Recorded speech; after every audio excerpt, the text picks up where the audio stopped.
This should be a second live stream. So this live stream is going to be a little bit different. It's going to be a little different. We're going to feature our Gruul deck.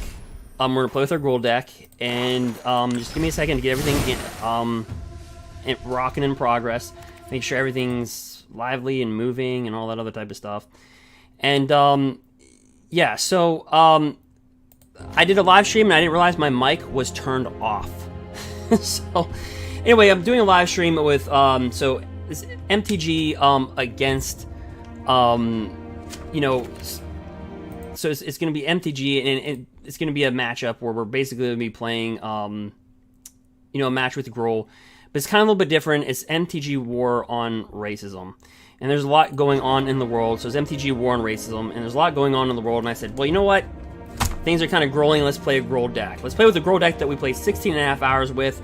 So let me just make sure everything's in set, and I'm gonna do another live stream for you guys. The one that I have, the mic's off. You just see gameplay and just I'm going over all the cards. So with that live stream, you go ahead and check that out. By the way, the program that I chose to go with will be linked in the description, but it's the Minnesota Freedom Fund. And basically what it does is, if you want to donate to that, you can go ahead and do that. I have no affiliation with them. And basically what they do is they help people who are low income, and they really help them with that. Again, that's why I chose that for me. And they also claim that they donate 100% of some of the donations that are going on right now to some protesters that might have had some, you know, bad luck and stuff like that. So anyway, they're a really solid charity. Also, like I said, I participate in a lot of charity events. You know, I'm gonna get to that in a second, but we will get in the gameplay. You guys are like, gosh, we just play his cards. Yeah, we're gonna get in the gameplay, but this live stream is gonna be a little bit different. So my mic is on. I just want to confirm everything, and then we'll reboot. So I'm sorry for all the notifications. Again, follow me on Twitch. You can go ahead and do that. Derek_Roberts_MTG. That's listed on the screen in the right-hand corner. Also on YouTube, Derek Roberts MTG. And for this live stream, those on Twitch that follow me and put a comment right now out of one of you, I will give you a code to help build your MTG Arena collection, and also on YouTube as well. We're on YouTube, Mixer, and we're also on Twitch at the same time, and I had a lot going on, and that's the reason why my mic was off. But I'll get a little bit more, make sure everything's fired up. I make sure the sound is on this time, and make sure we'll just go, and we'll just play. Again, it's for a charitable cause. I get no proceeds of this, and again, I'm not affiliated. So again, I'm not affiliated with this foundation, but I think it's fundamentally good. Again, also, I have my girlfriend is also my current girlfriend is of ethnic background, so I thought that this would be a good one. Also, my buddy does a child abuse awareness charity, and also it's for child abuse awareness. I participate in that. I'll show you pictures of that. And also St. Baldrick's does for child abuse cancer. So those are charities that I also participate in. Again, no affiliation. I get no monetary value for telling you any of this. But anyway, also the secret lair drop is today. The last time to buy it, you get all 5. Let's go to the home page really quick. Secret lair drop. And again, I get nothing benefit from telling you this. That's right there. So if you buy all 5 secret lairs, you get a free fetch land. I believe that's it. Go ahead and check that out on the secret lair super drop, summer super drop. Anyway, I'll be right back. Make sure everything's up and running. Let me know in the comment section. Can you hear me? All right. Thank you. Hold on.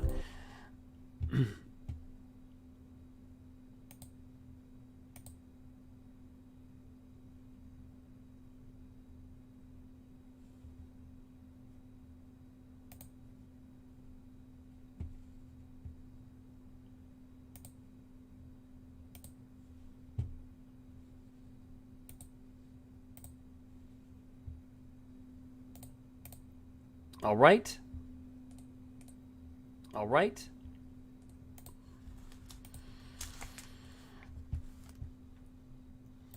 See here, I'll be right back. Make sure everything is running properly, and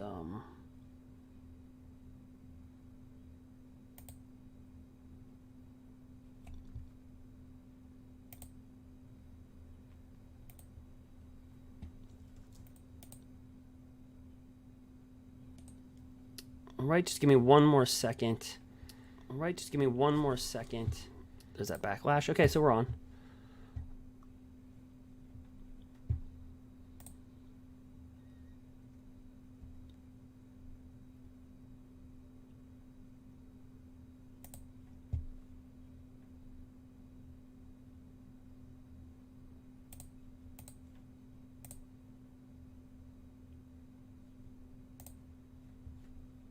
into it's gonna be a little different. We're gonna feature our Gruul deck.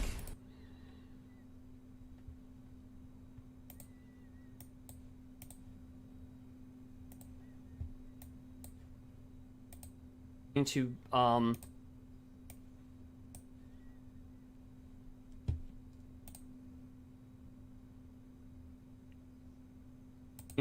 all right, so let me see if we're on. We should be live.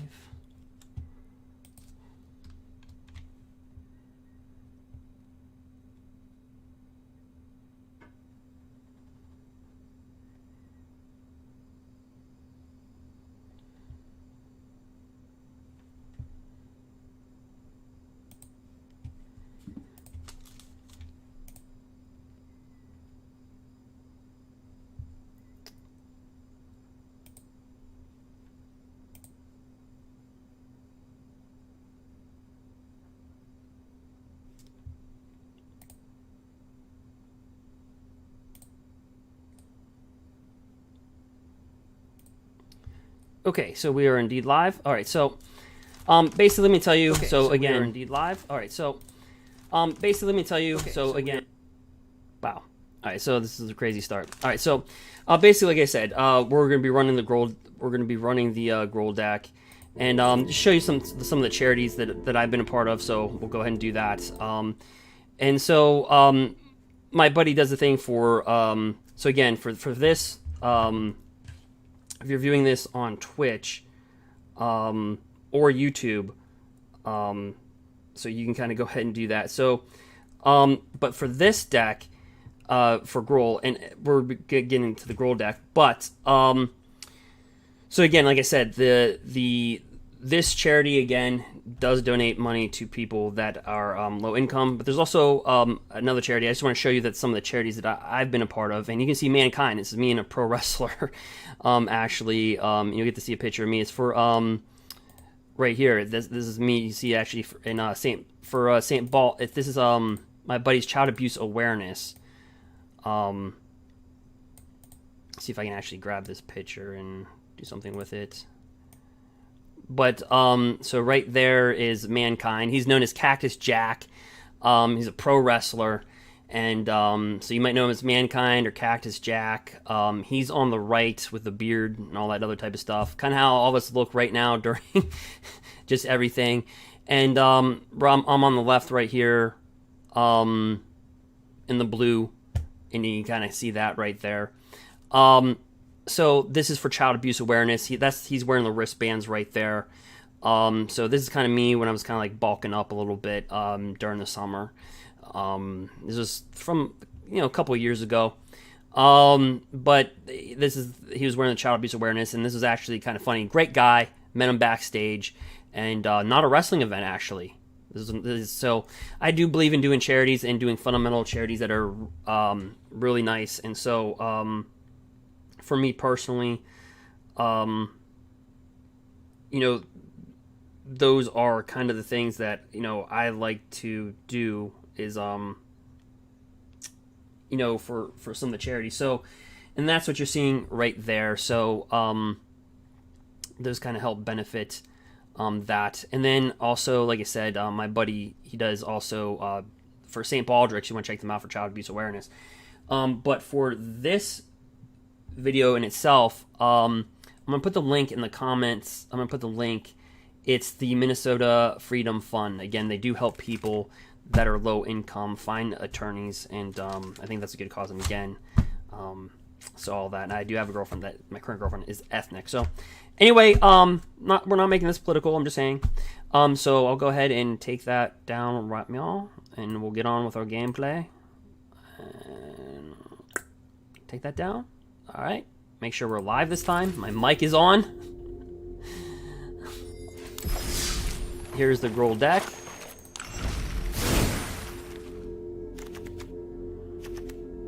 All right, and I'll be right back. Make sure everything is running smoothly.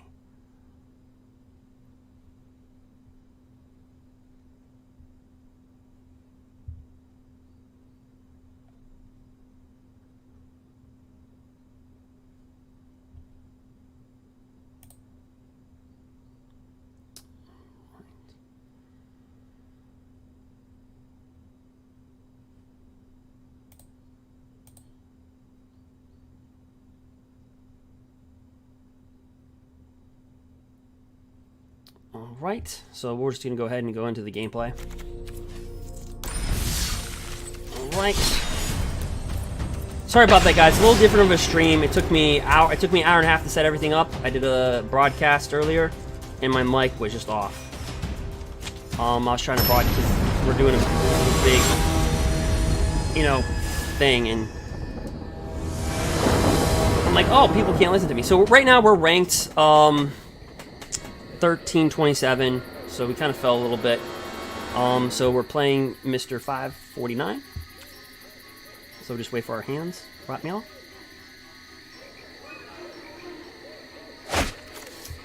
Alright, so not the greatest hand.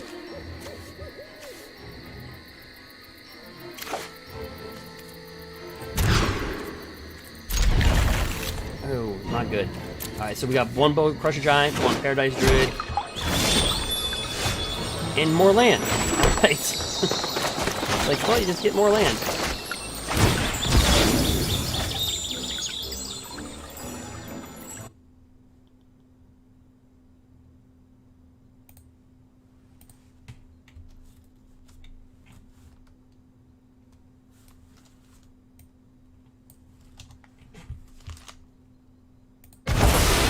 Agonizing Remorse.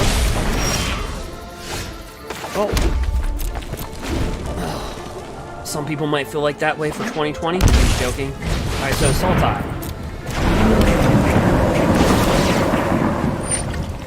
Go ahead.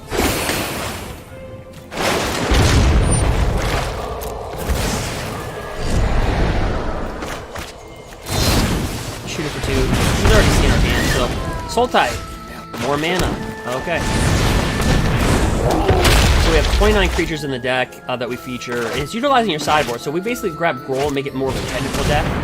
Another Agonizing Remorse. And see, that kills you when you just have land. So more land. Okay.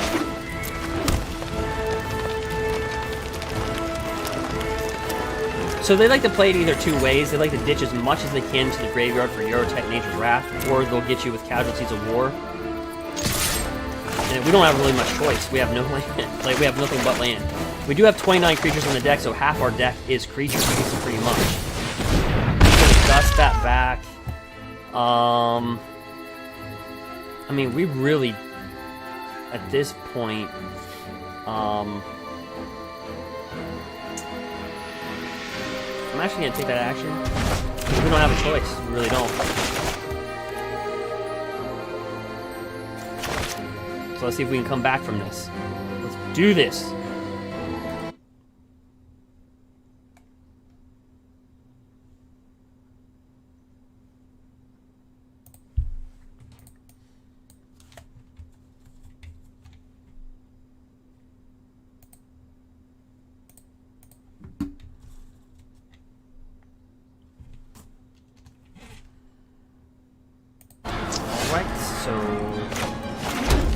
I guess we're gonna have to...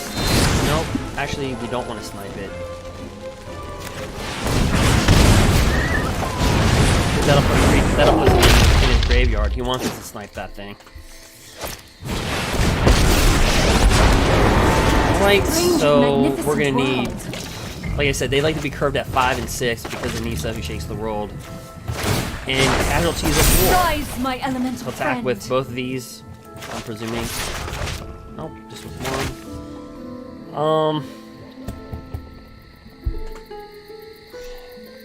No blocks. We top deck into embercleave. Nope, just more land. Well.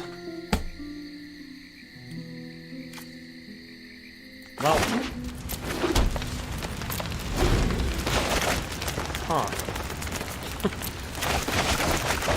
All right.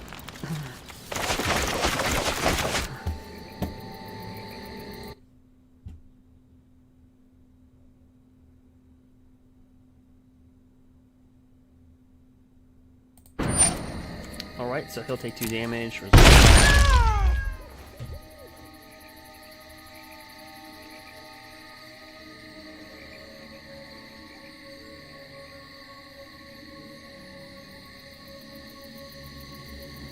Alright, and yeah, we'll lose that lane. So There's not much that we can really do in this game, because we just got, unfortunately, just nothing but land. And he did rip out. Behold, nature's true power. He didn't really rip out much, so we just didn't really... We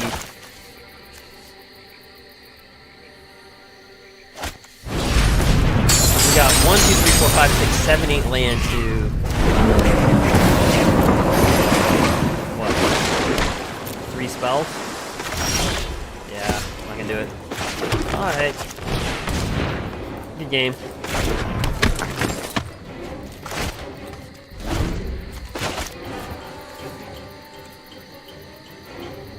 Yeah, there's really nothing that we can do here. So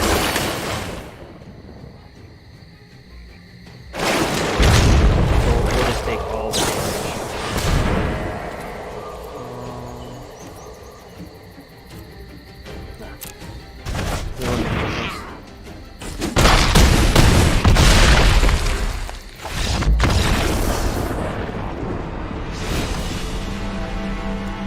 Okay, so that was an unusual game. I mean, you can't use that as a barometer. So what we're going to do here is actually, though, we're going to board in Robber the Rich. Robber the Rich states that whenever it attacks, if the defending player has more cards in the hand than you, you exile top card of their library, then during any of their turns that you attacked with a rogue, you may cast that card and spend mana as though or any mana of any color to cast that spell. I mean, one can make an argument that you play with Grafdigger's Cage. So we made kind of Gruul more of a technical deck, right? It's just more than just technical. And so... kind of made it just a little bit more of a technical type of deck. So, we're going to slide in 3 of those. So we're going to have a total of 3, 7, 10, 13 hasters.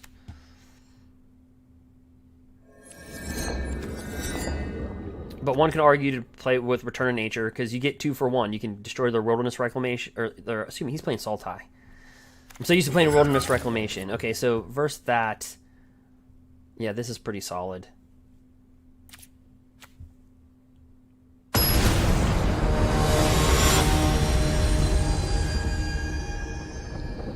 All right.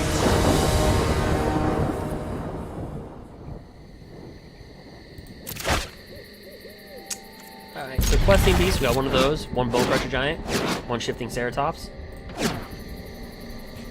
Also, we did a 16.5 hour live stream. I'd also like to thank Angel of Reason on Mixer. I didn't see your comments, but thank you for commenting. During that 16.5 hour live stream, that was crazy. It was 16.5 hours of us just playing the top 1,000. Alright, so... typically they have nothing to burn, so we're just going to burn him.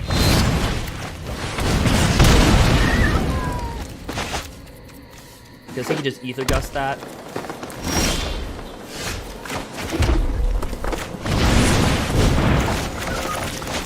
Bring down the Bone Crusher itself. Yep, and we already knew the Ether Gust was coming. So... no, you just decline that at this point in the ball game.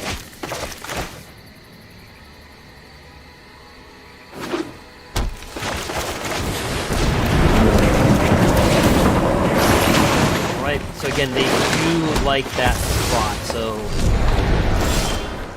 right now we can just go ground pound. We're just drive out.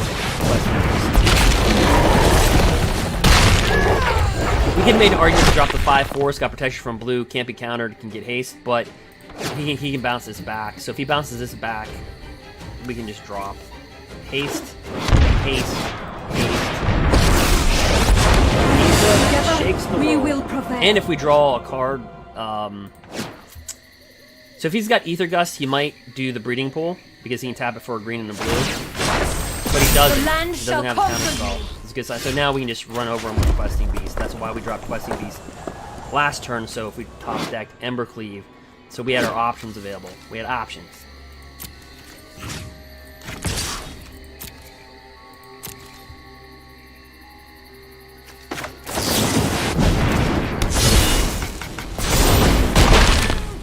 And he'll Ralph that up and not just one Ralph, but another Ralph.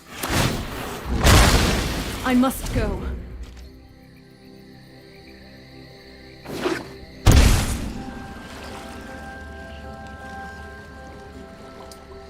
But yeah, so here's Questing Beast, Embercleave, and then he's got an island. 3/3. Yep, so we have a 3/3. It's all about the haste, guys. That's how you beat it. It's all about the sideboard.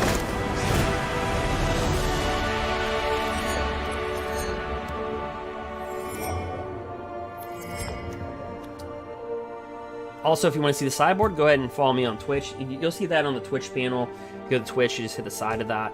You'll be able to see that. So right now, Robber.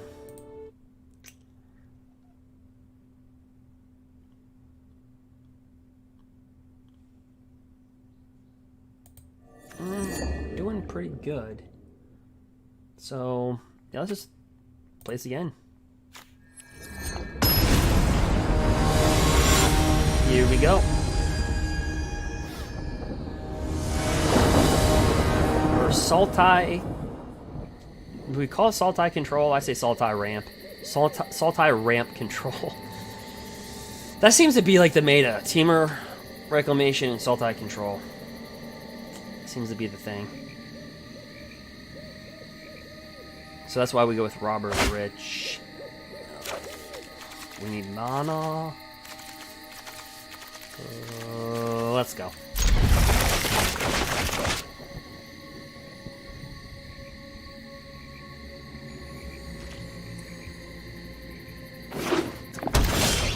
Ooh, not a good time. We need the mana.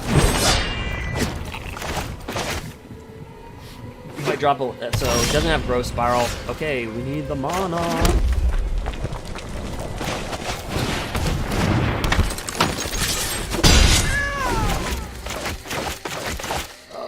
Can't roll with 2 lands. Can't do a 2-lander.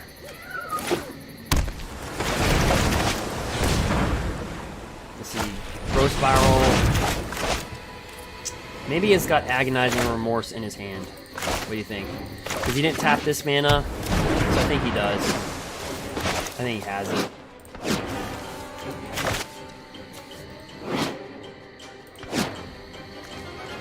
Or maybe he's scared what we bring out. Gust. Yeah, we got a land. That was close. Yeah, we just want to draw a card.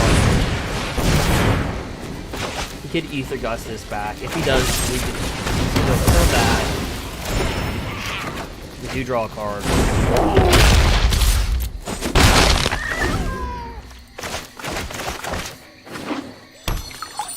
They like to put as much stuff in the graveyard as they can in the early game. And the reason for that is because so they can,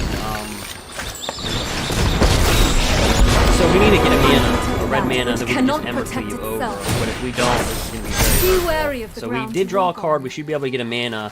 We do have 24 land in the deck. Yeah,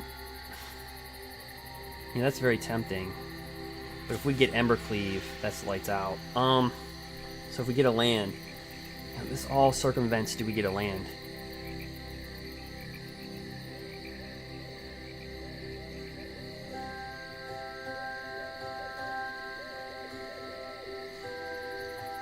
If we don't get a land... Ow. This is really contingent on the shuffler.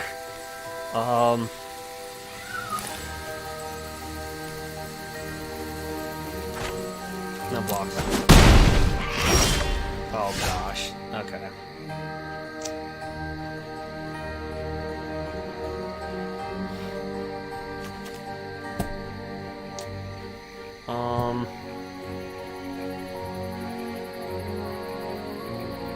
We can get this down to 5. I know that. So if we cast this, do we trust the shuffler to let us draw a card, like get a land next turn? Like that's the thing. Like I'd say play this to draw a card, but the real play is to play this and then double attack Nisa. That's the real play. Or just get a land and then just Embercleave. That would have been the play too. I'm gonna say we're gonna have to go with this. It's not what I want to do.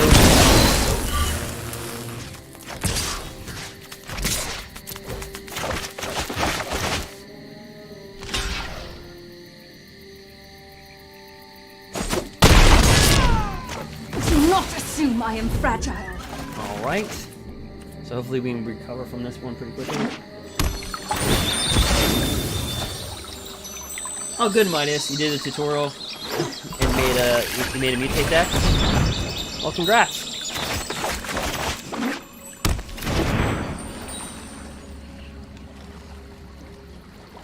What colors did you do? Did you do Simic, which is blue-green? Rakdos is black-red. Harness the elements. We're just gonna take 3 to the face. Oh, we finally get mana.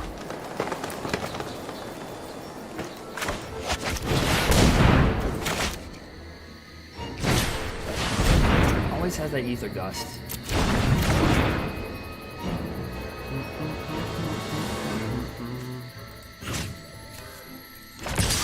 Always got the gust.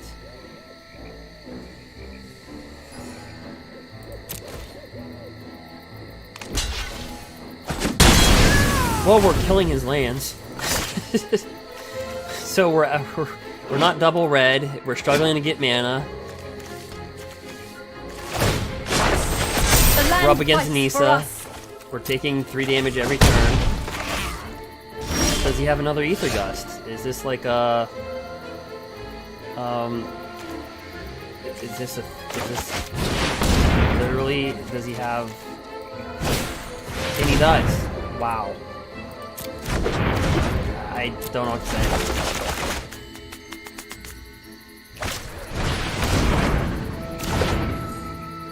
Okay, so you're using a deck that has one of each land. Okay.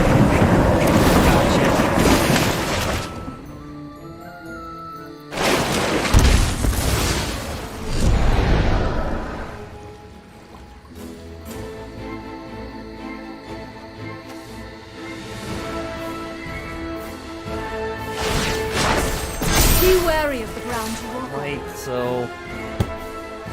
Yeah, this looks like we're gonna lose this game just on mana technicalities. Because it doesn't matter at this point. He just casts your type Nature's Wrath, bring that out, and get double Ether Gust with us getting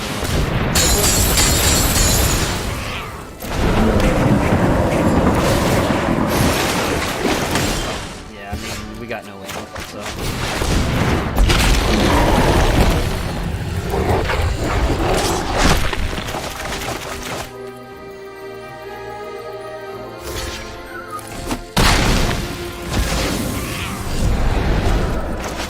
Yep, and then all he has to do is make a land +3/+3 attack and no block 1. I'm just let him. Well, so that's all he has to do. So we didn't really have a chance. It didn't matter what we were gonna do. We didn't have a chance.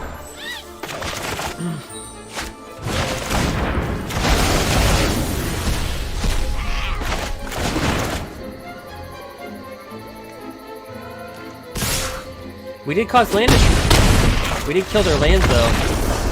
I think we killed just as many lands as we drew. So that way we fall down.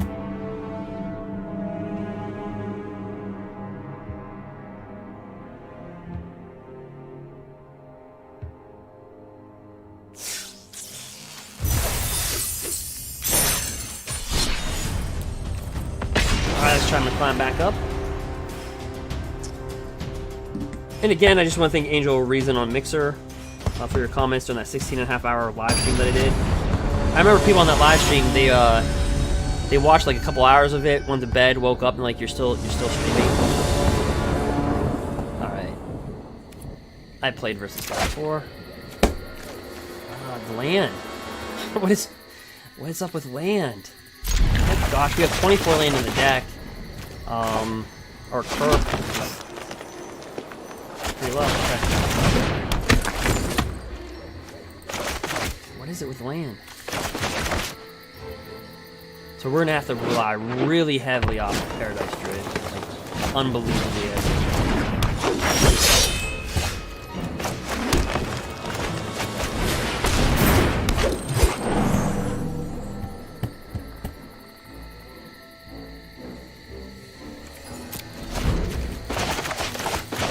So we have Shifting Ceratops, we have Rimrock Knight, so he's playing the mono green deck that is hitting some of the top ranks. Actually, the way the mana's been going, normally you do this block every day of the week and twice on Sunday, but we can't because of the mana. You can't. Right?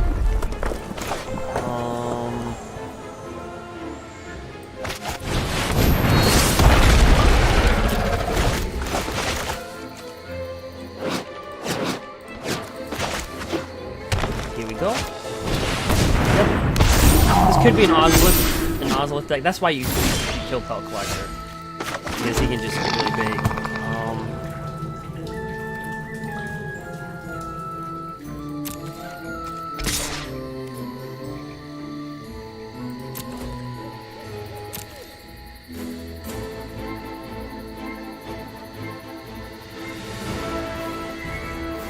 So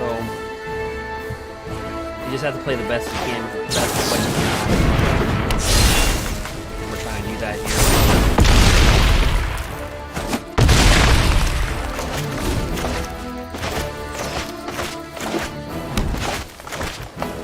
We got 4 mana, Pelt, Yorval. Yep, so this is a card from Eldraine. Control. This states whenever another green creature enters the battlefield you control, put a +1/+1 counter on Yorval. And if that creature power is greater than Yorval's, put a +1/+1 counter on Yorval.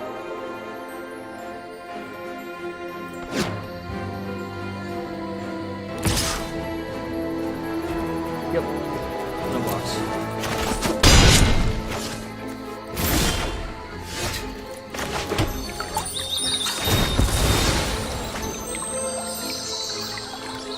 Put red. Give us some run mana.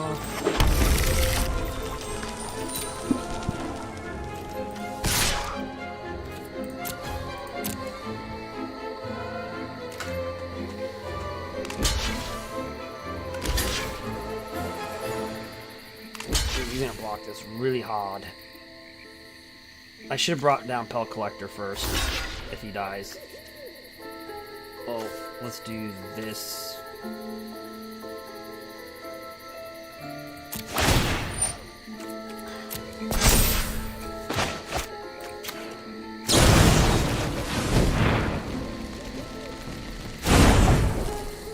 And here we go.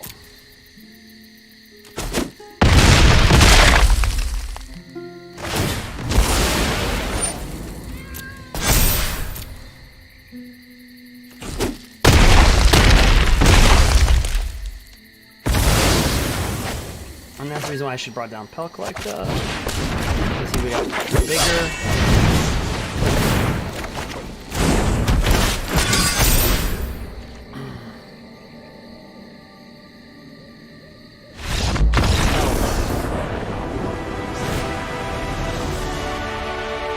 Oh, so you didn't elemental mutate. Yep. Alright, so he's playing the good old green deck.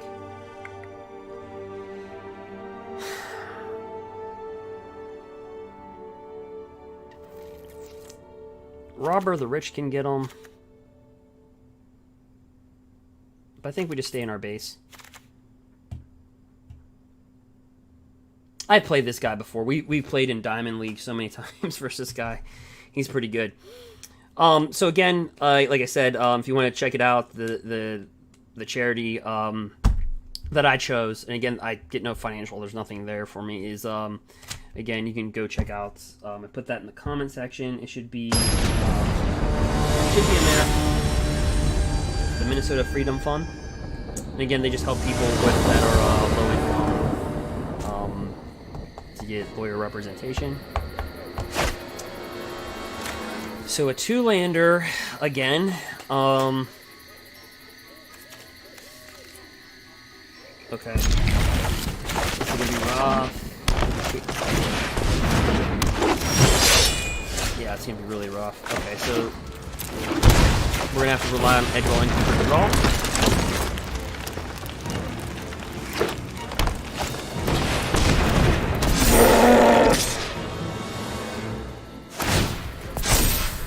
Alright, so we're just gonna take 2.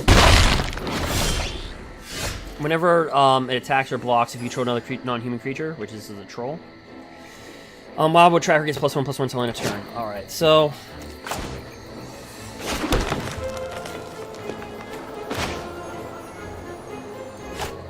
bring it down, draw a card.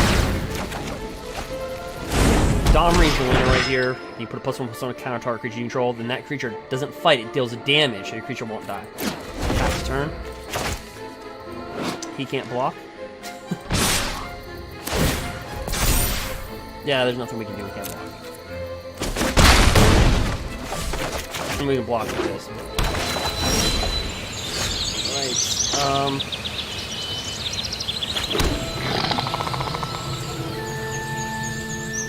you can get hexproof until end of turn. Okay. First off, let's declare our attack phase first. Now, the reason why I attacked the way that I did and not with Edgewell Innkeeper is because they can have Wildborn Preserver, which is a flash creature. Next, we're just going to draw a card off Bloodstruck Beast.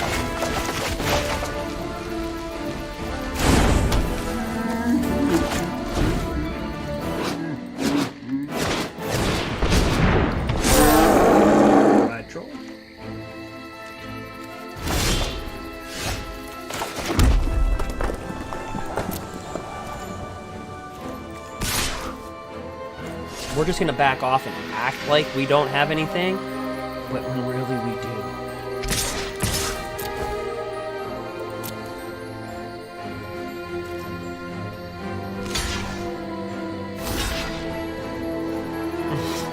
He's expecting embercleave. Done.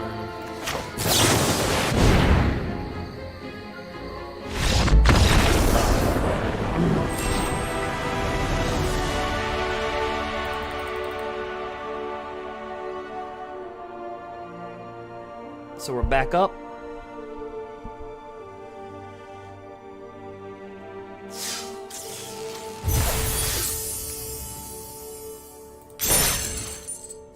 All right. You can do that. See if we get anything else. Green or white. Okay. Play another match. Oops. Cool. I just figured this would be fitting. We're already playing with Gruul. We did a Hunting for Fire series, 16.5-hour live stream with Gruul, and I said, you know what? There's a lot of Gruuling things going on, so let's just play Gruul.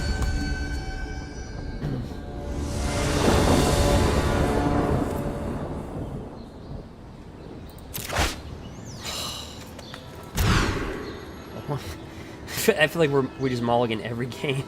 It's like automatic mulligan.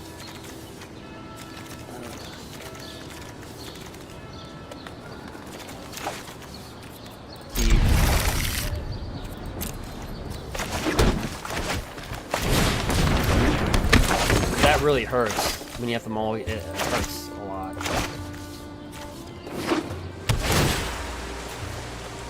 So usually this is a Bant that plays types of land like that.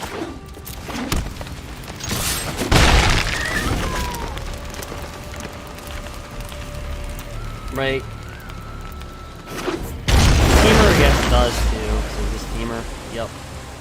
So let's continue to get land. And this is a really bad spot. Really bad. For us to get still more land. You can counter this with Mystical Disputes. Neutralize the two. Yep. See, we have 29 creatures, so this makes it kind of odd that we're getting land. I mean, half our deck is pretty much a creature. So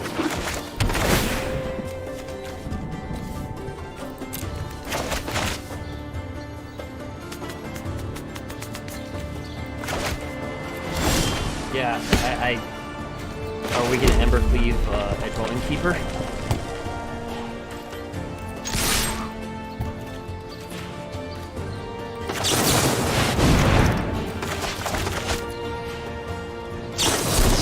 Yeah, I mean, it just This is the only creature that we will see. Oh, yeah, quest.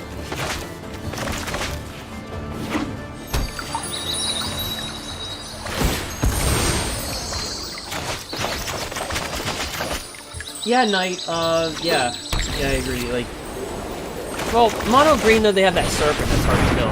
Oh, we're playing a we're playing a 4-color reclamation deck. We do get a creature, but he's a Pelt Collector. On turn 6. Like...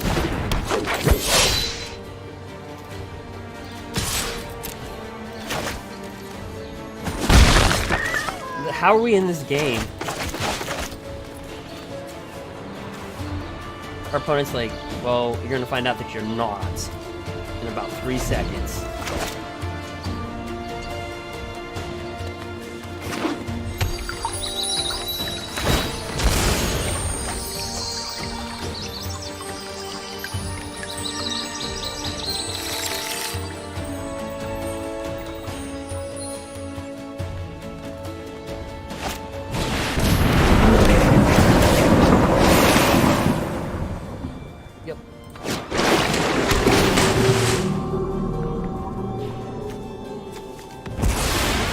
Like I said, Wilderness Reclamation is worse than Fires after turn 7, or after turn 6, 7, 8, 9, because they can just fully untap.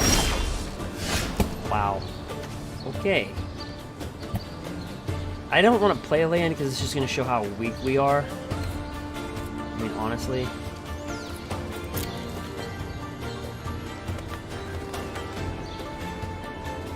He could have a Night Pack Ambusher, but like we're not in a position to like.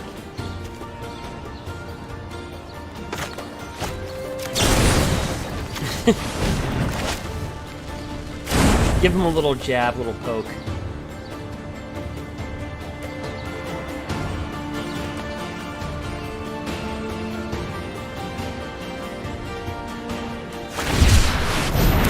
Alright, so he did. Wait. Yeah, I was gonna say he already did declare blocker. So. Land.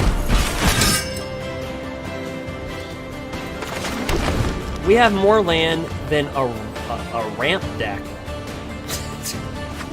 We do.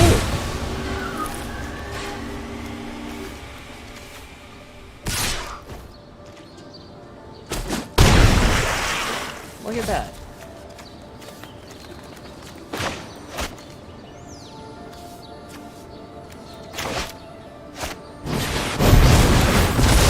I guess. Like, he is so confident in his deck of us being just hosed. He didn't even cast Euro Titan. He just fried everything. That's bad.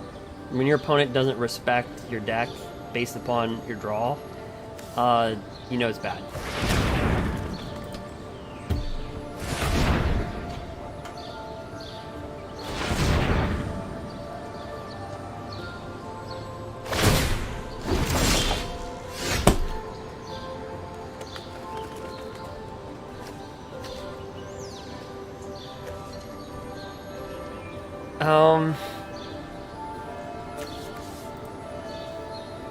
Okay.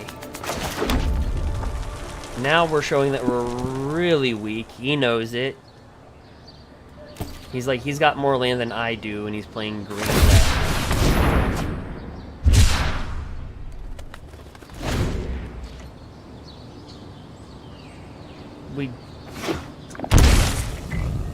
So, does this make us feel confident about Game 2 and Game 3? That we're still in the game despite...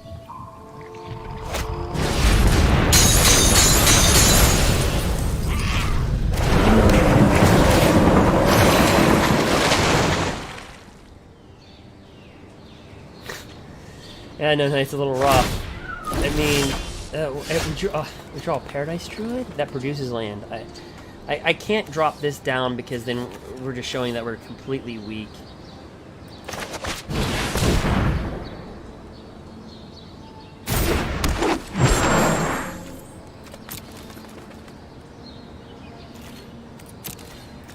Now, I mean, we are learning a little bit about his deck, right? He plays with Storm's Wrath, main board.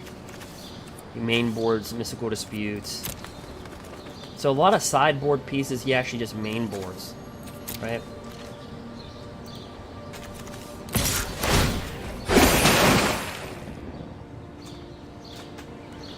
And so he's been through, let's see, I don't even know how we're still in it. I'll take it.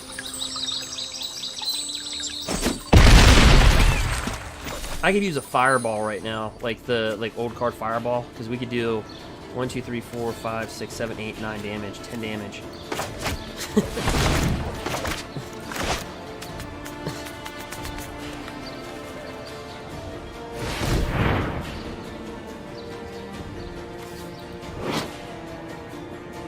All right.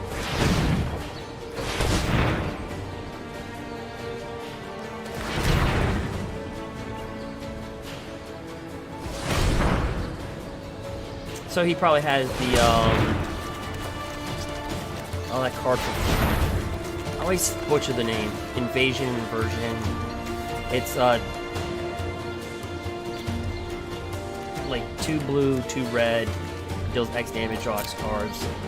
I mean, he has to feel utterly confident. I mean, if I was him, I would just go for it. Just whatever.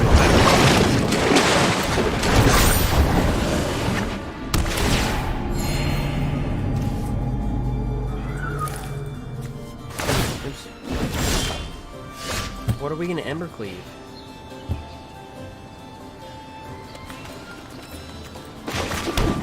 A land? I would embercleave a land right now. If it was like a 2/2, I'd embercleave it.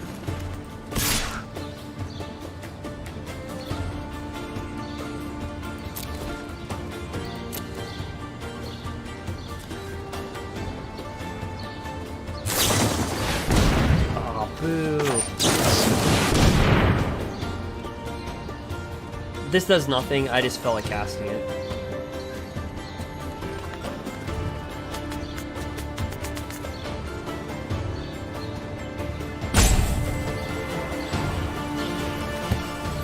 So that's 1, 2, 3, 4, 5, 6, 7, 8, 9. 2,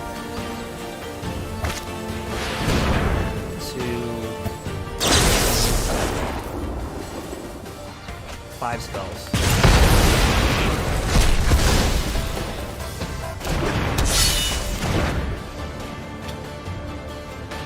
It happens. Alright, good game.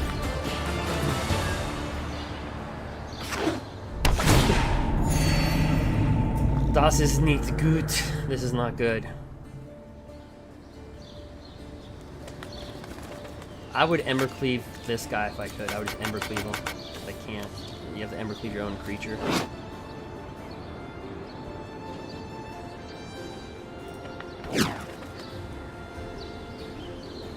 We have no hand. We have all land. That rhymes. All we have to do is attack. We can't hide it. It's not like we can hide anything.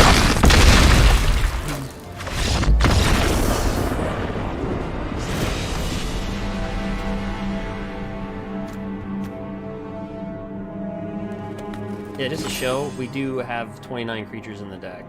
That's half our deck in the main board. And we have 24 land, so just, alright. So he is playing Reclamation regardless. So there's 2 ways that we can go about this. You can go with Return of Nature, and that's a 2-for-1er. You can exile a card from somebody's... you can exile Euro Titan or kill the Reclamation.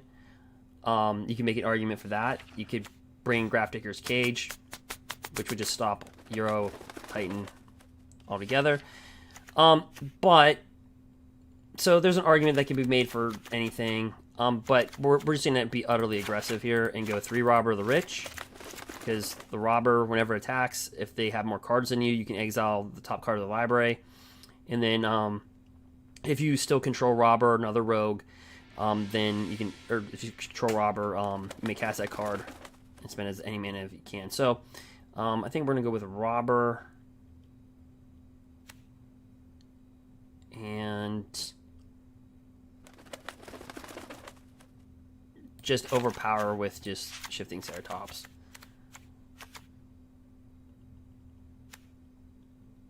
Yeah, so we're going to have 14 hasters. 4, 8, 11, 14, yeah.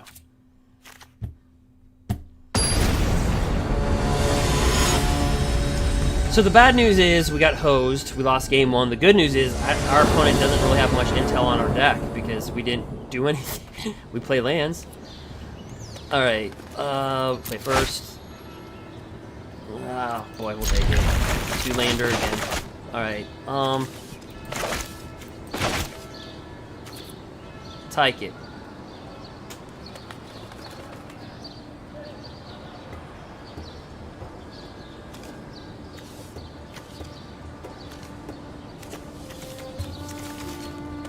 Drop this down. Rot me off. Edge roll Innkeeper. Rot me off.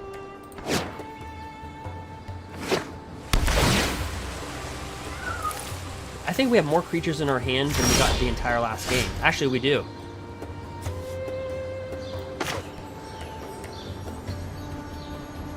So this is interesting. We can drop this down and draw 2 cards. I think that's what we're going to do.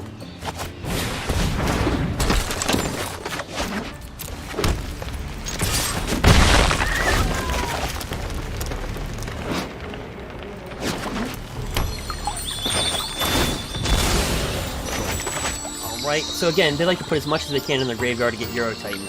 Some players play differently. White mana. Yeah, let's bring down this big guy.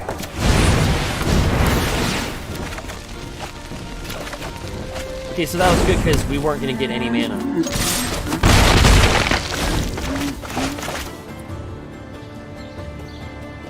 How many times do I say mana in this? Like a key word.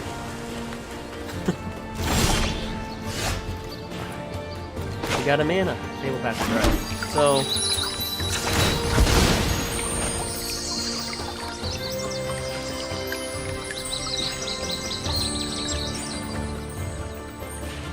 alright. He's held us on that. Okay, so we'll go green.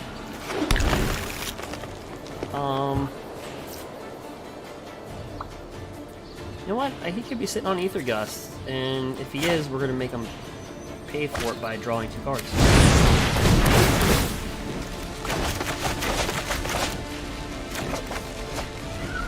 If not, we just get a 3-1.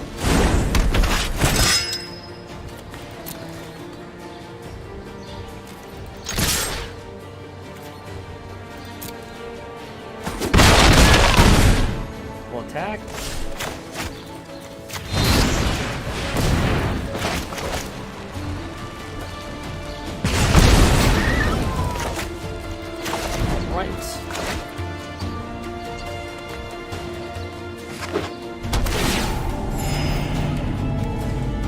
All about that life.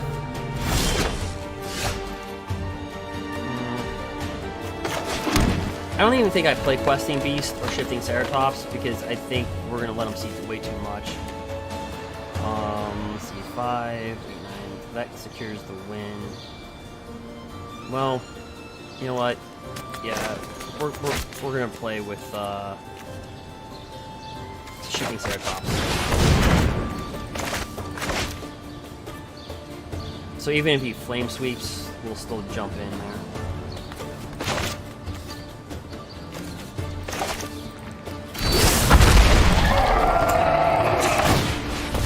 I kind of didn't want to do that, but he has so much main board removal in just his opening hand that I figured he's just the type of guy that would play a flame sweep. Guy or girl.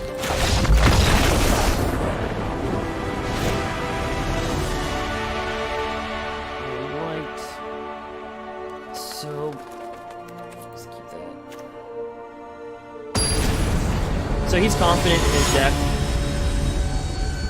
After our game 1, I would be too. Alright, so he's confident in his deck, we're confident in ours. So he's on the play, we're on the draw. 2 land.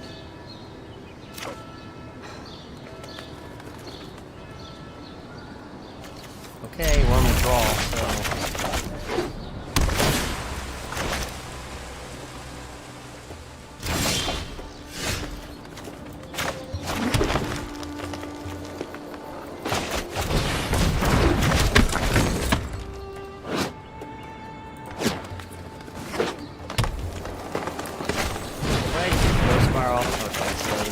We gotta jump on this guy pretty quick.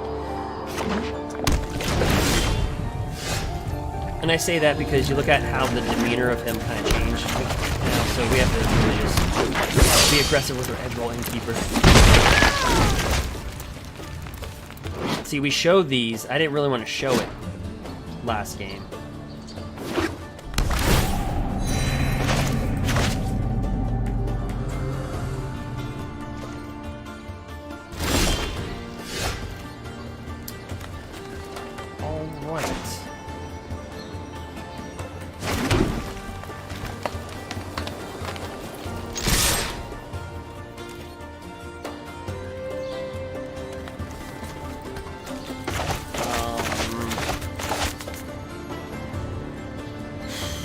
I mean, maybe he's got a Wildborn Preserver and a Sharknado.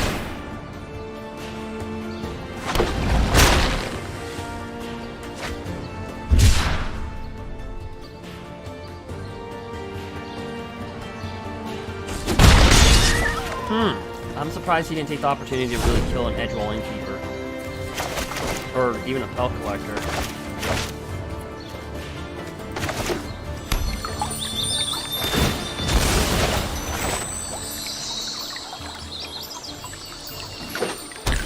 But he's playing 4 color reclamation, that's a big thing.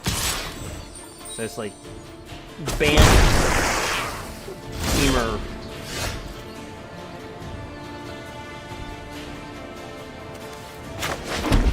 Alright, so you know what? Here's my thing. He could have a Night Pack Ambusher.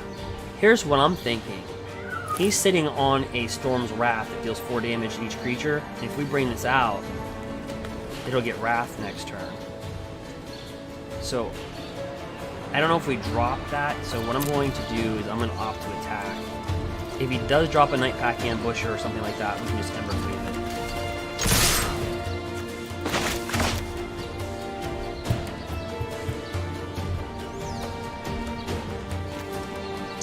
it. Could be sitting on a counter spell, more than likely.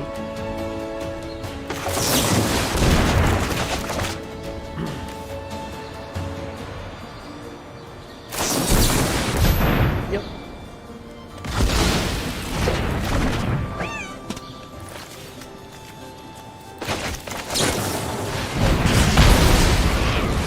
And this is okay. This is okay because, you know, that's less that can be directed towards this guy's. So it's okay. We just gotta watch out for Euro Titan or Wilderness Reclamation. That's the one thing we don't want to draw him into. Okay, so we do want to get some creatures and not just land here, but Ether Gust.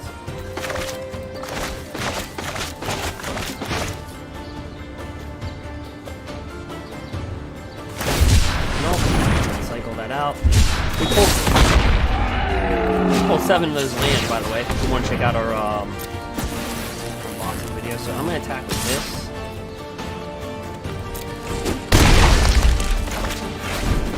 So even if he wipes the board with Storm's Wrath, we still have another Haster. And we should be drawing creatures, because I mean, fundamentally we've had what? Only 1, 2, 3, 4 creatures? No, 1, 2, 3, yeah, 4. Again, a lot of land.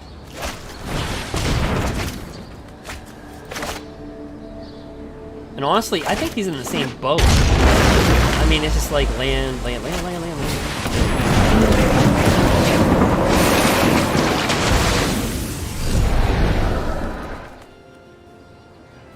If I was to see this, wow.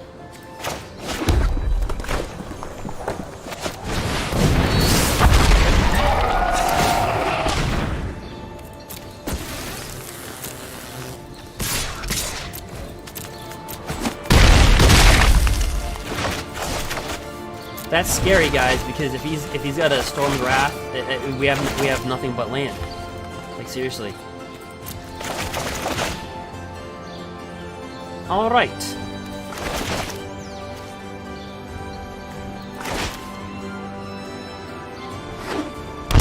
Takes the 2.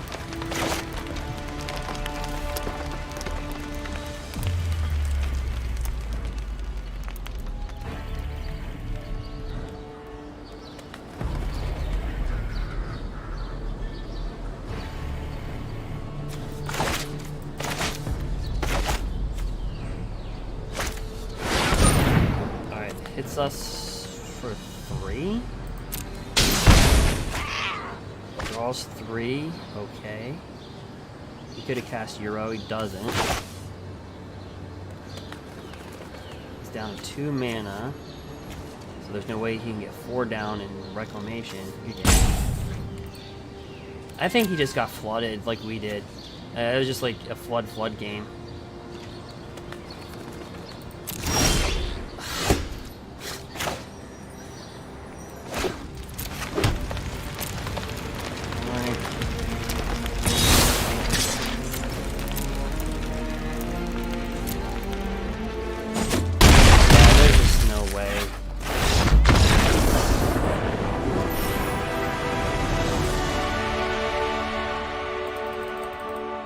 Right.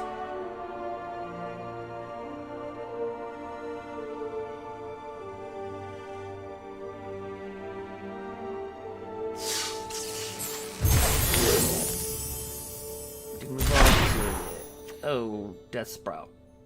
All right. Claim our prize.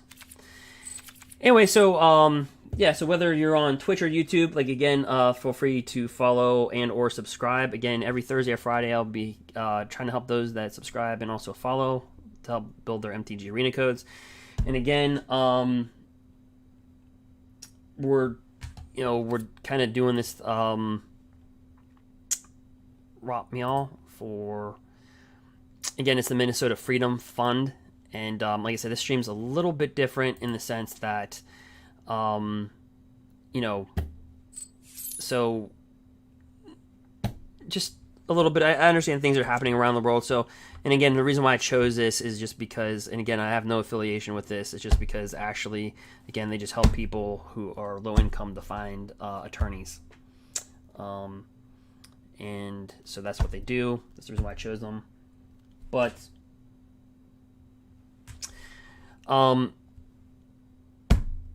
also, too, so that should be in the comments. And also, too, tell me in the comment section, what are you excited for M21? For M21. And again, this is your last day to get the, again, there's no affiliation, the Secret Lair Super Drop. If you buy 5, I believe, you have to go to the website. You do get a free fetch land. So I think it's the last day for that. So we'll go ahead and play another match.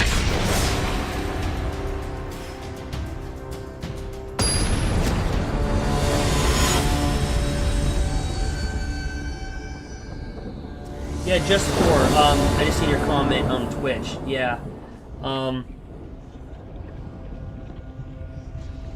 Yeah, I mean, in that game, they knew we didn't have anything. Alright, I think, in that match. Kind of odd, but we'll keep it.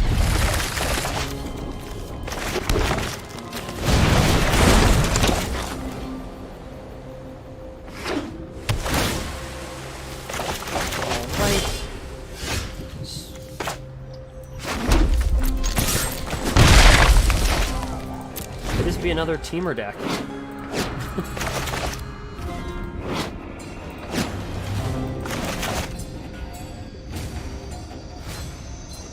When I did that 16.5-hour live stream, at the end we played versus Temur. It was 4 back-to-backs. It was like,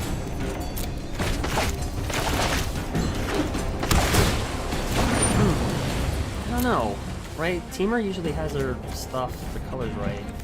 So sometimes it's Bant.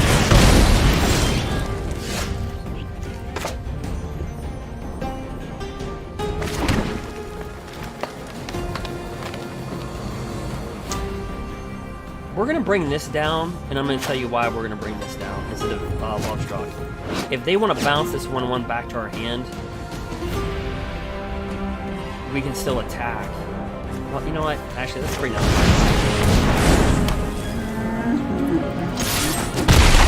Unless they're just Simic Flash. It could be Simic Flash.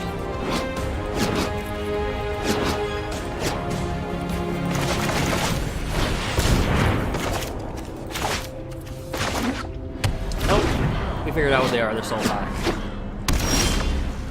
Alright, well we have to jump on this pretty quickly.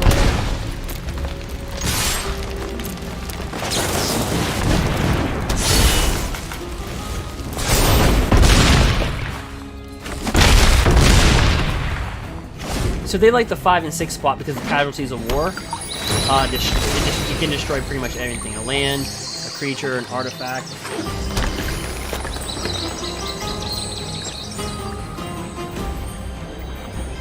And I think he has it. Yep, that's what I was saying. But we have a lot of haste in our deck. It's good against board wipes to have a lot of haste. Just for purposes' sake. We'll drop down Questing Beast.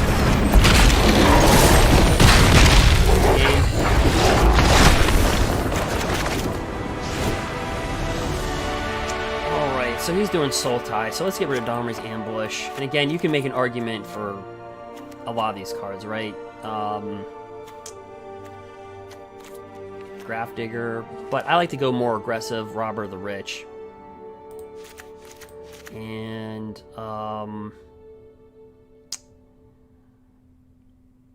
yeah, we'll go with this board.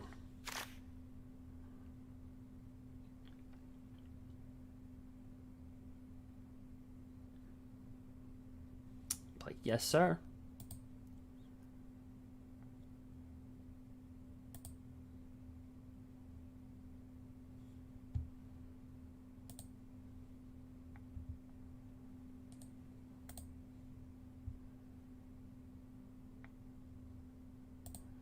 All right.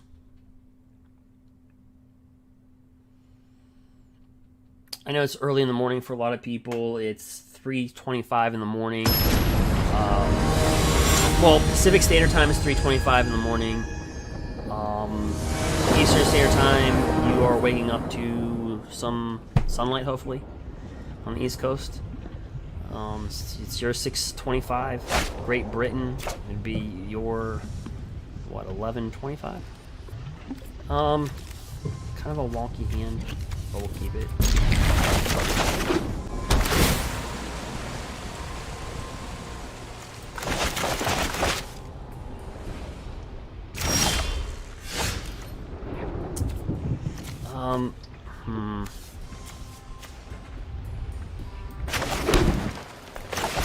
Drop an Edgewall Innkeeper. Usually you want to crack the Fable, but our hand's a little weird. Yeah.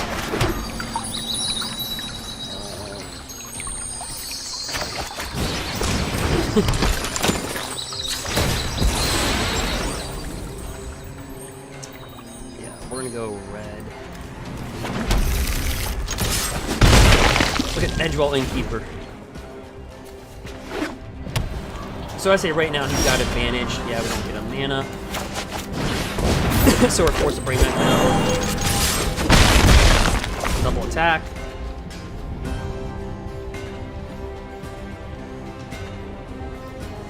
Now, if he can't Growth Spiral or Euro Titan, then the advantage comes back to us. Alright, so he did get a land. He did get the Scry, so I'd say it's about even right now. Especially us not getting land. So we're gonna draw 2 cards. And still no mana, but just Edgewalls.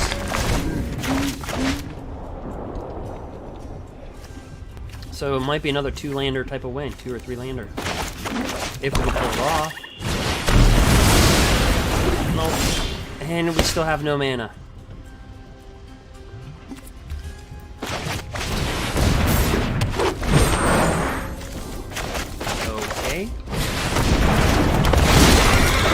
I think this game could have been long over with.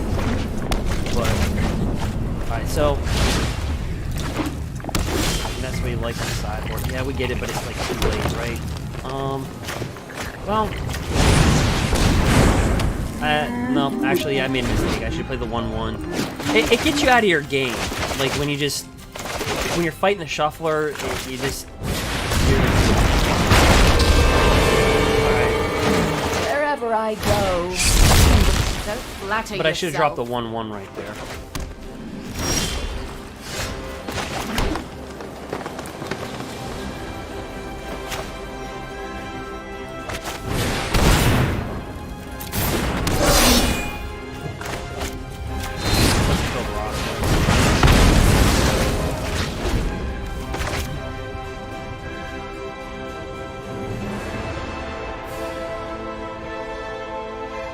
Casualties of war would really be devastating. I think our opponent knows that. We only have 4 land.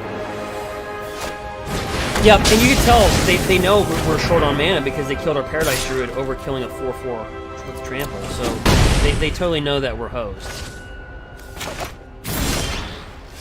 Yeah, I mean, not much we can do.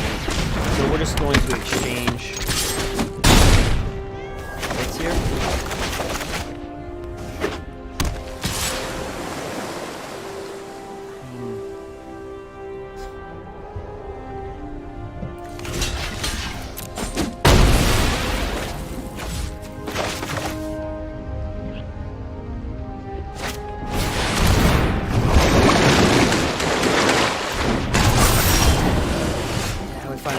But it's just a little, it's way too late in the game.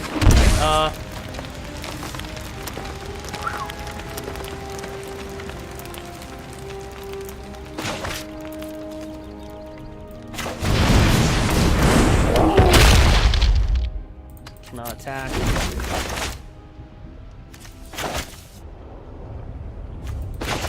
I imagine he'll fly over for 8. Keep this as a blocker.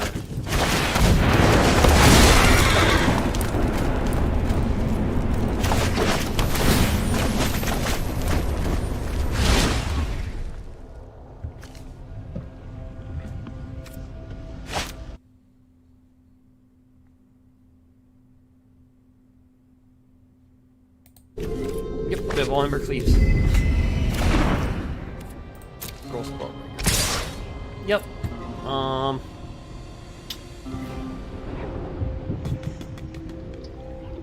Yeah, we're just gonna go to 3. Good game.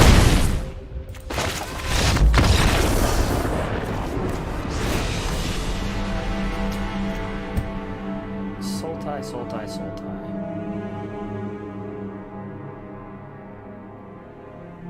I don't think we're gonna get hosed like that again, so let's board this out. Let's board a shifting Ceratops.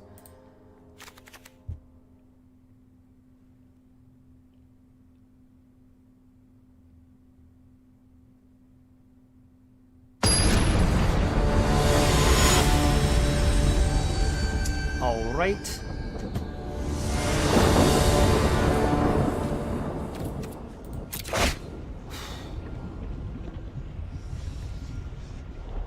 We get all 4 stomping grounds. Like, this is not... Alright, so yeah, I mean, we have to keep it, because...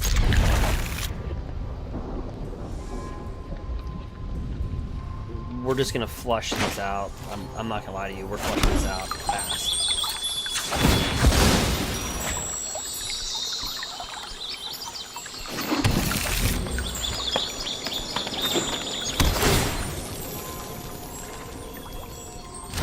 Trying to get, well, we're not getting rid of it's all in. Alright. So we have this and we got this. Yeah, and those are killers if you're just getting land. I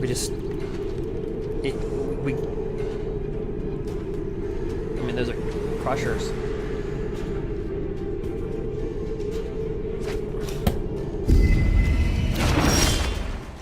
Alright. We have to play this. So he's got clear advantage. He has to feel like he's in control.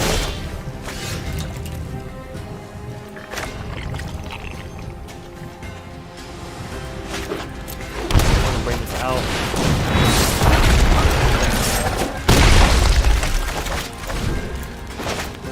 thought he might have had Ether Gust there. That 6/6. If you're wondering what that thing does, hold on, we'll take some pain. So this comes in with +6, +1 counters. Really a good card by Theros Beyond Death. Really. It escapes with 12 +1/+1 counters on it. Instead, if damage will be dealt to it while it has a +1/+1 counter on it, prevent that damage and remove that many +1/+1 counters. You can pay 3, you can fight it for 6. You can exile 6 other cards from your graveyard. If you're like, that's a lot, it is. It's a really good card. I played this when Theros came out in Draft, and this thing is just crazy and limited. Alright, so we'll double attack. Next to blockers.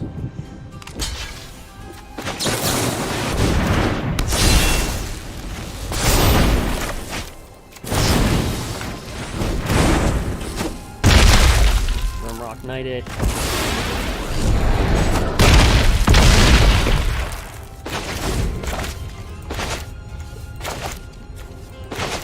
I think that's going to be game. We scooted out of that one.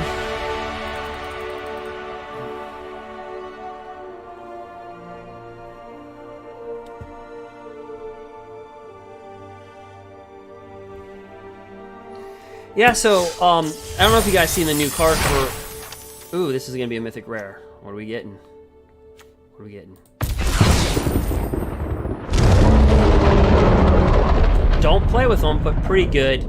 I think we'll start to see these cards post-rotation. I think you'll start to see more of these played more post-rotation. Right now, there's just not a third spot in our deck for this. When I first created the Gruul deck, going back to a couple months... Well, actually, I've been talking about Gruul for 5 months now. But, yeah. But, Clothis, we just don't have enough room. There's just nothing for him. Not in the way that we run Gruul. And I don't know if you guys see this. We'll jump back into gameplay. But I don't know if you guys saw this. Let's see, as card right here. And this is right here. Keld. Alright, so this is Heart of Keld. As long as your turn, Heart of Keld has first strike, so it's a 3/3 for a 3-dropper. You may look at the top card of your library anytime, and you may play lands from the top of your library. There would need to be further clarification on that one, but I think you can play multiple lands if it's from the top. So if you already played a land, I don't know what that would be. But for 6, it gets +X until end turn, where X number of lands you control. So where we got flooded, this card would have stepped in. Hello. But I don't think, again, for our Gruul deck, because you look at our 3 spots, I don't think this has a home. It's a legendary creature, so that restricts it with our deck. We don't really want to play with one-ofs in the deck. It's not powerful enough for us to play with a one-of. It's a good card. I just think I think this would be in more of I think post-rotation, this card would have its place, but right now, with our deck, the way it's ran, it doesn't. But, I think I can only play one land. Maybe. yeah, maybe, yeah. I don't know what the ruling is on this, and I think that's something that they'll have to further clarify later down the road, because it says you may play lands from the top of your library. But yeah, the overall ruling... You can only play it with one a turn, so it doesn't say an additional on the creature. Now, with that being said, Gruul is getting so much disrespect. So there was a tweet that I retweeted back to, if you can see this. So this is, if you can see right here, this card was leaked, and they're doing this to Javier Dominguez. And they're saying is Gruul in Limited, is it good enough to bring back Gruul in Constructed? And there's me saying, Gruul's still here. It's still here, guys. Can never discount Gruul. Yeah. So, yeah, you can't discount it. You can't do that. So, yeah. This is on... Yeah, so that's that. So, I thought that was funny. I was like, hey, hello. You know, look at our ranking. All right, so anyway, back to reality. So yeah, so again, you know, not to rack up the time, but again, so we'll get back into the gameplay in a second. But, yeah, so this is just, I thought it was just a fitting deck just to play, because again, just MTG War on Racism. Look, this is not to be a political thing, okay? What I like about our subscribers and followers, by the way, is that I did a 16.5-hour live stream, and we had fun. We joked around. We did all that type of stuff, and there was not one curse word dropped in a 16.5-hour live stream where you have a lot of action going back and forth. Not one curse word was dropped. We had fun. We made some jokes. We laughed. You know, we went, what the heck? What's going on? And you might feel like that's your 2020 right now, right? What the heck's going on? You know, we had the virus thing. Now there's other things going on. And so the reason why I picked this charity is just because, again, MTG Against Racism is just because this charity is legit. I have no sponsorship. I make zero anything for telling you anything in this video. But again, they help people that that are low income to get attorneys, so they can get an attorney that's, you know, kind of comparable, maybe more than a public defender. And also right now, protesters that have got arrested, they claim that 100% of their donations go towards that cause. So 100% of their donations. It's not like they're pocketing the money and then, oh, by the way, we're flipping half of it to, you know, kind of like a half, like some charities kind of do, like, oh, we'll donate 10%. No, I mean, so that's the reason why I chose them. You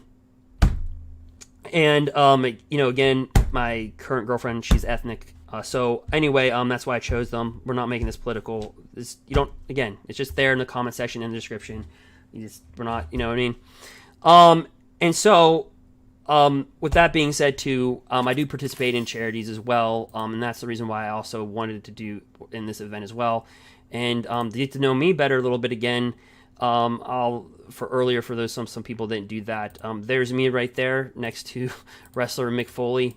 If you don't know who Mick Foley is, that's Cactus Jack or Mankind from, he's a Hall of Famer pro wrestler. He's on the right, kind of, you know, he's always had that shaggy type of look with a beard. I think all of us kind of look like this now. You know, it's like a Rimrock Knight. He looks like a Rimrock Knight right now, doesn't he? He kind of looks like a Rimrock Knight. Arg. Sorry, Mick. Anyway, so, yeah, so, with that being said, this is me when I was kind of like bulking. It was like a couple years ago when I was doing like a summer bulk. I was carrying like a lot of water, weight, a little bit of, but anyway, yeah, so that's Mankind right there. That was actually backstage, really cool guy actually, but what I want to really talk about right here is on his wristband.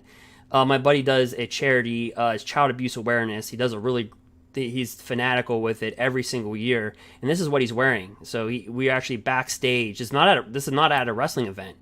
This is actually at a comedy event that he happened to be at. We went backstage, and we just ended up talking, and he, you know, when it just turned out to be that. So both our shoulders were too broad, so the camera guy actually had to keep on stepping back. He's a big guy. He's 263 pounds.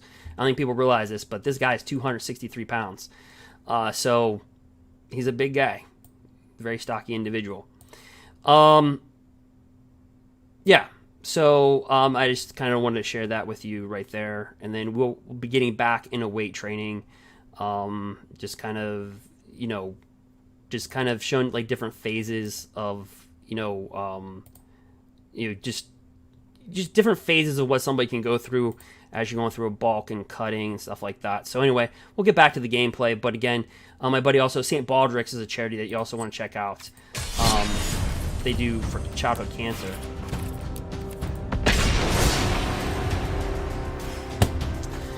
All right, so there we go. So basically, we're ranked what, 837? We probably fell a few spots It's like, yeah, you were talking for ever, but you know, these are for good causes. So,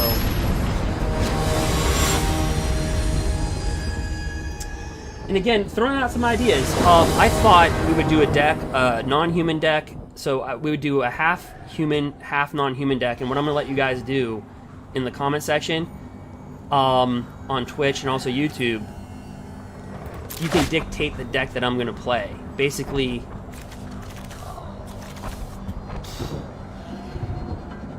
it's a 2-lander. Look, there's McFoley. Anyway, Rimrock Knight. This is how we are with land. Give us the land, or don't. We'll keep it. Just on the only premise that we have this in our hand. That's it. But anyway, yeah, if you guys want to do a, you're waiting for the alien invasion or zombie apocalypse, yeah, it's been a crazy year for sure.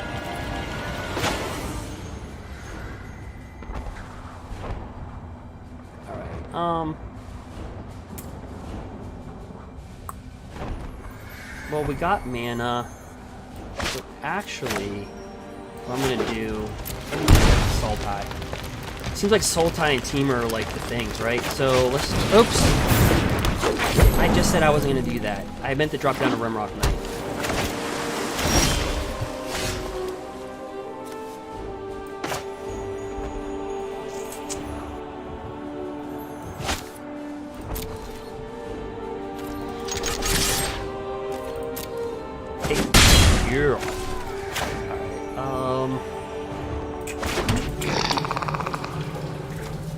We're actually gonna bring this down.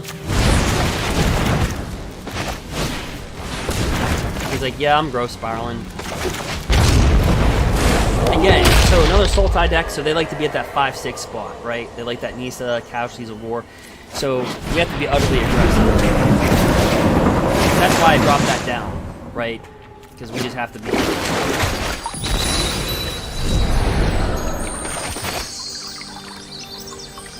He might as well just rifle that land. Yep. So he's trying to get out the Eurotitan. Again, there's two different types of sultai players. Some like to play that control, and others like to play more aggressive, where they heavily rely on Eurotitan, where they just want to flush everything fast as possible.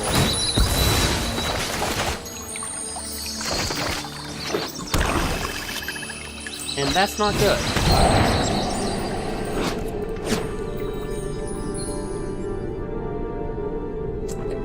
At this point, maybe you just get rid of the Rimrock Knight. Because, yeah, you go, if I get rid of one embercleave, I mean, who cares? He's got another.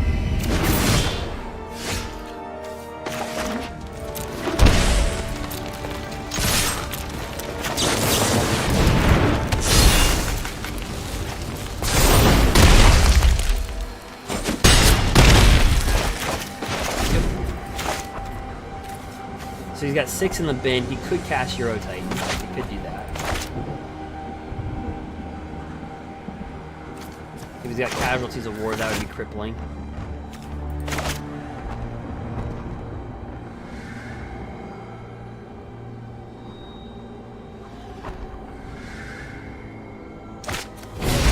Yeah, at night. Yeah, night. Yeah, cool. I don't know why they do keep on Gruul. Alright, so technically, yeah, so here's what we're going to do. We're going to drop our little force down.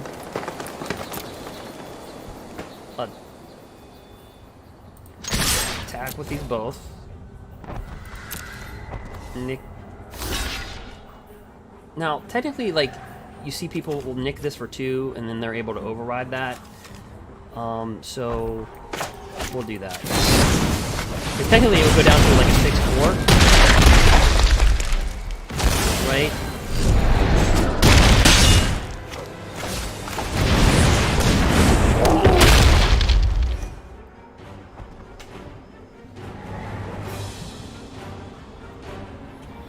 I think he's got Casualties of War. What do you guys think? But anyway, what I was talking about this for subscribers and subscribers on YouTube, followers on Twitch. I'm going to create a human deck and a non-human deck. It's going to be half and half. You get to pick 12. We'll do a 24 creature deck. You'll get to pick 12 creatures. I'll pick the other 12. and we'll just do that on a live stream. If you think that's a good idea, you want to participate in that, go ahead and tell me in the comments. I just thought it'd be something fun.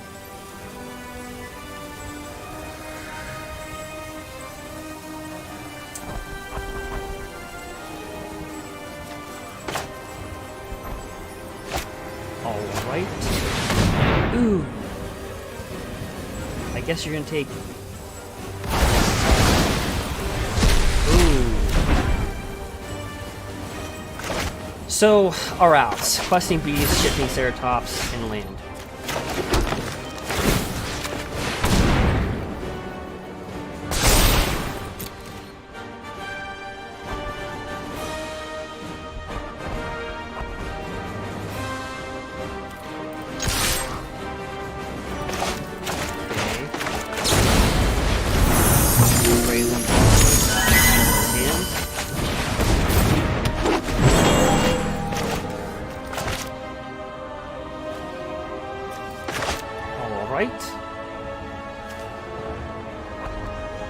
Now if he had a Casualties of War, that'd be pretty bad. I mean, we'd slide up in there for 2.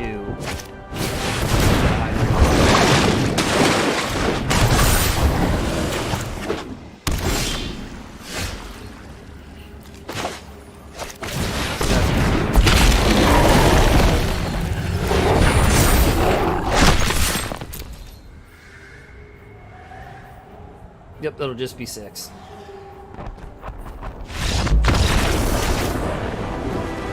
Just enough. Alright. Sultai. Robber.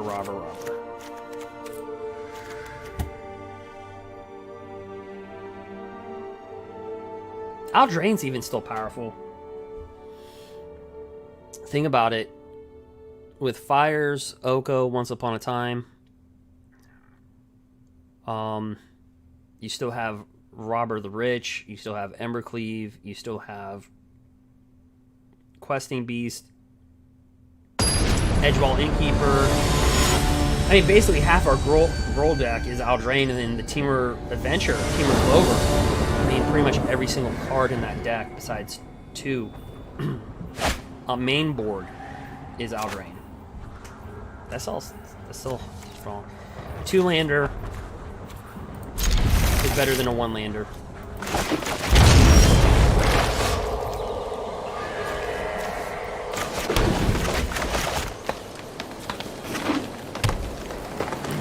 So we can go a multitude of directions with this hand. We can go this, and then we can get a turn 3 Questing Beast out, or we can go Robber the Rich, which doesn't benefit us because he still has 1, 2, 3, 4, 5, 6. We still have 1, 2, 3, 4, 5, 6. So I think that this spot we actually just go this way.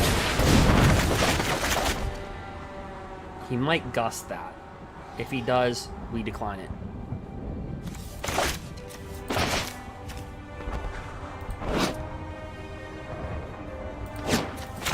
Ikoria, underrated set too. Yep, he's gonna gust it, we decline.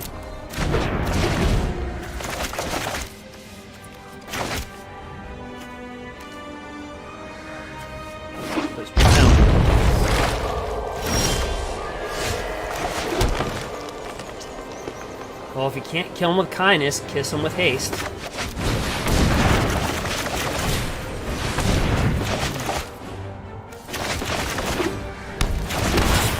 Haste.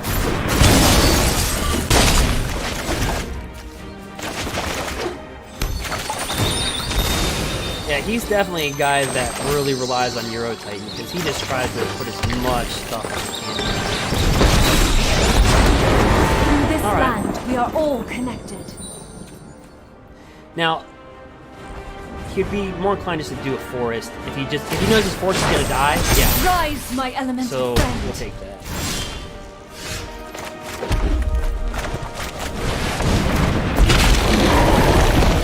And we're just going. Well, here's what we're gonna do. We're gonna send him this way, send him that way.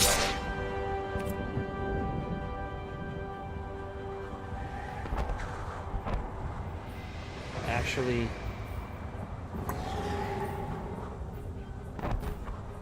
do I even want to do that? Yeah, let's be aggressive.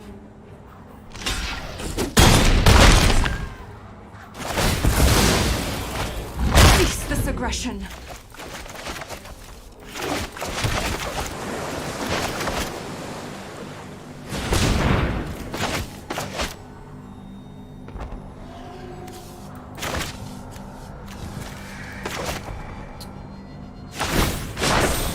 Harness the So he's elements. gonna tap that, pop it for 2 more. He's like, I'm not done. Another pizza. We will not fail.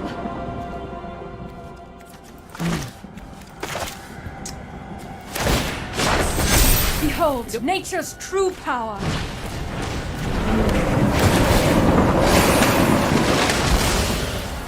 Oh, we so need a land.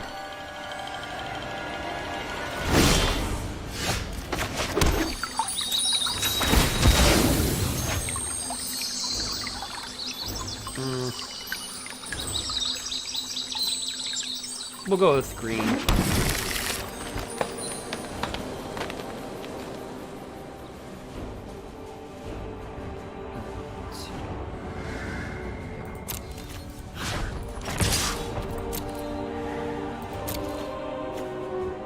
This is gonna have to double block it. Or actually he'll take it all the way, but we're gonna wrap that up twice because when you embercleave it'll hit it twice. So watch, won't. Won't. I can help you no longer.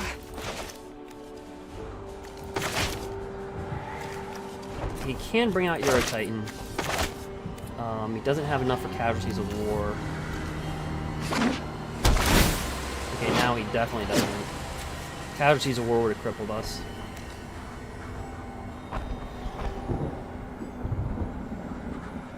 Veil of Summer. Oh yeah, Veil of Summer was banned. Yeah, I was just talking about Aldrain. Veil was M20. Same with Agent. So he does bring out the Titan that in here. Gain 3 life. We'll drop this guy.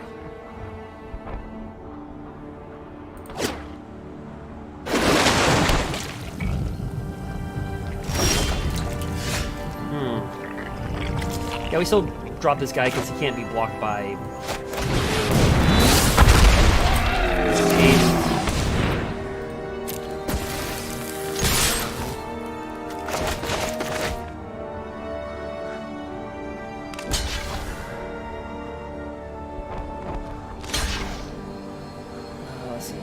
How many cards do we have? 1. So, new browser. Yeah, we'll do that.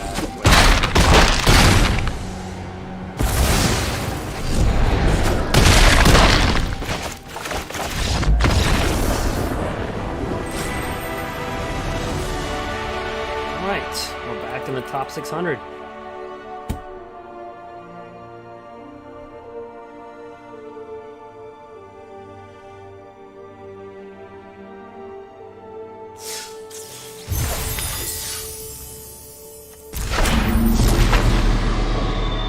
I don't think I've ever read this card in my life.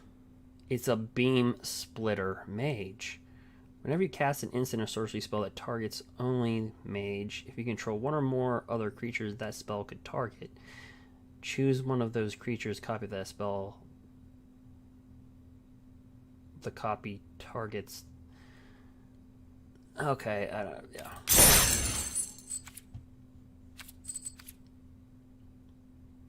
And again, as you guys all know, it's your last day to get this stuff. I think the best bang for buck, we'll play a match, but hold on for a second, is this. If you're new to MTG Arena, I think this is the best bang for buck.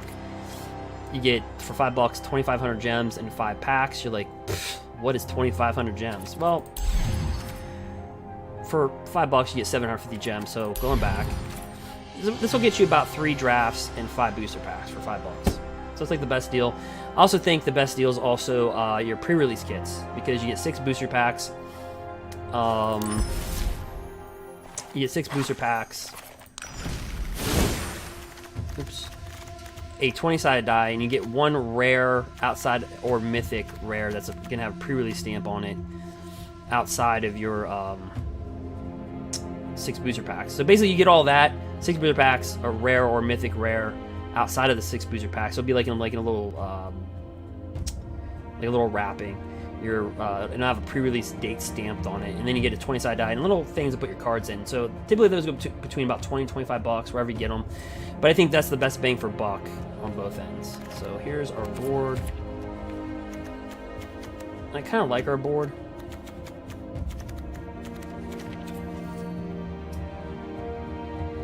The only reason why I mention all that stuff is because M21's coming out. So, yeah. I don't know if you guys are excited for that or not.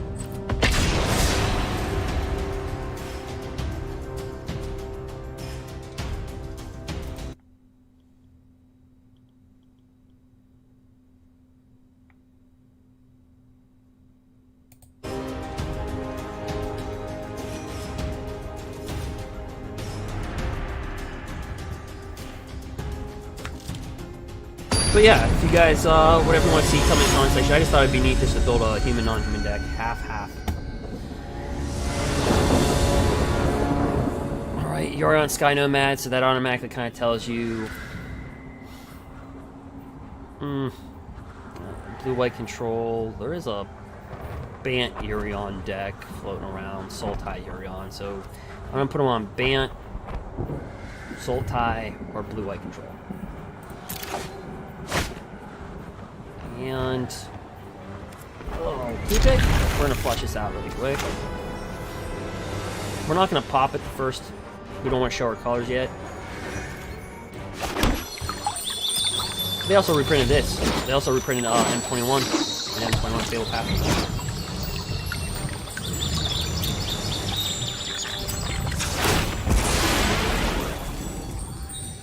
Oh, green. And another land. So it's Bant. Another land.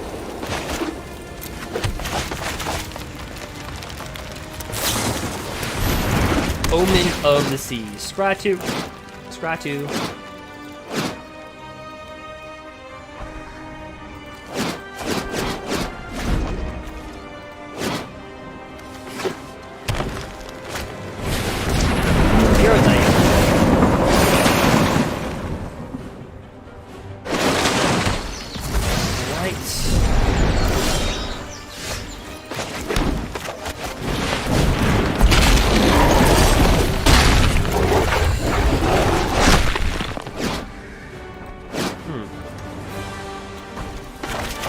What I like about Questing Beast with Yahira, the Orphan Guard, the Companion, it makes Questing Beast a 5/5. And Questing Beast being a 5/5 compared to a 4/4 is just a difference maker.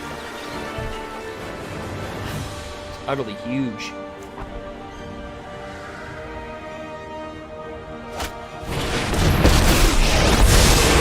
Trust me. Yep, this is getting bounced You'll back. thank me later. Start that NSYNC song. Baby, bye, bye, bye. You have to neg 3 it, right? Here we go. He needs that draw. Ouch. Wow. Oh, you know what? This stinks. We can't use this, the embercleave, because it's not going to have flash. This cuts them off. Oh. Boo. Yeah, we can't embercleave because Teferi cuts them off from flash. I suppose that's how it was meant to happen. I like more than one creature though. It kind of worries me a little bit.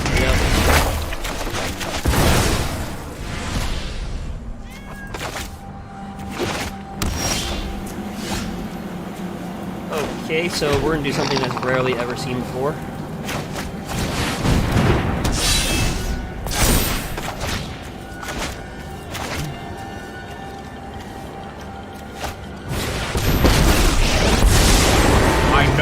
Responsibility. Then bounce this back to our Don't worry, I got this.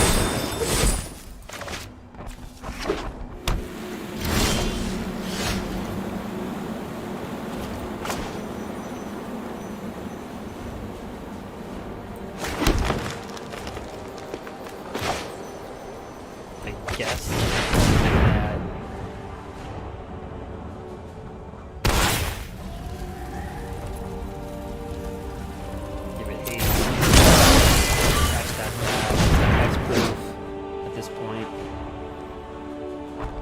Unless he's main board Ether Gust. Yeah.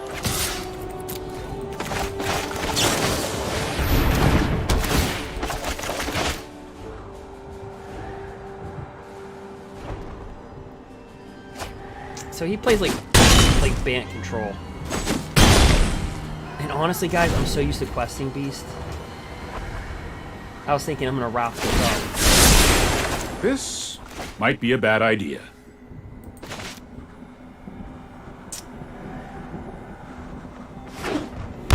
Down to 5.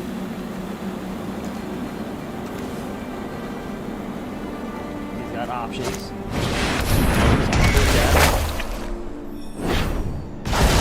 So any haster. Oh my god, he cannot be countered.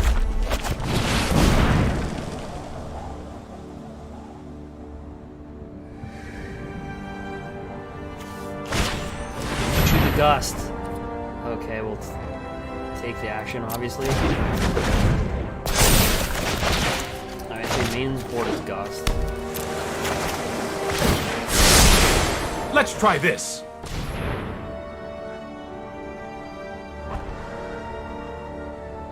I know what he's thinking. He's gonna drop down to Urion, flicker that, but he can't block. He can't block because he has blue, right? Like he fundamentally can't Hardly block. my worst defeat. But I know he's thinking. He's Sorry, gonna I'm late. take my Embercleave. He's gonna scry 2, draw a card. I know what he's thinking, but fundamentally you cannot block with this. So, but you got to do what you got to do. He may not have any outs there.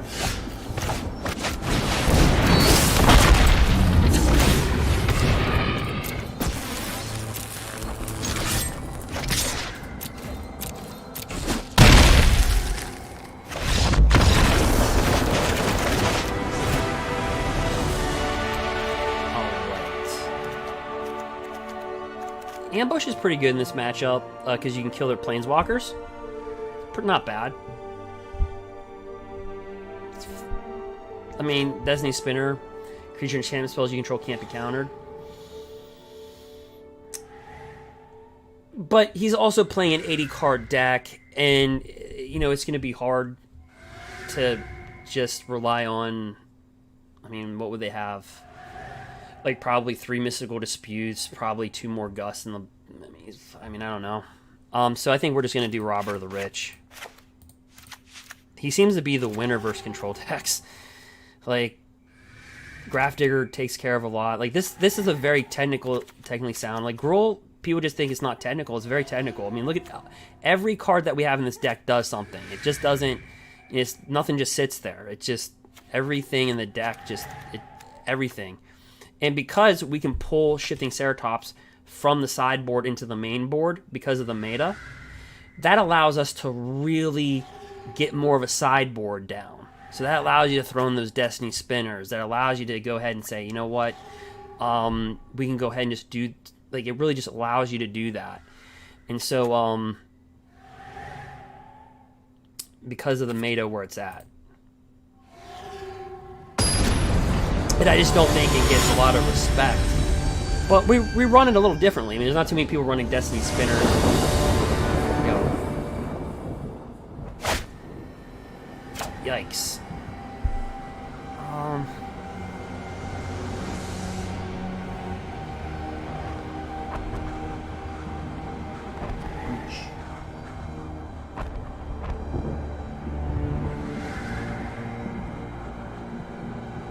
Yeah, Scavengers is going to be good. Yeah, it's a good card. I just talked about that a while ago. It's a good card.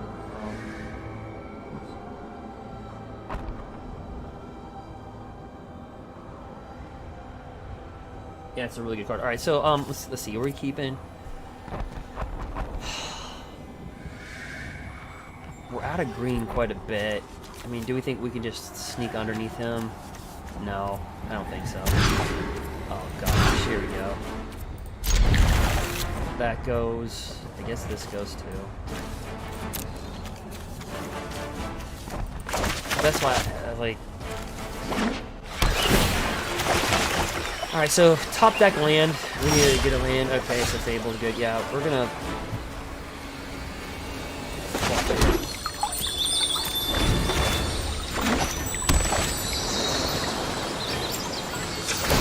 I guess we'll go with green, because we just have to guess at this point.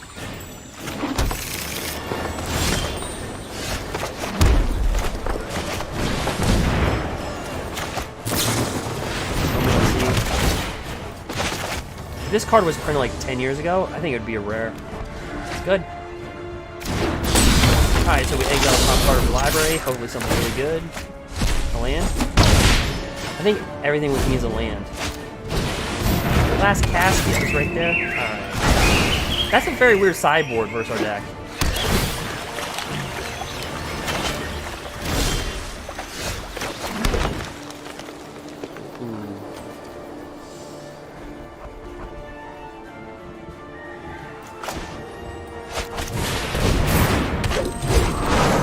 I so badly wanted to cast this. So bad.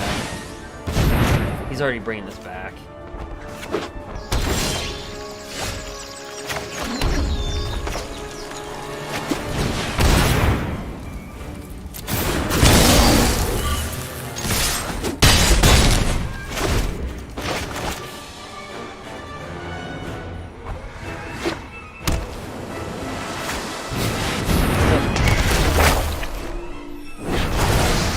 So this is a bad spot because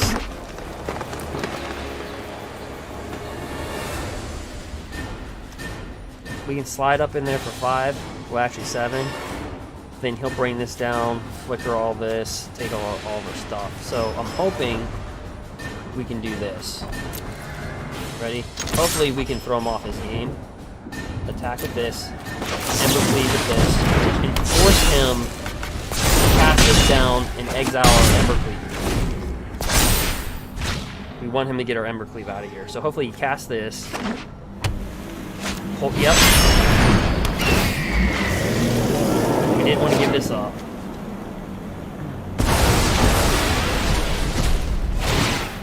Yep, so he can take that out.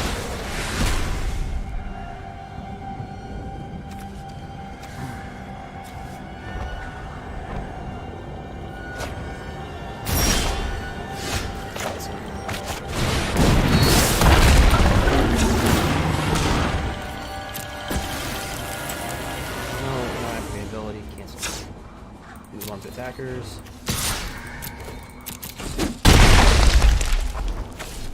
Enter.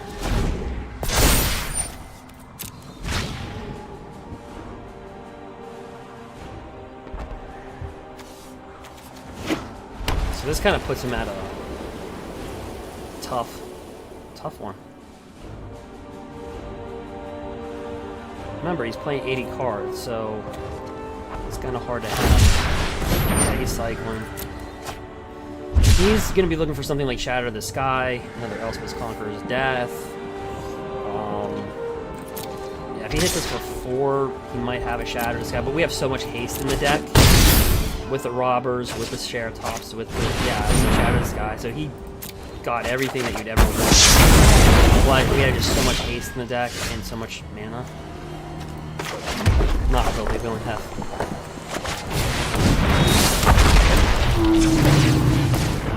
Ace.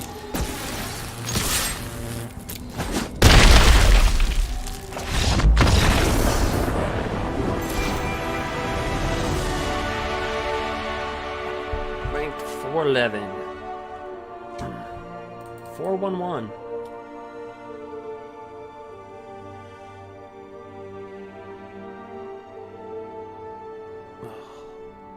I've been talking about Gruul for 5 months. But we did the same thing.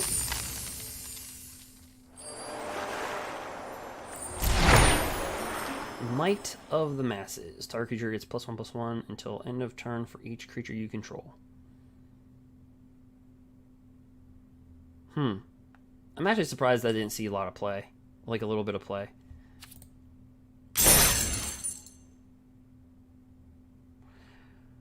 So we're at 411, so you know the competition is going to be really, really high. I think we're going to start to get into that. You know what, though? We've seen, like, the meta, it's like, what, just, like, Bant control, sultai.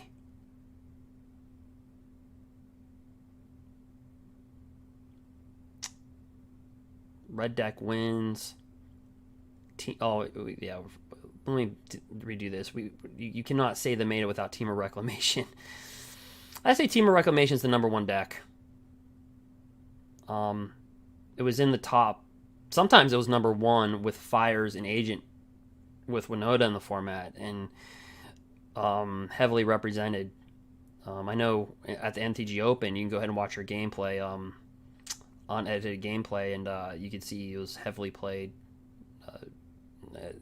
I think that has to be the #1 deck. It's Temur Reclamation, but then I think Sultai Control, Bant, Red deck wins, some form of sacrifice. Those are probably the most played.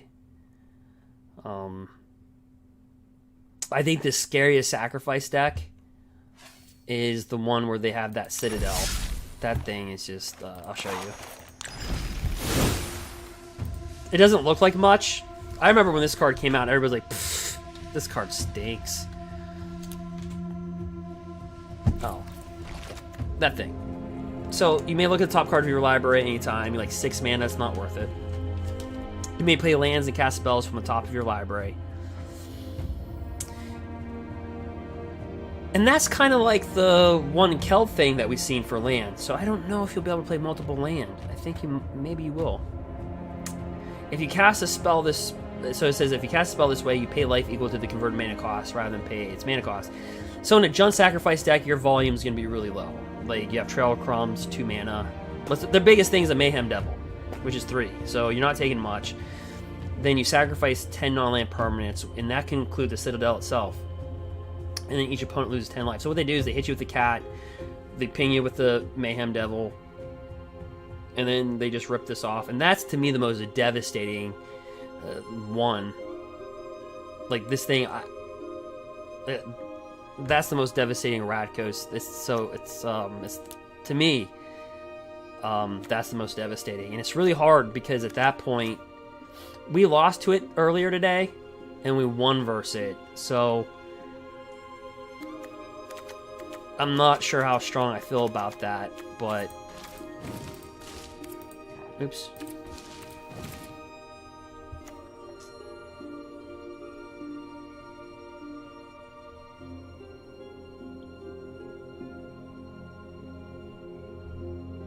Let me see here for a second.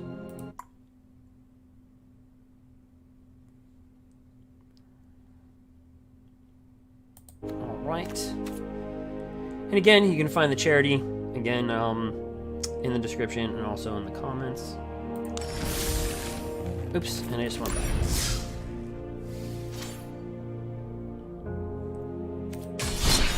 Alright, so we're 411. Here we go.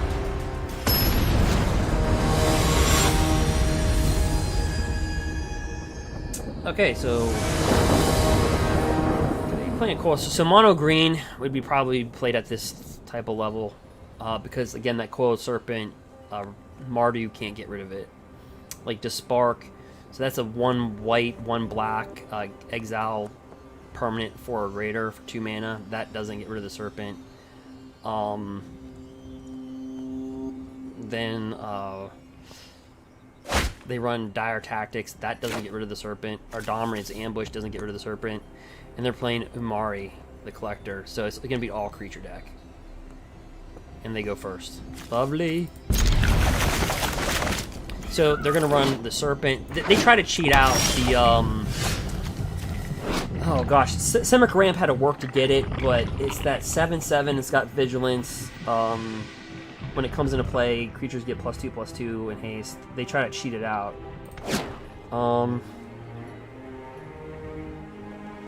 So knowing that,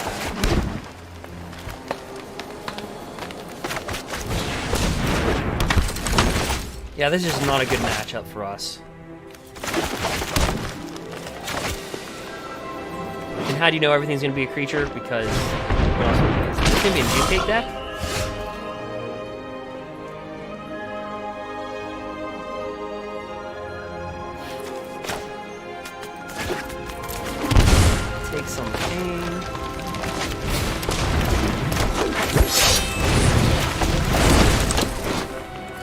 Poliwag Symbiote. Basically, for each creature, it costs 1 less to cast if it has mutate. Also, their mutate abilities cost 1 less. Whenever you cast a creature spell, if it has mutate, draw a card in the discard card, just like they just did right now. Right me off.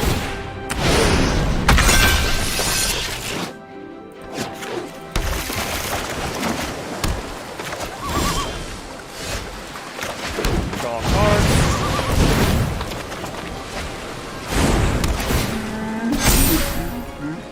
No attacks. I don't know, Midas, if you're still sticking around, you build a mutate deck. You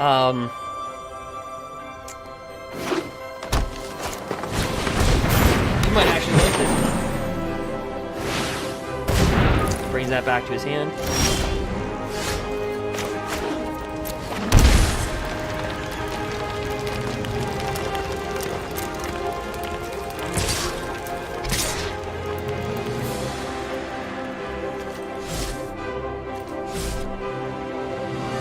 Okay, guys, so I'm just telling you what we're going to do. We're going to attack with this, because we don't want to trade this to this. Well, actually, we don't mind trading, actually. This would be a... This would die. Like, we'd get through, but this... We'd kill this, though.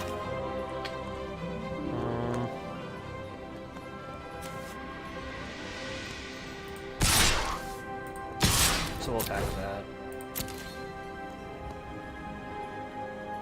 I have a feeling he might just block this.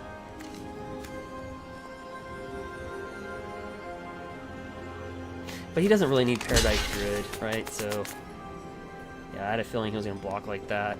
Let's just get rid of that creature off the battlefield. So he'll die. That's why I was questioning that move for me, but...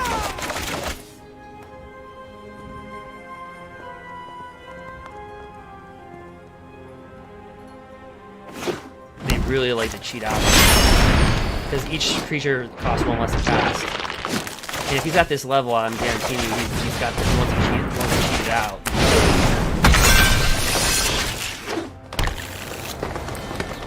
If we get 1 mana, that's going to be devastating for him. Well,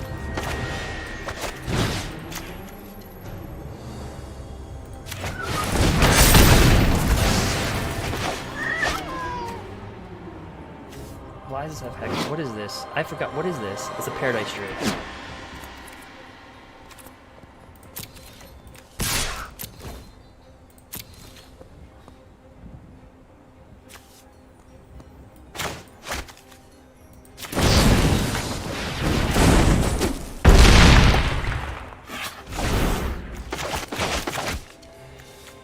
All right.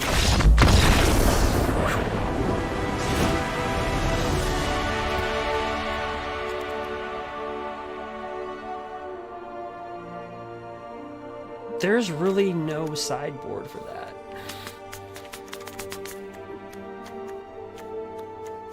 I think our base is...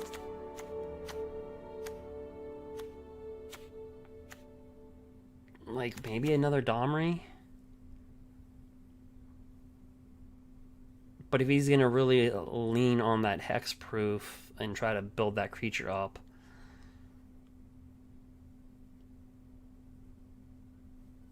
I guarantee you he's trying to cheat out that creature. With like Auspicious Hysterics and stuff like that.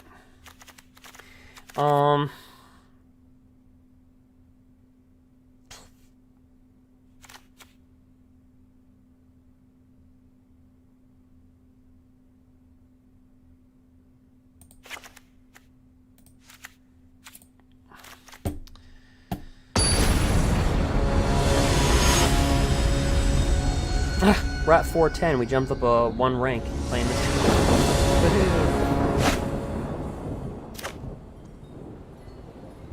Not a good hand, but we have to keep it because it's a balanced hand. It's just not good matchup. Marble Razor.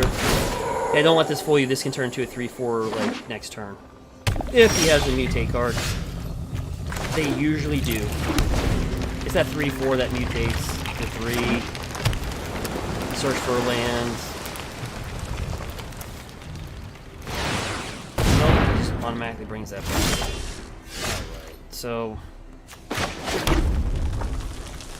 we are going to drop this down. Kind of a slow hand for us.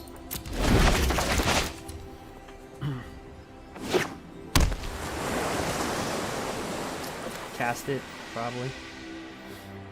Oh, Hydra. Does that fight? Choose one. Fights. Okay, so we can make this bigger and kill it. He's gonna double. Is he gonna double the counters or fight this? If he fights this, then we'll Rimrock it and kill it. What's he gonna do? Okay. He's gonna fight. Kill it.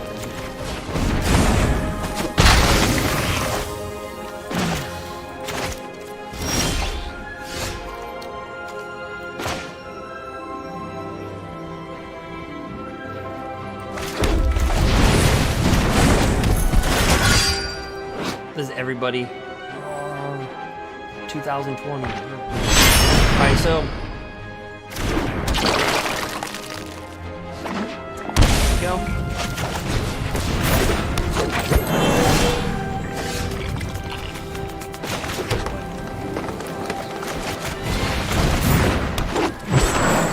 Pass the turn, so he's got a 4/5, 2/1 Paradise. So he's got everything that he needs.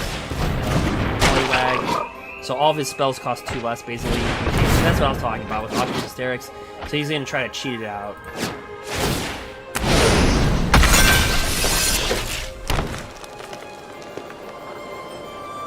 I figured that was his plan.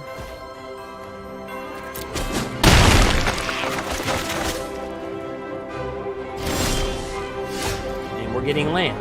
That rhymed, but it's not good.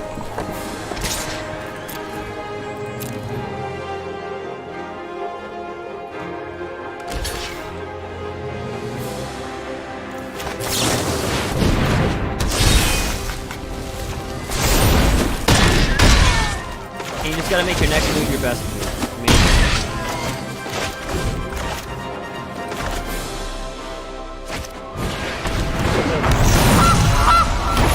So he's got...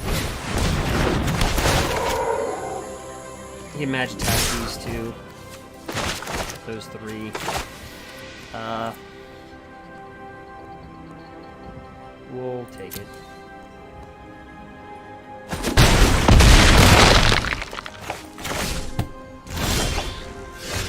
Yep, not flattering.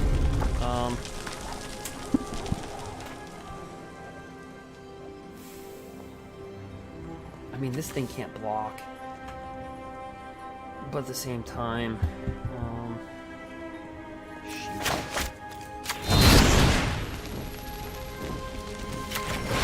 I can't have him sitting back just gaining 3 life either.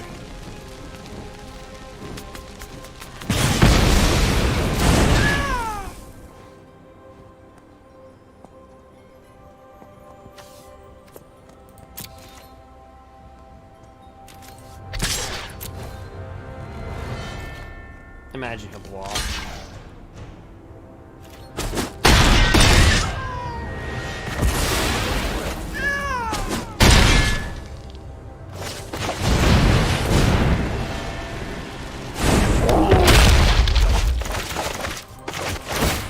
So what are we looking for? Well, we're looking for him to be aggressive, and we top deck a Haster. That's what we're looking for.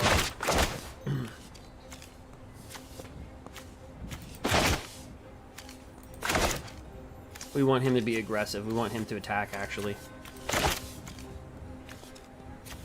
We want him to attack specifically with these 2 creatures. I don't know what he has in his hand, though, so...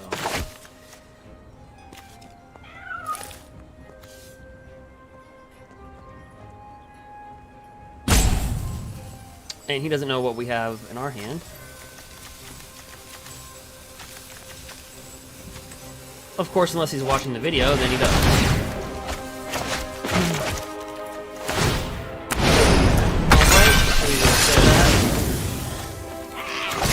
That was a top deck. Okay, well.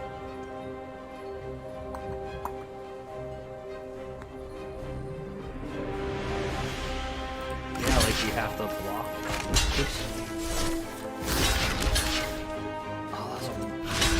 That was a crazy top deck. Alright.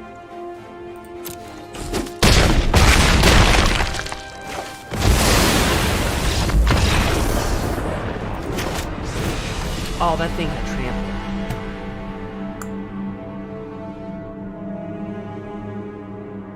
It had trample. I wonder if we can outchase him.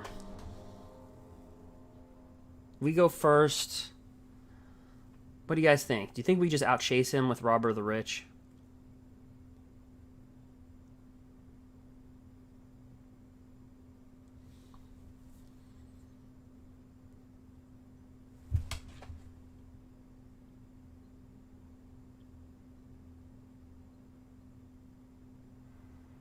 Let's see. Do we outchase him?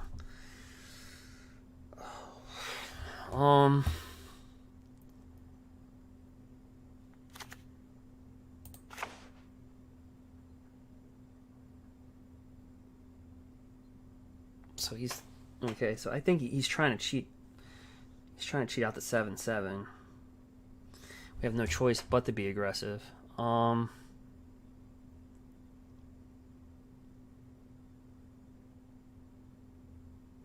If we can outchase him, but they always seem to get Arbor Grazer and ramp. Let's go back to our base.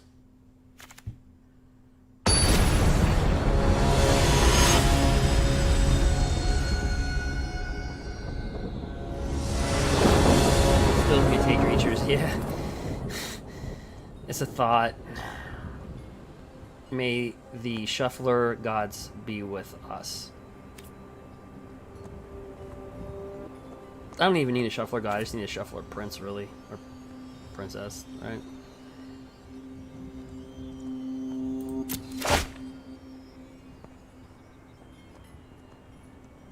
I guess. It's kind of like, eh. But then you are going first. But like, say, Robber's rich. See, you drop down Robber, take their cards off. That I don't know. But they always get Arbor Grazer, as evidenced by what I just said. So, because they can empty their hands. It's like, it's guaranteed.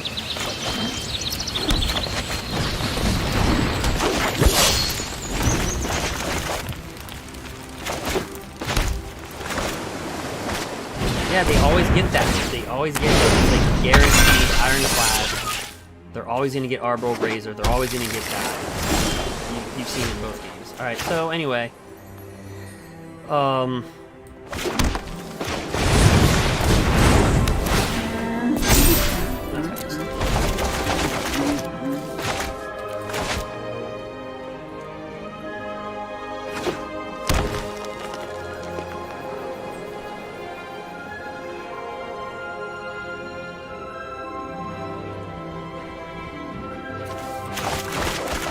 Well, the deck's got nothing but creatures and land, so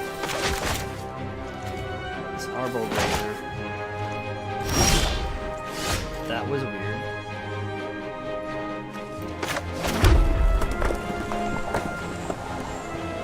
That was kind of a weird pass. You know what? Do you have like a Night Pack Ambusher or something? Like something weird?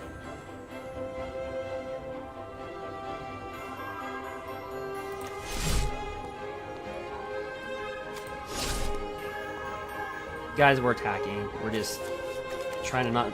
I made it too. We're trying not to give away that we have embercleave as much as we do.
think that's the only flash mutator, right?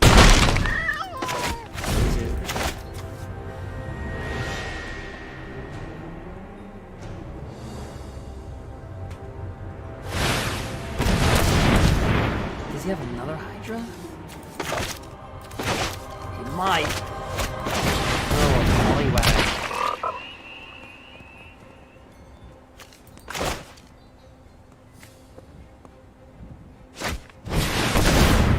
Yeah, Asterix.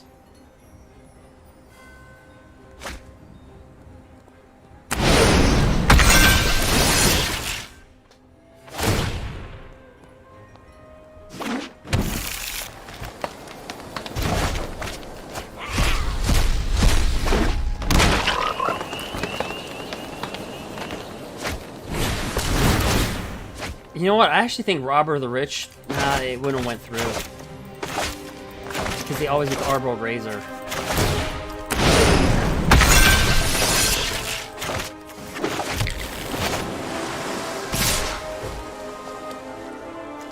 Okay, so this has Trample, Mutate, this has Mutate, Reach, and Flash. Okay, so this is a Trample, so we're not going to block that.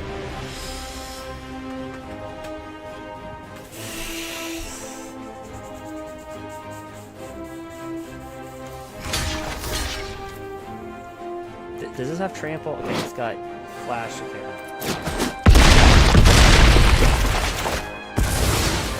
All right.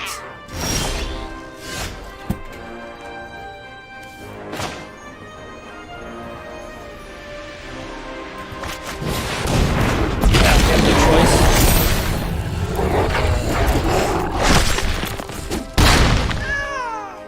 We're just gonna drop this down. We don't want to show them that we actually have this. Actually, you know what? Yeah, we did. Because we need a 1/1, just whatever blocker.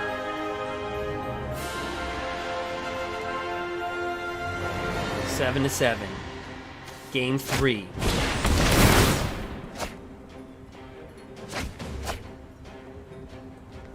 Rifling through the deck.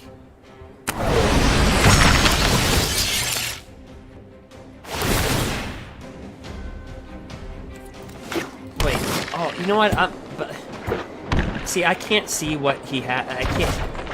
You know, it'd be nice if they showed you the cards like graphically. I can't. You know what? This is what he's doing. I couldn't see it because I was reading the card. He's got that shark underneath here. And I can't.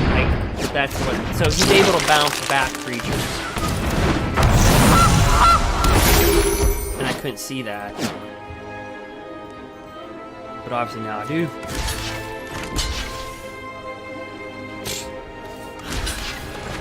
That's a good game. It was a good match. Good game, man. Yeah, he knows it. We both know it at the same time. So, yeah, good game, good game. Yeah, you know you got this.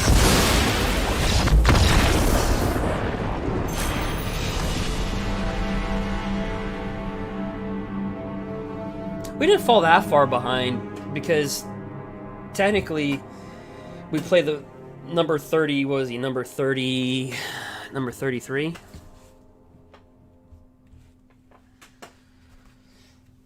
So, I mean, we didn't fall too far.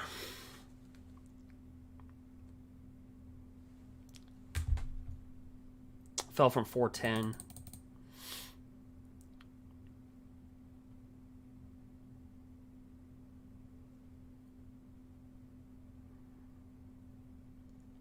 But again, if you're just joining, again, just doing something, just create some awareness, and there's a charity again in the description, also it's in the comments. I'll re-put it in the comment section again.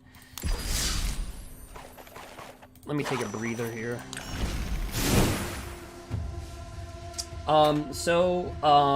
If you're Eastern Standard Time, good morning. If you are Pacific Standard Time, you're at 4:40 in the morning, and well, also good morning or good night. I don't know which one to tell you. Central, you are 6:40 in the morning. In the UK, I believe you are at about 12:40 in the afternoon. So, happy brunch. Yeah, right now we're just doing MTG with a little bit of a cause. MTG against racism with some of the things going on. Again, we're not making this political. our chat's been really awesome. Our Twitch chat, again, I was able to do a 16.5-hour live stream of just playing. We're playing the top, in Mythic rank, and between YouTube, like the community, nobody cursed, and we just, like I said, we were able to joke around and without no cursing, nothing. I mean, we were just able to joke around. Obviously, card names you can, but yeah. So comment in the comment section if you want to participate. Again, what I'm going to be doing here within a couple days, I'm going to be doing a where you guys get to determine what deck I play, half of what deck I play. It'll be half humans, half non-humans, and you get to pick half, and I'll pick half, and we'll see how that works out. Now, don't pick half. That's gonna hurt me. We're gonna try to make we're trying to make it a deck. Okay, just like we did with Gruul, right? We grabbed Gruul from a deck that was okay, but we took it into Mythic Tier 1 last month, and now we're taking it into rankings that we're at 560 right now, is our current ranking. We were at 410, but we just lost to number 32. I feel like it's like football numbers out, but I don't like giving people's, I don't like saying their names on the,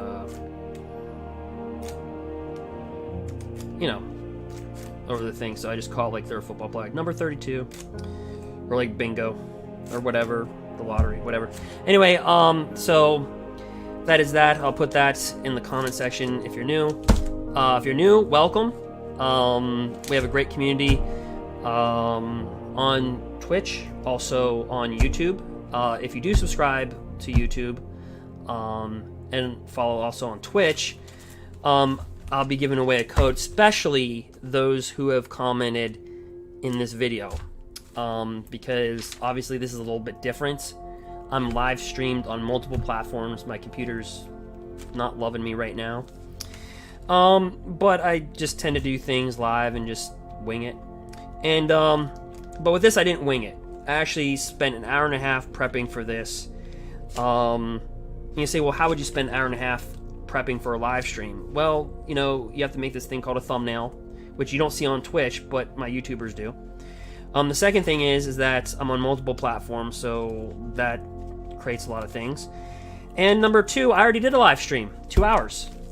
But my mic was off.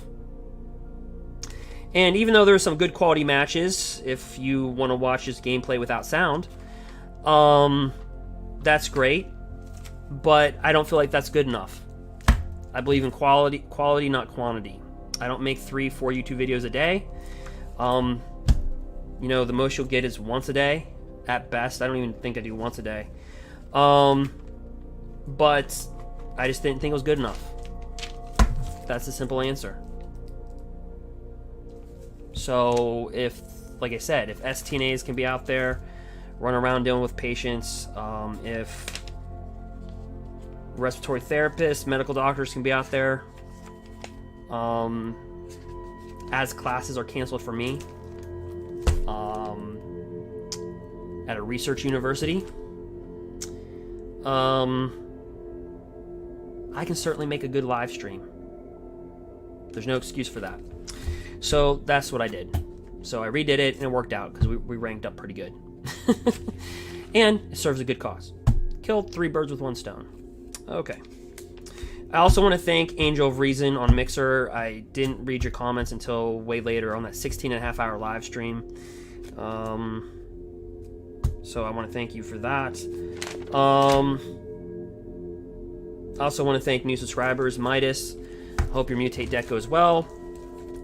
Of course, some of the regulars, Dark, Raphael, probably out there. So anyway, take a little bit of a break, be right back, and then we'll just run this again. Here's a deck. Again, my Twitch should be in the description. I'm going to drop something in the comments. I'm going to take a quick break, and then we'll be back. So I hope you're having a good day.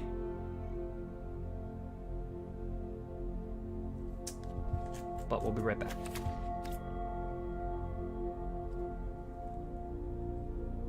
But I won't leave you hanging. So we'll be right back, and let's see here. Again, if you haven't seen it, here's the new M21.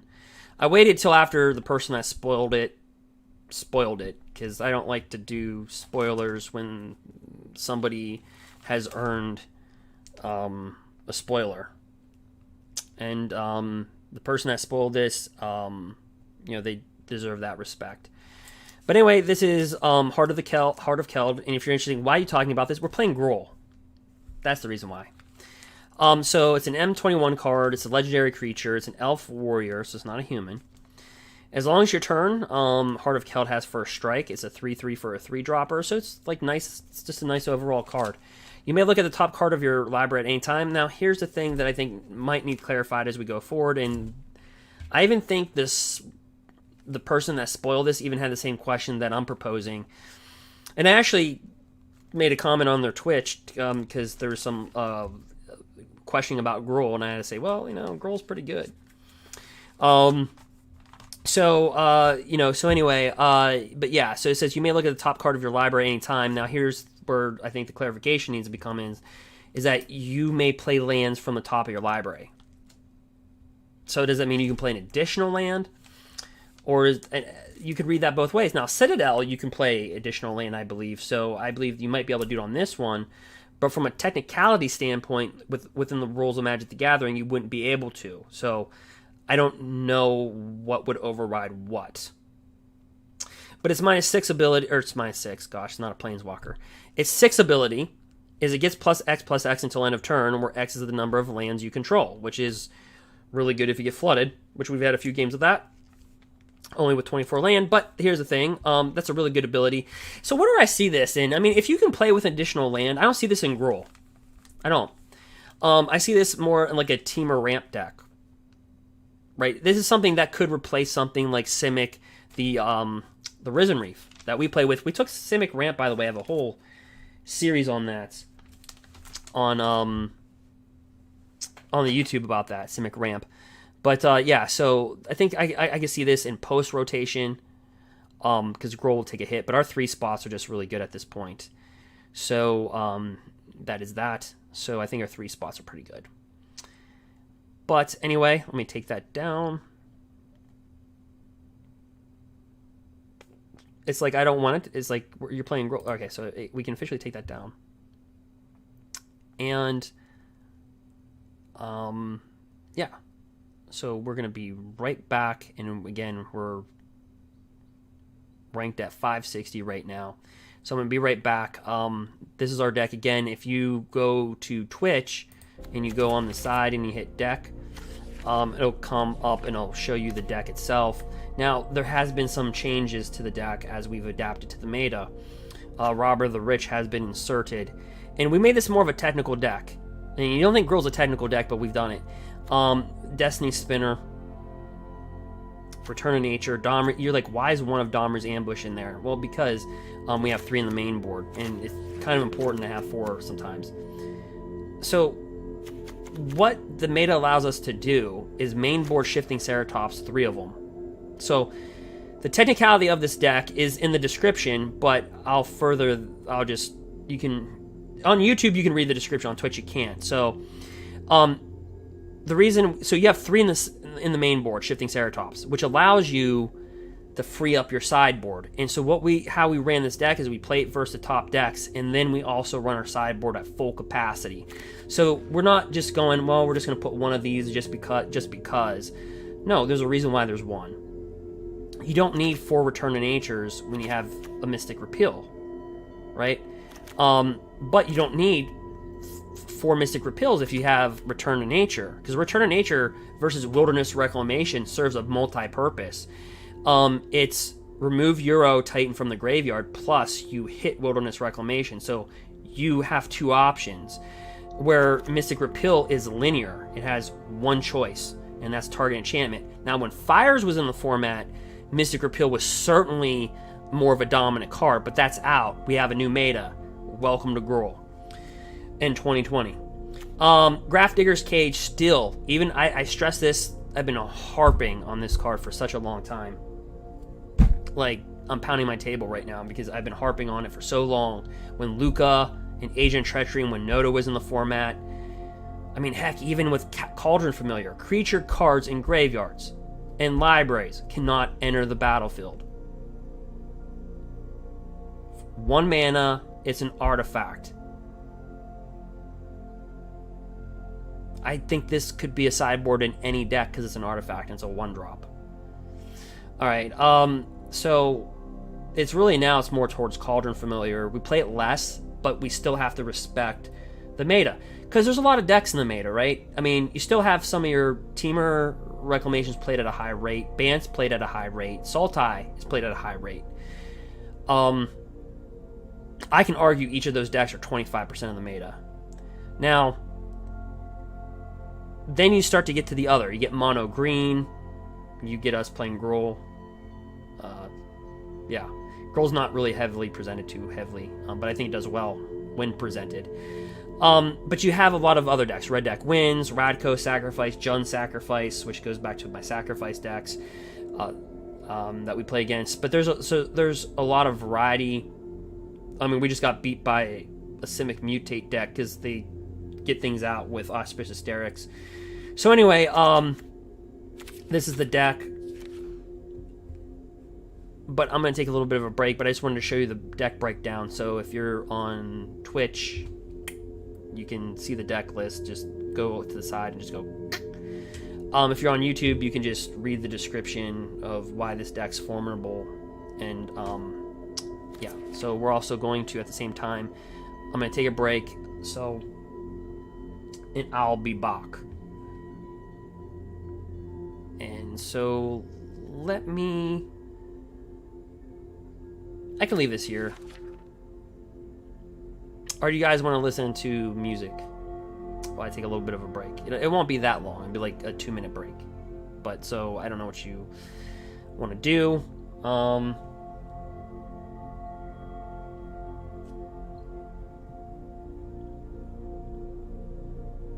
Let's see here. Give me 1 second.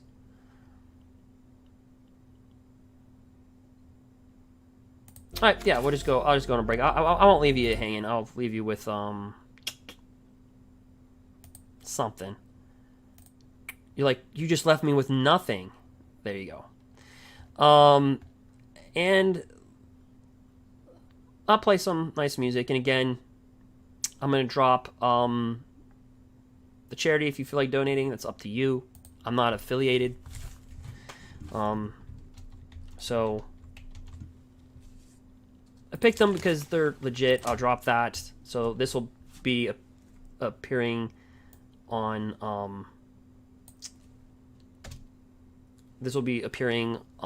Twitch and YouTube. In Mixer, I've not forgotten you. All right, so you're there. We're here, and then. So you'll see that in that, and then again, I do want to give credit to the STNAs, the nurses, the respiratory therapists, certainly, the DOs, the MDs, the JANDers, drivers, and for those maybe that didn't want to stay at home, but you did, or maybe you feel like life has, you had to adjust to certain things, and we'll relieve some stress by playing Magic the Gathering, and that's one of the things I always tell you. I have some weird puns. I said there's life game in Magic the Gathering, but it's not life. It certainly is not life. Play responsibly and have some fun. So again, really proud of our followers and subscribers, especially on that 16.5-hour live stream. We had fun. Not one person. No, it was just clean, and we were able to have some fun. So thank you for those that follow and participate in the chat as well and subscribe. All right, but I will leave you with some. Nope. Looking for. Nope, not that. Yeah, that one. Nope, not that. Alright, there you go. It's a work in progress, guys. So we'll be right back. We're ranked 560 with Gruul. If it's love that you need, you can About a 2-minute break. take it from me, 'cause I'm the one who's giving it up. And again, you're like, you're talking, yeah. So, So for those that follow and participate in the chat, and those that are on YouTube, I'll be giving out an MTG Arena code to one random person on Twitch and also YouTube that commented today in the video.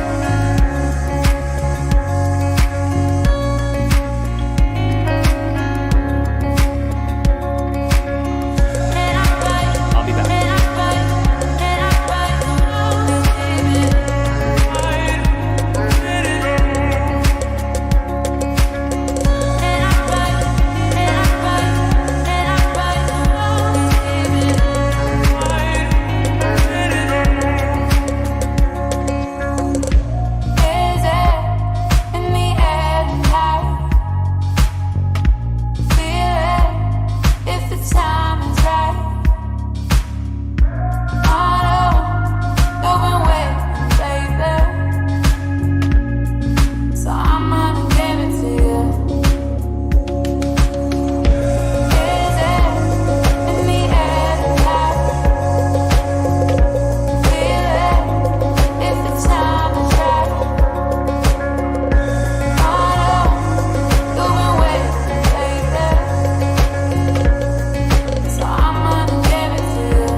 Hi guys, be back in a minute.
to hold on to, gotta find it first.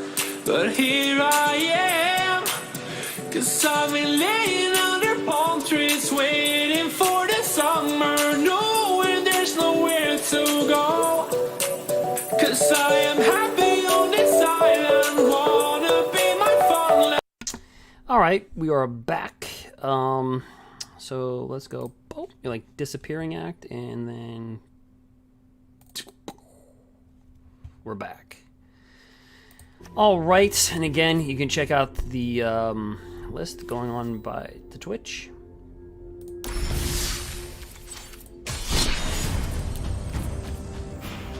Let's get some gameplay.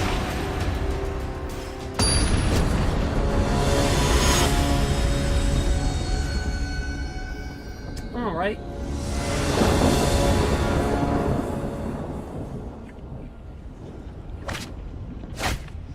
Well, yeah.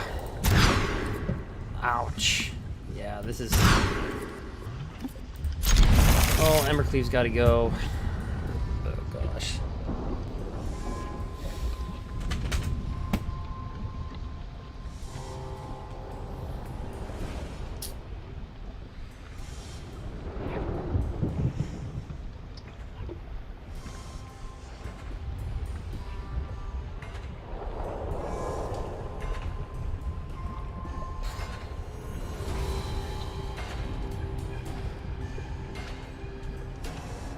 Oh, he's waiting on me. Gosh.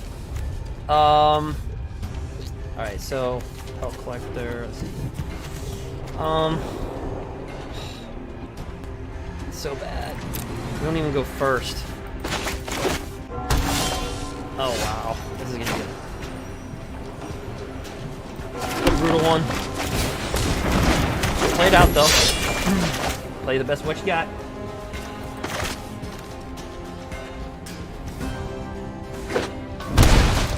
Alright, so Mardu Knight, and this is... Alright, so let's see here.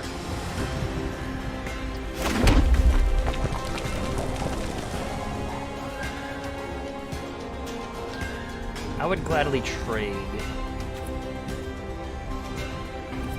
these two for the other, so let's see here.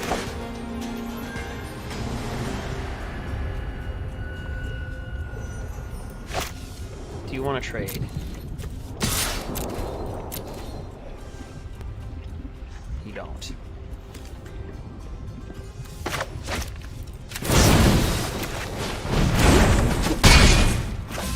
Oops, we have to drop this down.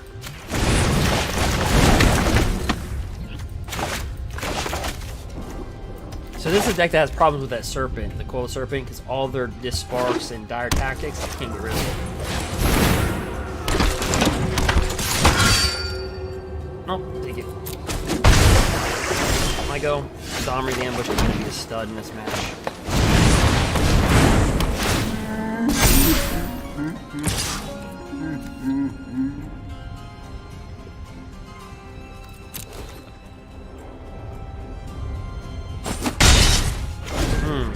Doesn't want to trade, doesn't want to block it.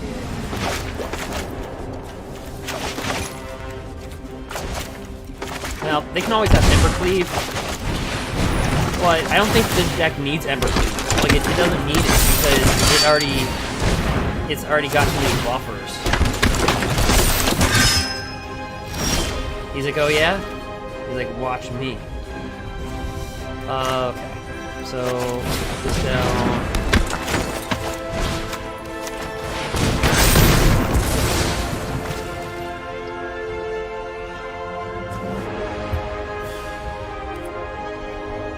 Yeah, I mean, if we attack... We really want to attack with Cleave on here, right? I mean, if we attack, he could... How many tokens is this? Is there a token counter? So it's 1, 2, 3... Is this 4? Yeah, 1, 2, 3, 4, 5. So you'd most likely do 4 and 2.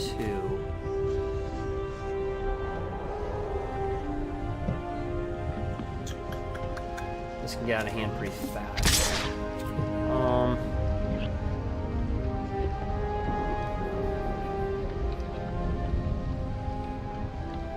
Or you just block with a 1/1. No, no, that's good.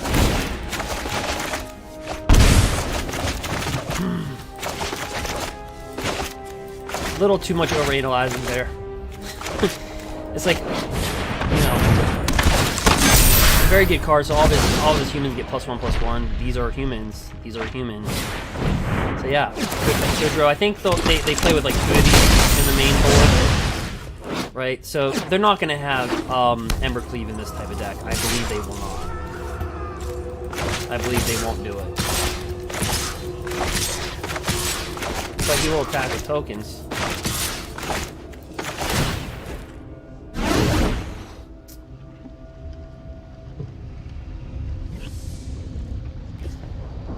Well, we eat that.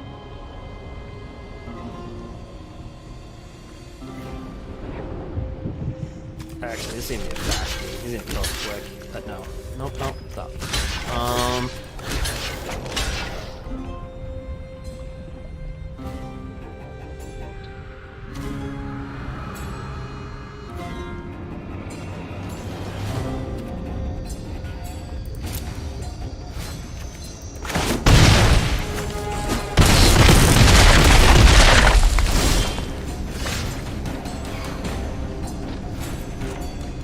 Can't even rely on embercleave.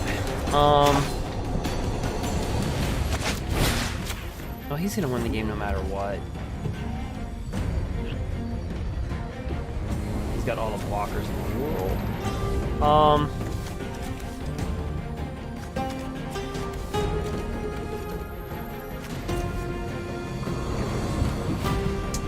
You know what? Let's kill him.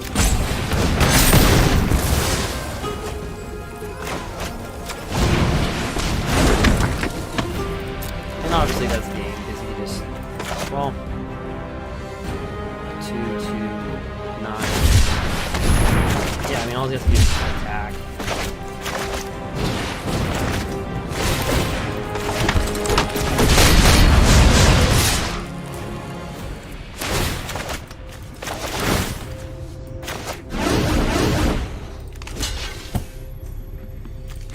This is kind of a wonky matchup.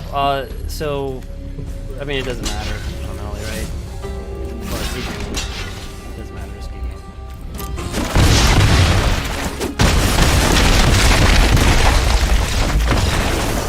But the decks that we can handle, they can't. The decks that, so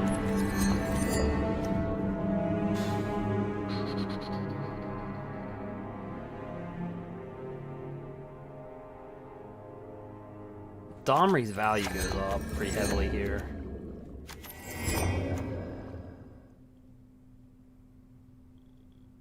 Drawing cards. If we go first, though, we drop down Robber.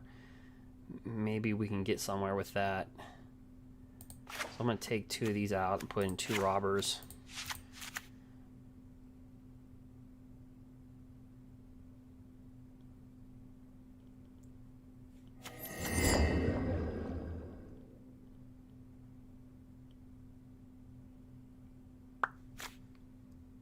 Maybe go.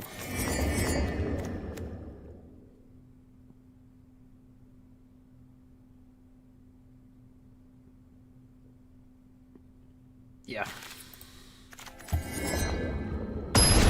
And he's got to feel very confident in his deck.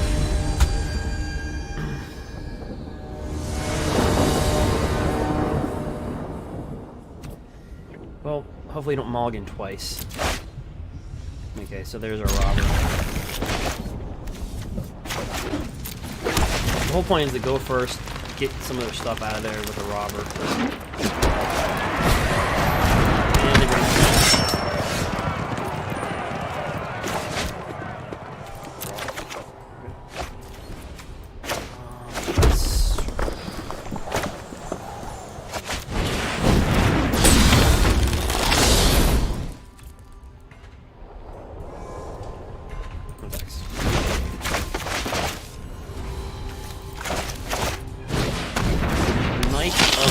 We take the 2. Probably drop the land after that attack.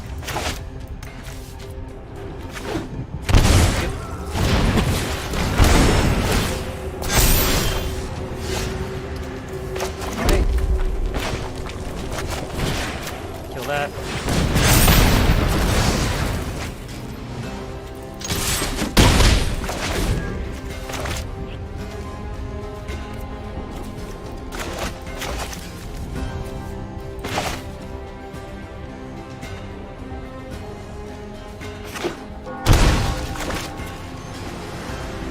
You can drop Kudrow down here at this spot. Could be a dropper.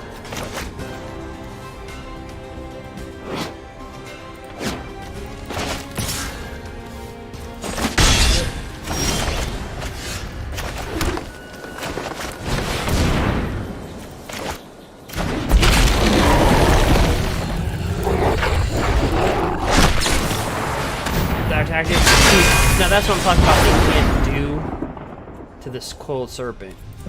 That's why the Mardu struggles versus the serpent, the mono green serpent, because all the removal is multicolor. But it's a really good deck. I mean, that.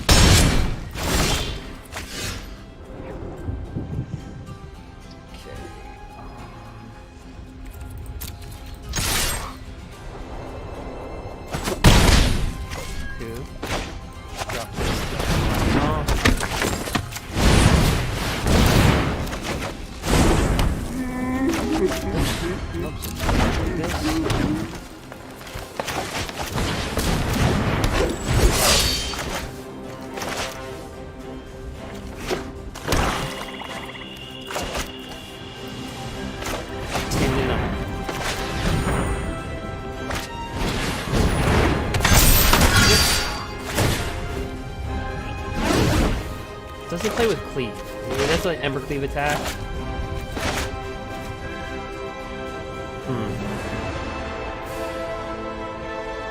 I mean, that he has to have embercleave. So we can't let this go through because it'll take. That'll kill us if he has embercleave.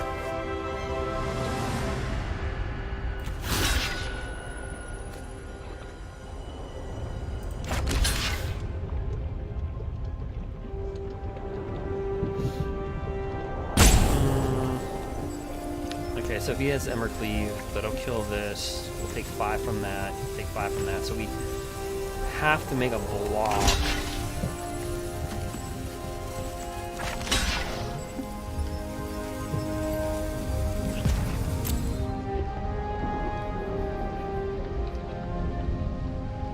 That just screams you have embercleave. I mean, it's.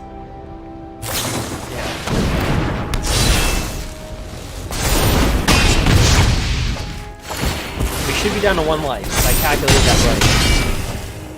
We're at 3.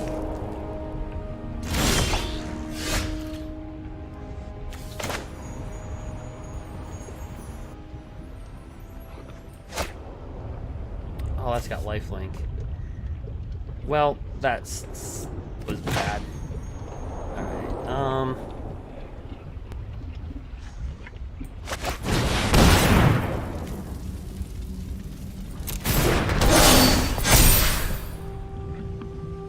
yeah, that's pretty much it.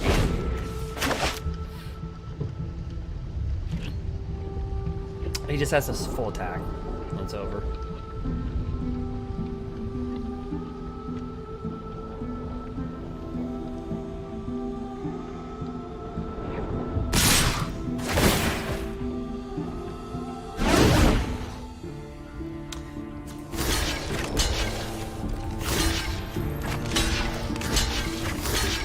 Yep. Okay.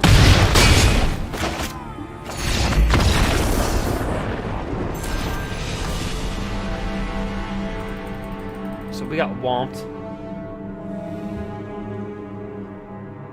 Yeah, that's just gonna be a horrible matchup.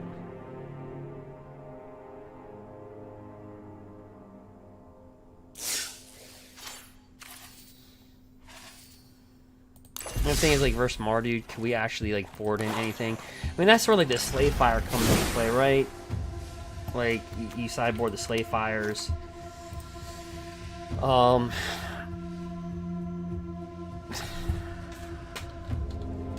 Because it's really just removing their creatures from the game. They're all tiny. They're all like little tiny creatures.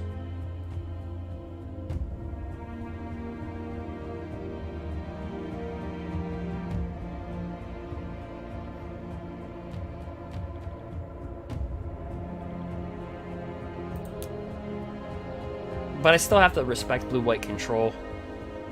Creature enchantment spells you control can't be countered. I have to respect that. Even though it's... blue-white control isn't...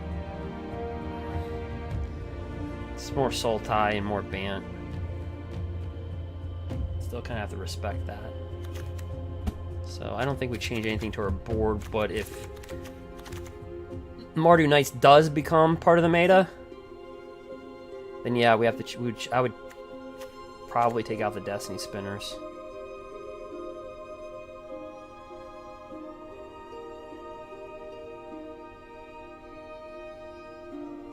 I mean, Flame Sweep pretty much just wipes them out.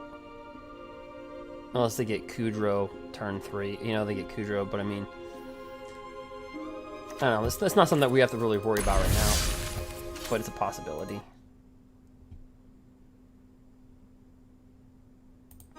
Alright, we'll play one more match.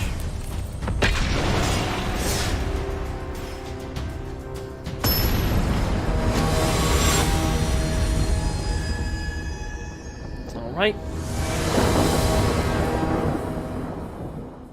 So we did horrible versus Mardu Knights. That was just flat out. Like, the second... Like, if we would have hit embercleave first, we could have maybe pulled that out. But... they kind of owned us, right? They're just like, hey.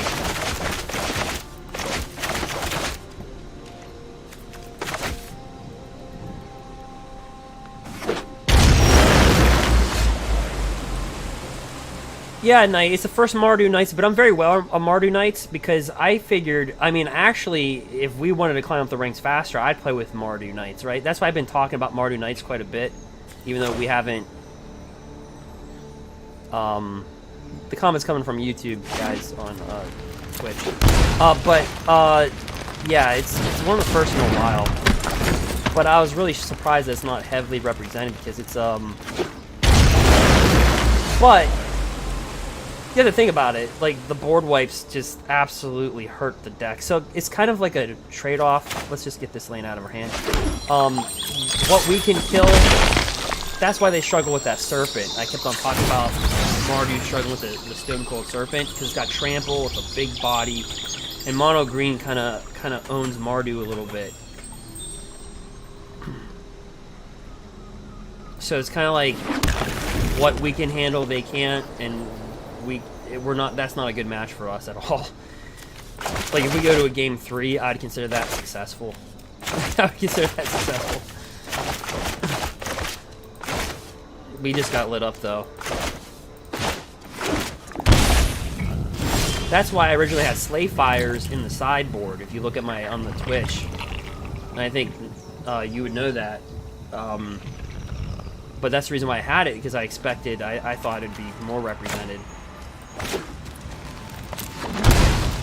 And our opponent's like, I don't care about Mardu Knights, I care about this game. He's got Temur Reclamation, maybe the best deck. It's kind of weird to go from that match to this. Did he get drawn to an Ether Gust? Yeah, decline.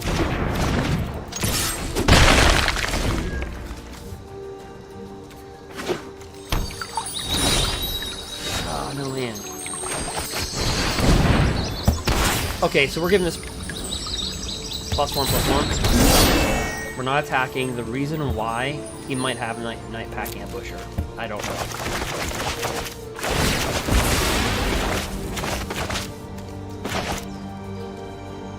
Maybe he doesn't, maybe he does. No, he doesn't.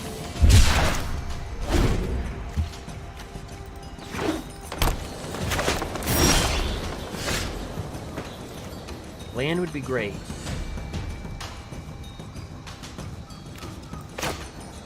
Give me liberty or land. Alright, I'll take both.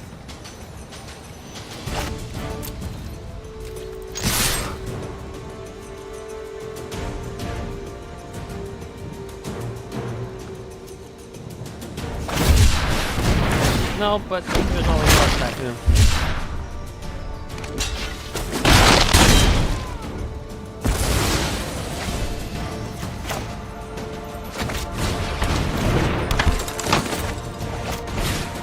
Why not?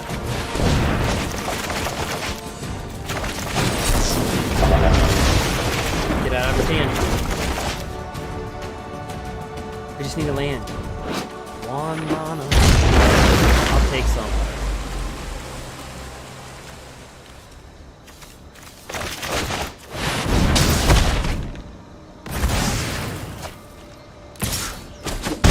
Land. Thank you. Is that so difficult? Yes, it was. Alright, oh, and we key killed our creature, so my bad.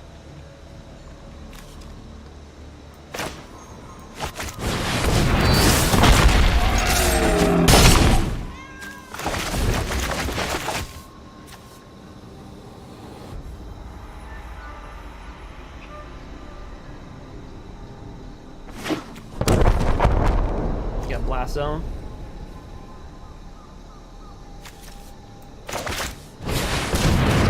Got his reclamation. Let's see how many cards he gone through. 18.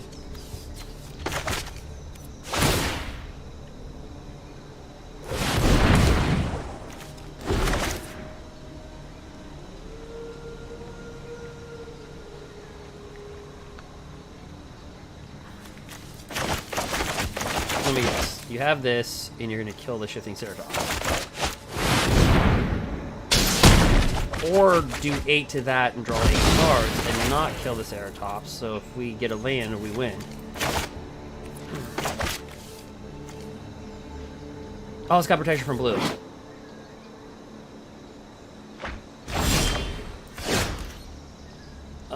You know what? We win.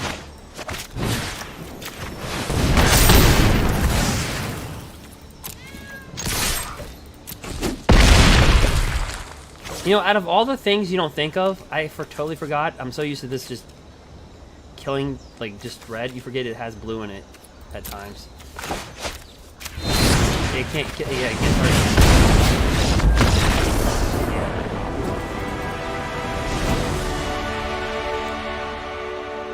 Yeah, familiar foe. Yeah, it seems like we are destined to play against Temur. Okay, so we're just... I think I should just have a Temur sideboard for Gruul. I just think I should just put on a blog. And it's like, if you're playing against Gruul, you just play with this sideboard. Don't question it. Just do it. So, we know the drill. 1, 2, 3. 1, 2, 3. You could make a... But we're going to be aggressive. Take out a Rimrock Knight. Board and shifting. We don't know what he's going to do. He's going to board in his Ether Gust. He's going to board in Mystical Disputes. We already know what's going to happen. Next on Jeopardy. What do they sideboard? Blah.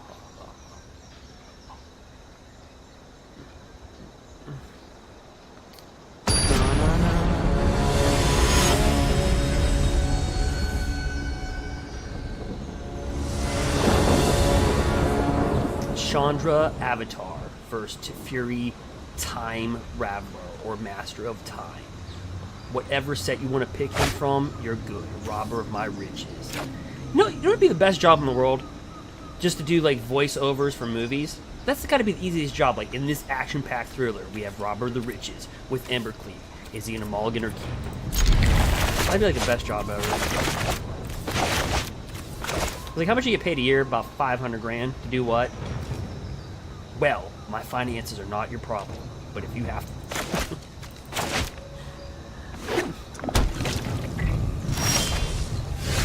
Alright, flush it out. Ah, who cares? You already know what color we're playing. I'm not gonna be fancy and go, oh, pass your turn.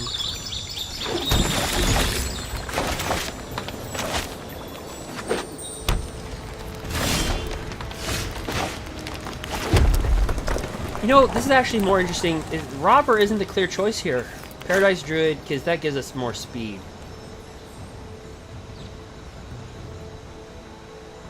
Yeah, that opens up much faster.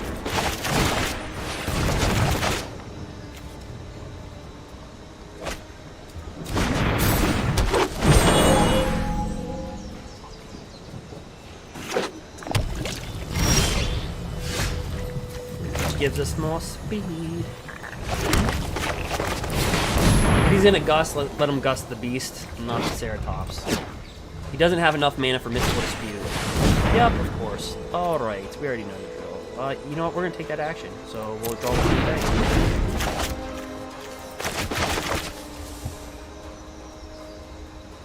Do not have a turn 4 Wilderness Reclamation. Yes! He's as bad of mana as we are. Finally! First time ever that has ever happened. Well, we're gonna hit him with a Grafdigger.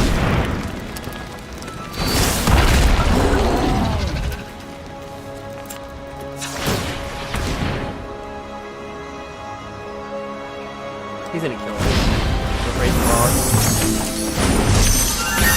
That's not too good when you're Brazen Barring a tapped out Paradise Druid. So I feel pretty good about this. Although, let's face it, he's like us.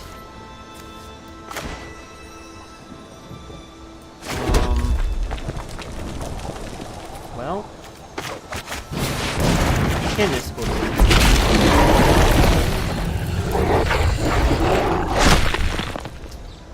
Another gust. I wonder if he boarded it so heavy that it got away from his own deck. Ambusher. Great.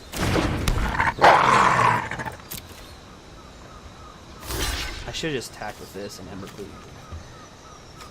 But we'll give it trample at the very least.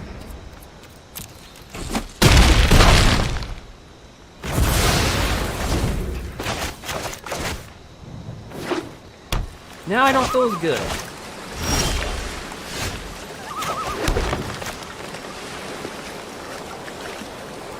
For the rich.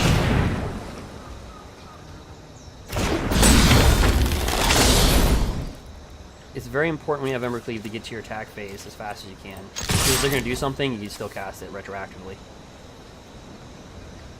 That's why I like to go to my attack phase really fast. Not only does it put your opponent on a clock faster, but you can sometimes they don't react to the ember, like so you get the embercleave less casting cost. And this is the point where we just do this.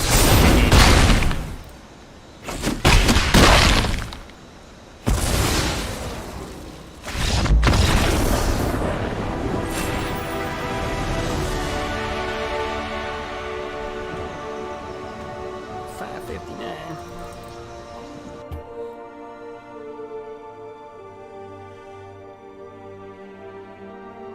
I don't know if this deck can get inside the top 400. Like, we flirted with 410, we flirted with 539, we flirted with 560, we flirted with whatever we are now, 5 whatever.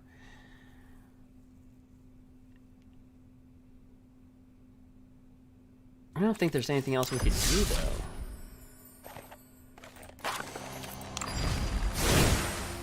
Because it seems like we're playing... does it feel like to you, on YouTube, Night? Yeah, I can if the shuffler played along. Yeah, I think if we really... I mean, if you really look at that 16.5 hours, there's a lot of wins off that three lands. Like, it was just incredible. I was like... and you have to understand, too, I was really tired. Right? You do a 16-hour live stream, you're just like... And that's why I cut it off, because I felt my quality was, like, just tanking. But... and plus, like, who streams for 16 hours? So... like, when people re-entered my chat, they're like, I fell asleep for 7 hours and I watched you for 4 and you're still doing it. That's when I realized, like, oh, wow. Yeah. But yeah, I don't know if this can crack 400, but the funny part is we beat number 30, we beat like a number, what did we beat? Number 21, number 170, number 230. So, like, we actually went back-to-back games. We played number 170. No, 2 out of 3 games. We won 3 in a row. We played 130, then we played like a match, and we played like 230. Or excuse me, we played 170, played a match, and played 230. The only reason why I know that is just because I just remember stuff. But the secondarily to that is that there is a player that I've gone heads up with in Diamond when we were a Diamond League. Every single season, every single like month, I face that guy like probably at least once or twice. So I remember who they are, and I was happy that they made it into the top 250. So I remember that. We ended up winning that match, but I was like, I'm glad that if anybody made it there, it's that individual, because I know that they work really hard, and they always have like a deck that's unusual, kind of like us a little bit. So it's kind of like a weird. I think he was playing with like Simic Flash. I can't remember. It was like Simic Mutate Flash. I can't. It was something like that. This was a very good player. I knew that right off the bat. Like ever since I'm facing, I'm like, oh, it's gonna be a good one. Sideboard wise, I'm not gonna say his username. If he ever reached out to me though, I would definitely plug his name for sure. Because he's just pretty good. He's not. I mean, he's good. He always seems to be like right there where we're at, like every step of the way. And another guy I played 3 times in one day on that 16.5 hour live stream. We got on back-to-back matches actually. I don't think it, but anyway, that was I think my first time playing. I can't, like honestly, like Destiny Spinner, we haven't used it really much. I think we used it like in 2 matches. We played Simic. Oh yeah, we played Simic Flash, and it worked out. This kills Simic Flash, especially when you go first. Turn 2 Destiny Spinner on their turn 1. It's like game over. They can't counter anything that we do, besides embercleave. Came in handy versus blue-white, but blue-white control isn't the meta. It's sultai control, Bant, and Temur reclamation. I think each represent 25% of the meta each by themselves, and I think the other 25% is just like Jund and the rest. The last 25% is very diverse. I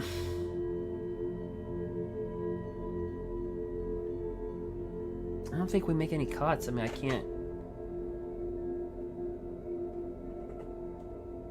But I do want to get in the top 4. I want to get in the top 400. I've gotten close, 410.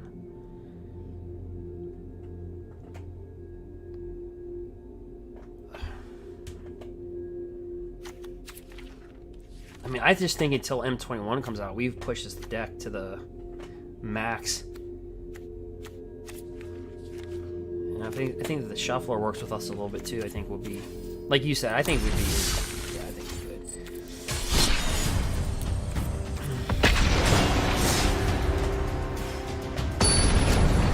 That was bad.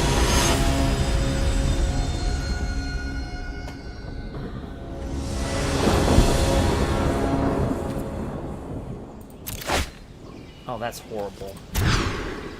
Oh. Arm.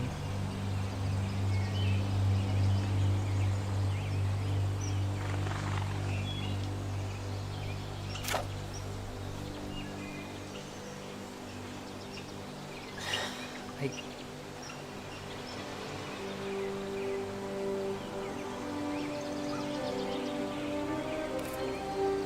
can't log in twice for something I don't even know.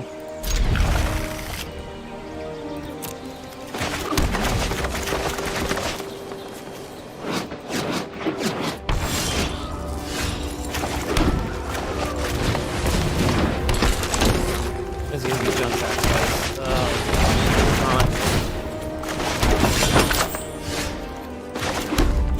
I don't know, just we want to kill their creatures, but just draw.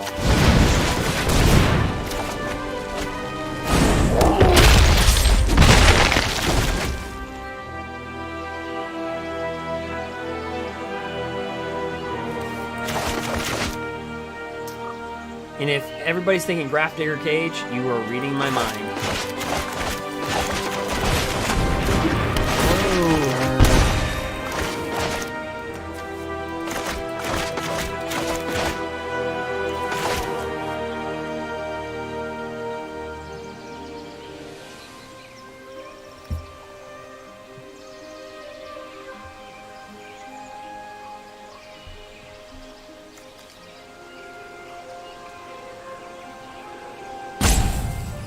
Cauldron, why are you so familiar? That's what I get for being a dog guy. I like dogs.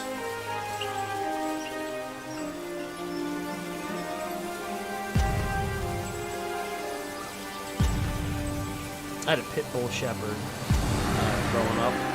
Really smart dog. I trained it with lunch meat. 2 days. You know how to go downstairs, bark, do all the fancy stuff. Alright,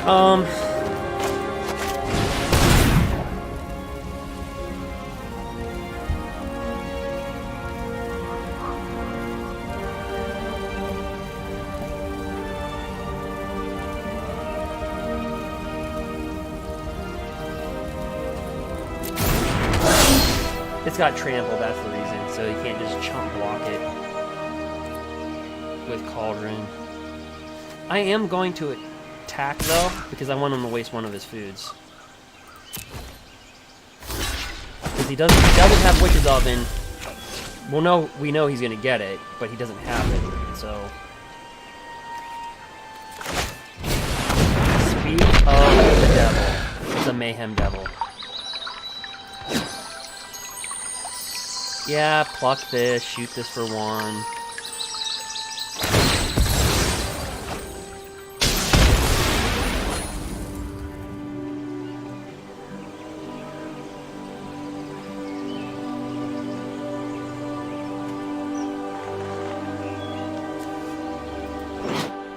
Trample.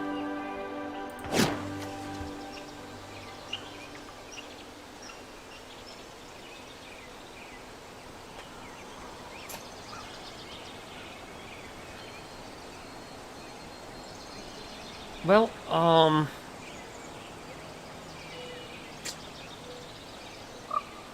okay. We got options.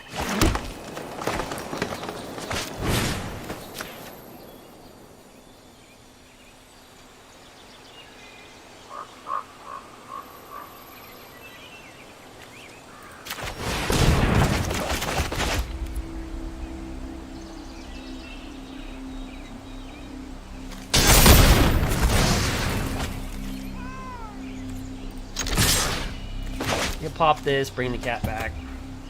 Pay 1, look at the top 2.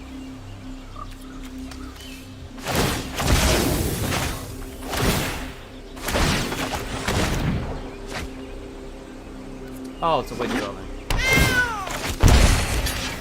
Bam.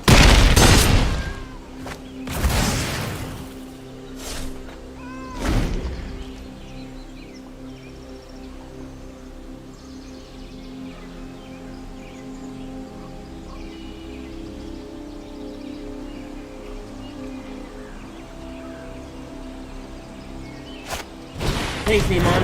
On Twitch.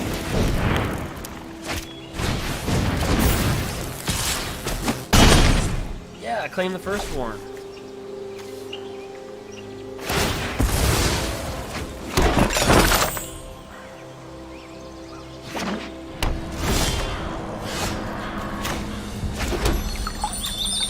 So we're going to just play with red here.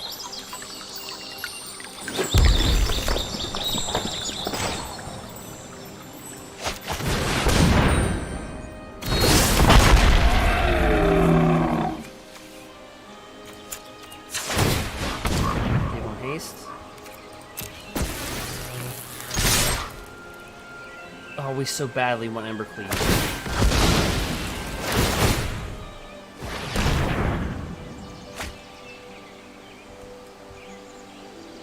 Great, a bird that can produce more food. Alright.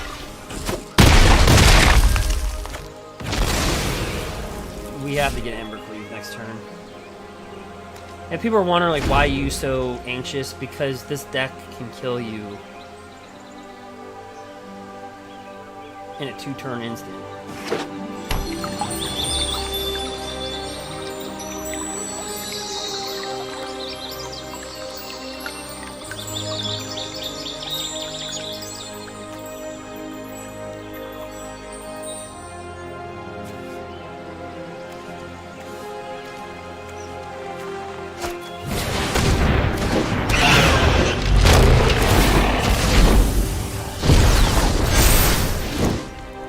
Yep, embercleave would be really good. I mean, if they can get Witch's Oven and Cauldron Familiar and Trail of Crumbs, like a 3-piece combo meal, I mean, can't we just get an embercleave? We just want one piece. I just want one piece of chicken.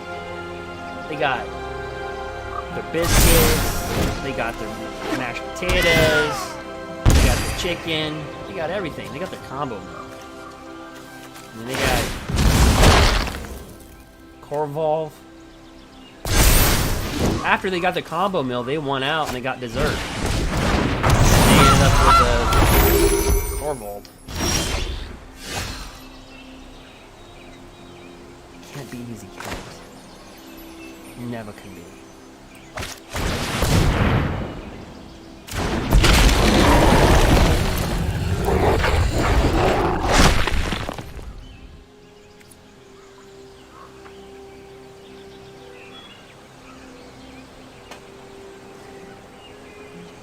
So,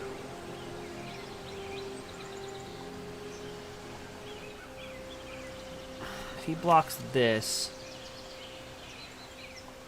okay, yeah, we're tackling it.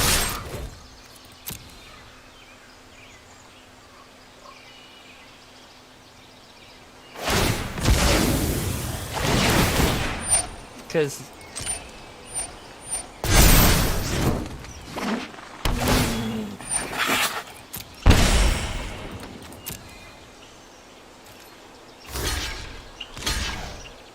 yeah, I guess that was a...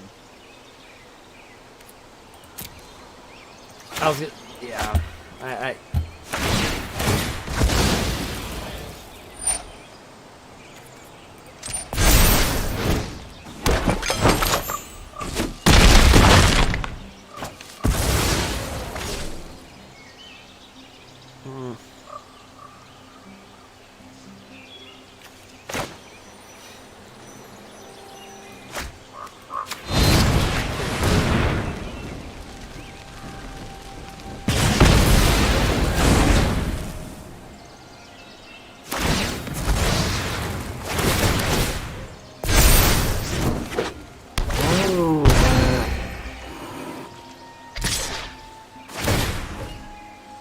Yep, good game.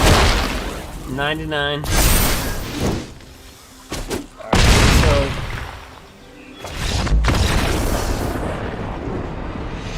that can go so easy. Alright, so let's...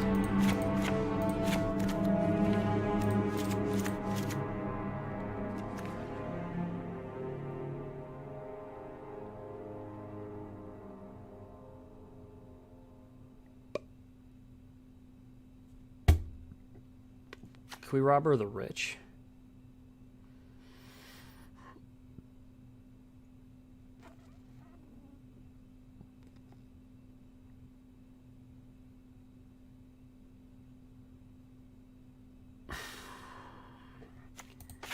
You know what?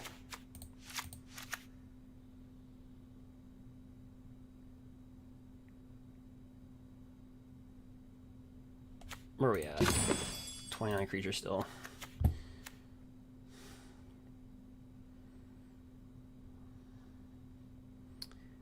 So you're saying there's a chance. He's got trample, so that's good.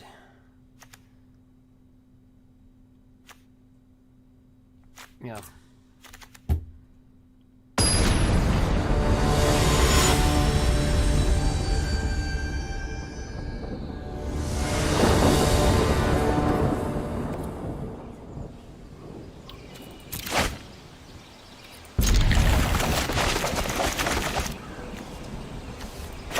This is where, like, you really want the Slayfire, though. Like,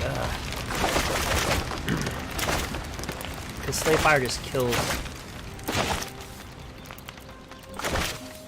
so much in these, like, kills Mayhem Devil. Because really, when you add Slayfires from the sideboard, or when I first started getting into the top 1,000, I switch our sideboard. But this Bone Crusher Giant, like, you don't realize, like, he's direct damage, so when you add Slayfires, you have a lot. But, we're just going for the Robber of the Rich here. See who pays off dividends. Oh, give me a Cauldron Familiar. Give it to me. Oh, we got a bird.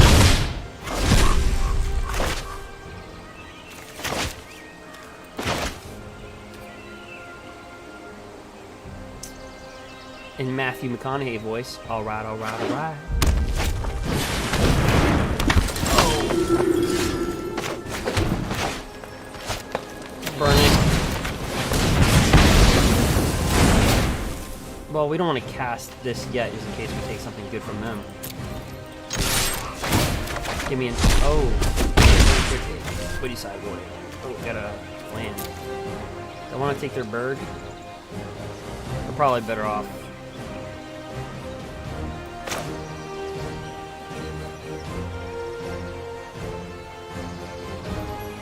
Actually, you know what? I'm gonna take their bird.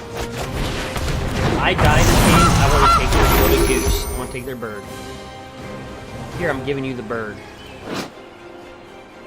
Give me the Gilded Goose.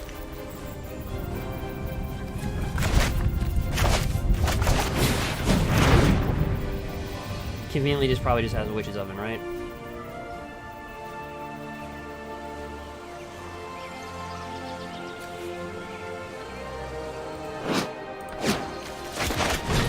Of course.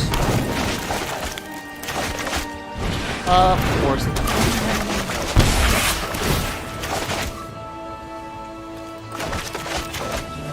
That wasn't fun.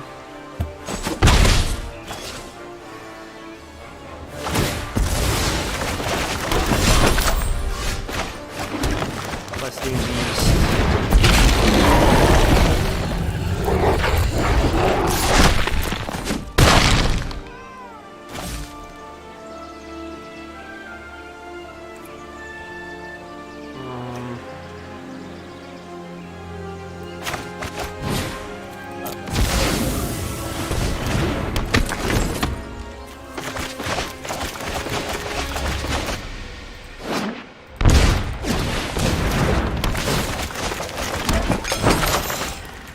Let's see. I just don't know how they get it so easy. It's just like he has gone through 13 cards in his deck. It's just like, and look, it's not, it's nothing against the player.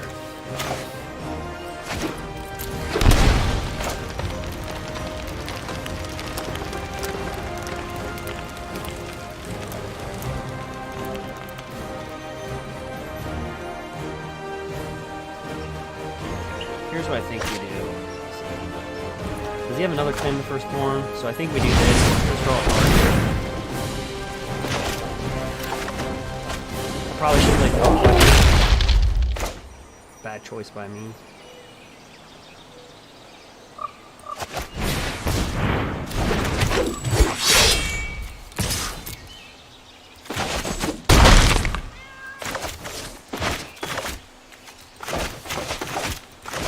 I mean, if they can get 2 Witch's Ovens, we deserve to get 1 Grafdigger. If they can get the combo, we can get 1 card, right? I mean, that's what I'm trying to illustrate.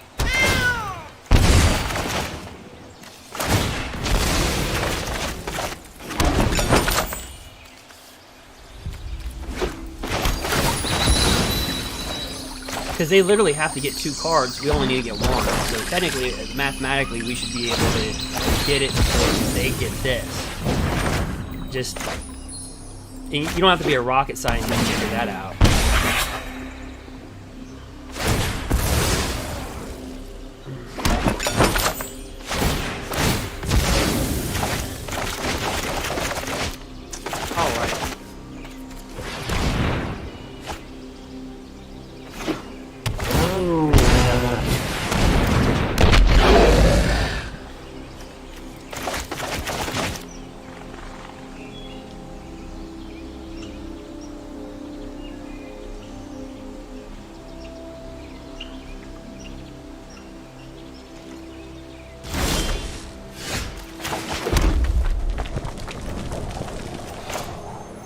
throw this down.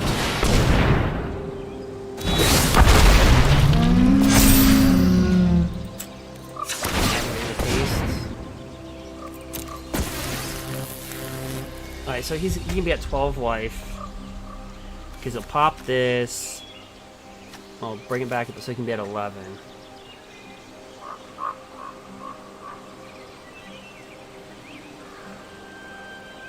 He can have a dead blocker, so he can block this dead. He can take this out, but he would take 5, 8.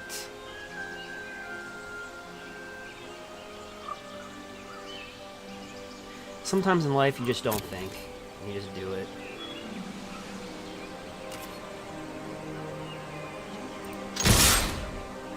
No birdie. Stay back.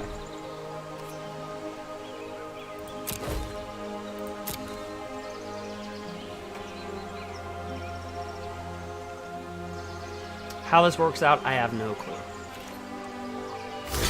Okay, does what I said. Yep, does exactly what I said.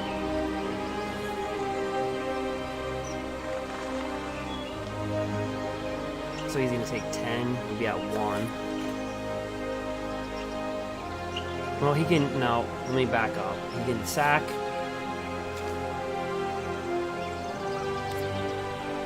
So there's no point in doing anything. He can sack this, kill this. Actually, if I was... Yeah. Yep.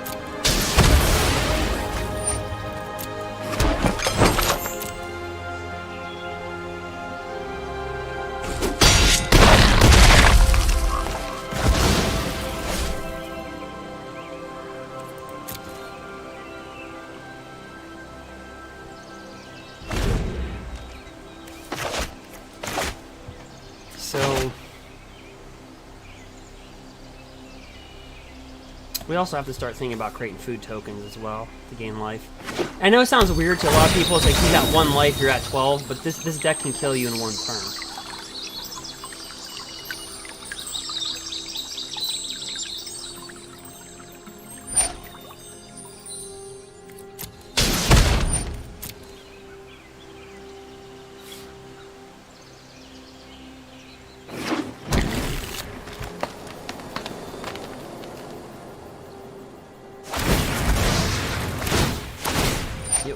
So he's gonna kill that shipping Ceratops.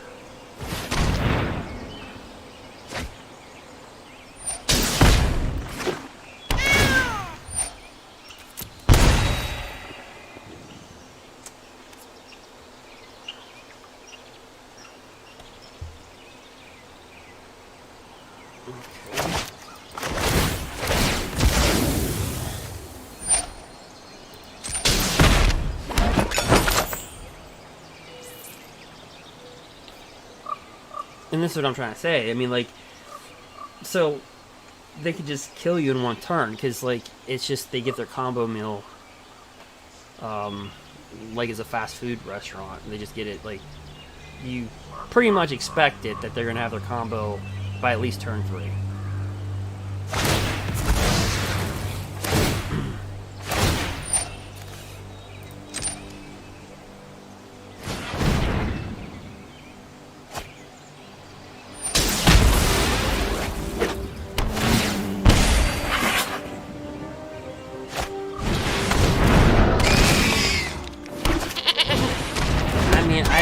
Okay, so, I mean, that makes sense because they drew a lot off Trail of Crumbs, but the beginning of the game, I mean, we're talking about, I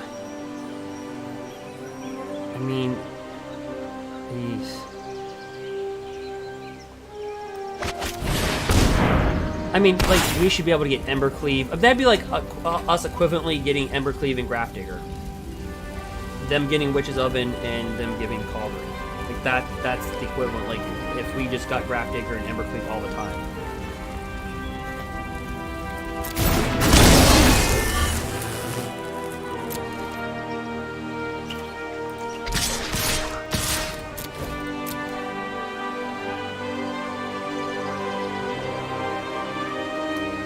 right.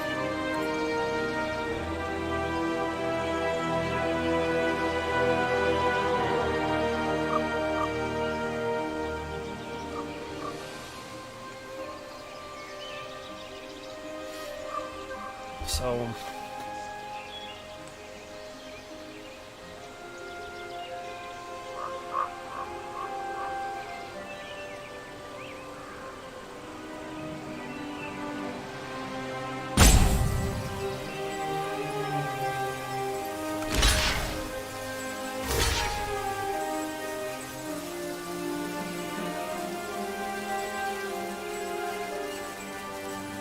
but it doesn't really matter in the grand scheme of things, right? Because all he has to do is just, I mean, he pretty much just kill anything, so it's pretty much the game's over.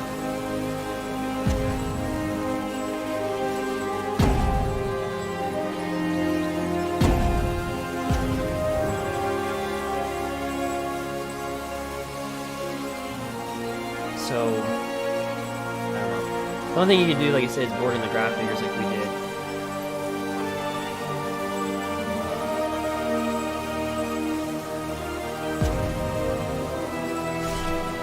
Unless you mulligan down the Grafdigger.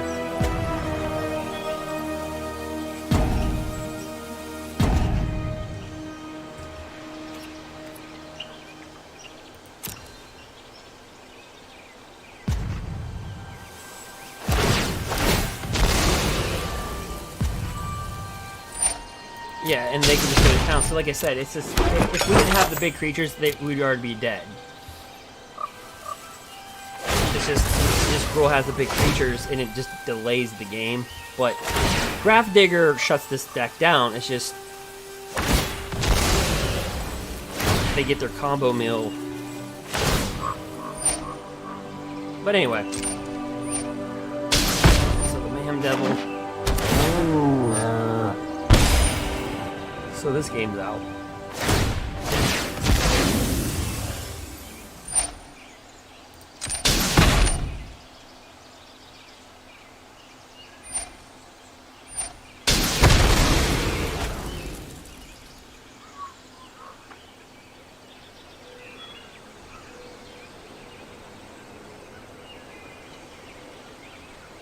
Have a good one, Knight.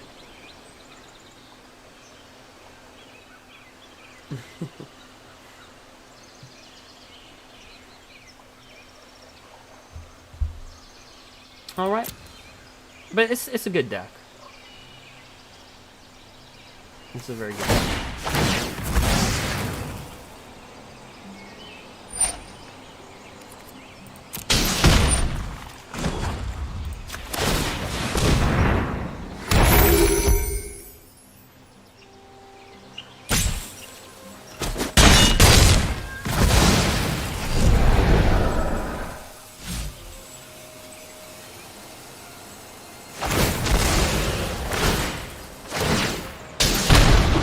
Yes, sir.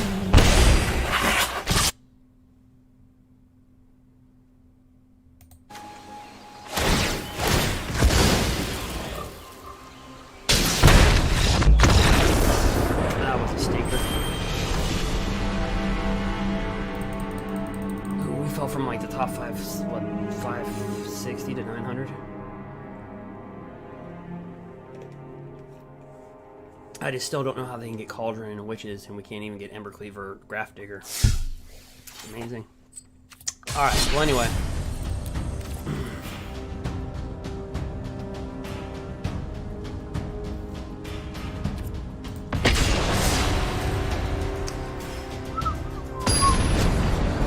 But again, anyway, guys, again, the charity that I picked, anyway, if you want to go and support that, you can do that. It should be in the description. Also, it should be in the chat. Yeah, not the greatest hand.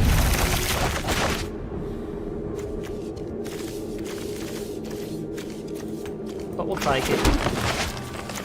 It's all contingent with the. So we have 2 Bone Crushers, 1 Domri, 1 Embercleave. Land could be an issue. So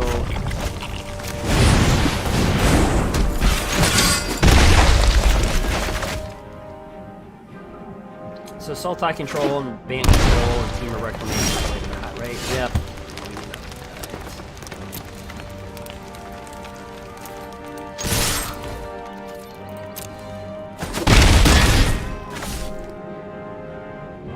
Yeah, we missed land. And your opponent, when you miss a land drop like that, your opponent already knows. Like, you're in trouble. Because your opponent knows you're getting hosed. Like, they know it. So we're starting to see this 4-color Temur. And they know it. I mean, trust me, they know it. We know it, they know it. No, I am not making this up as I go. Come on.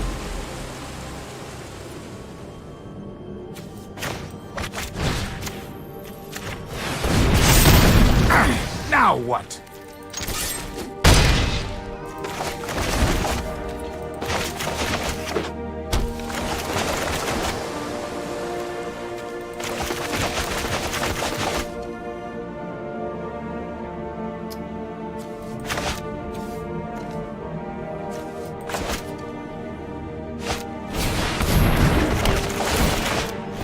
So it's 5. We still didn't get a land. Okay. I mean,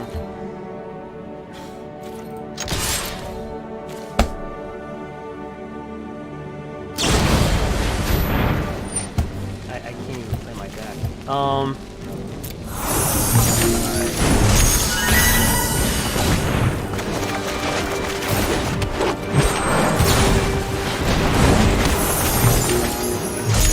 mean, we've won games like this, but it's just really weird.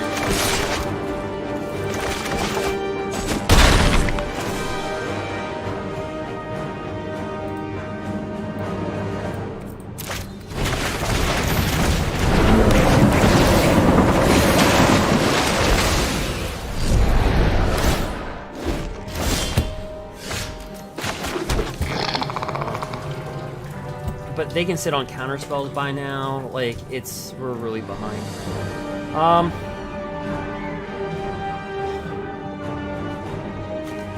got 3 in.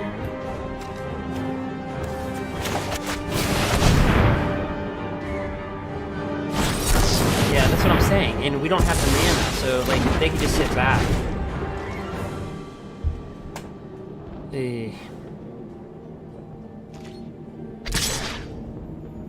We'll play it out. Dun, dun, dun, dun, dun, dun.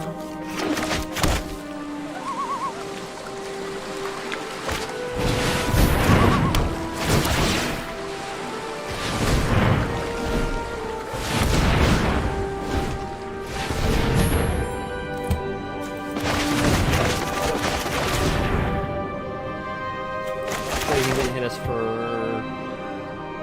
7 or 8. Sit back on a Ether Gust, probably.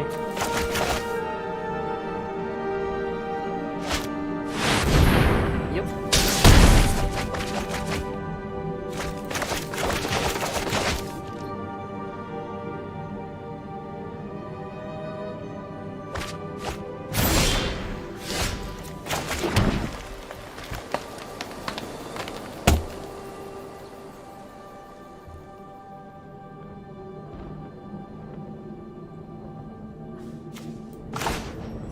I mean, he's gonna do Eurotite Nature's Wrath next turn. I mean, it's...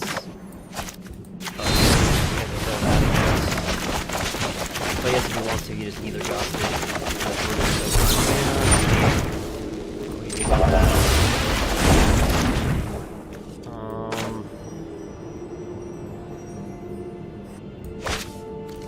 we'll be forced to hard attack. Dahmer Ambush is Eurotite Nature's Wrath. He's gonna bring down. We'll take 3 in the air.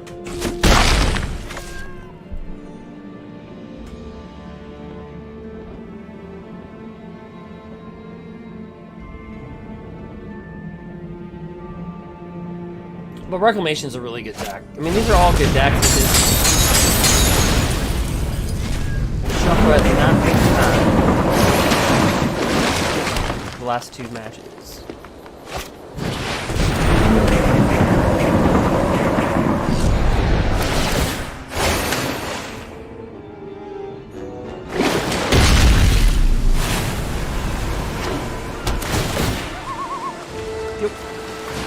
And a card that's very similar to this is Awakening from Stronghold. If you guys want to see a card with like a little MTG history, Awakening from Stronghold is very close to this.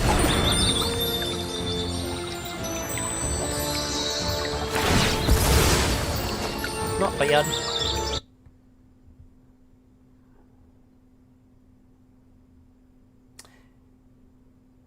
Hey, Raphael.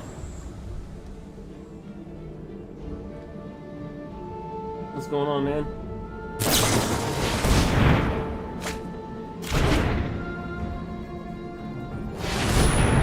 We made it to 410 on our ranking, but the last 2 games of Shuffler is just, like, you can see our land, right? I don't have to explain it.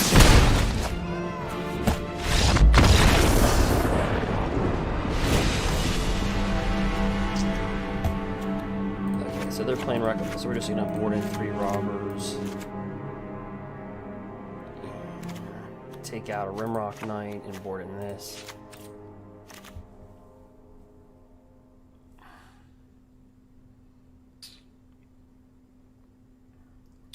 Bum, bum, bum, bum, bum, bum.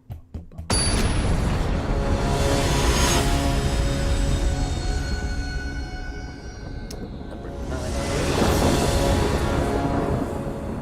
Okay, just give us like 3 land and just...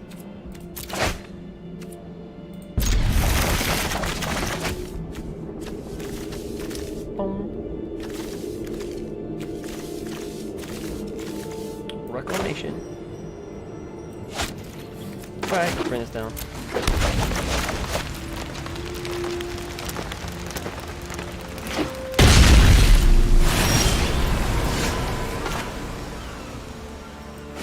Robber of the rich, so you can start staking your stuff.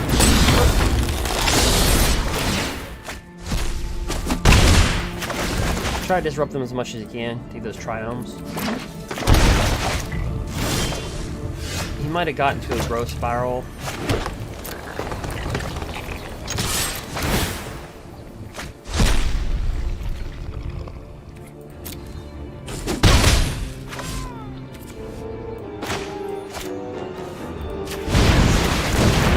Bring down Grafdigger.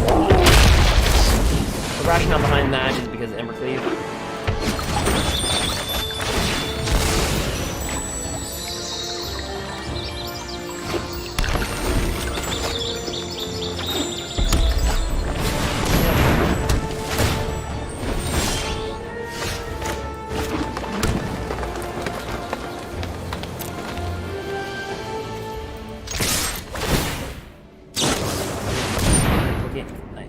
Sure, that's fine. Blockers.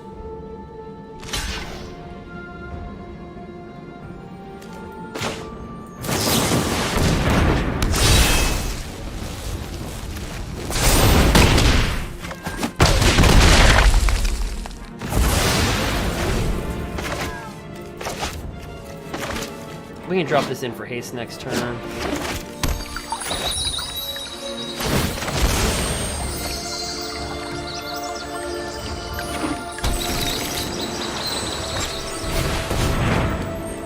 Oh, you're having problems connecting, Raphael? Like other people? You show remorse, I'll show regret. Trust me, I have a plan.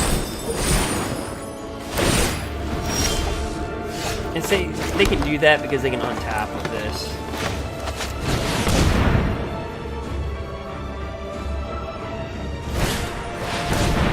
Gust, yeah.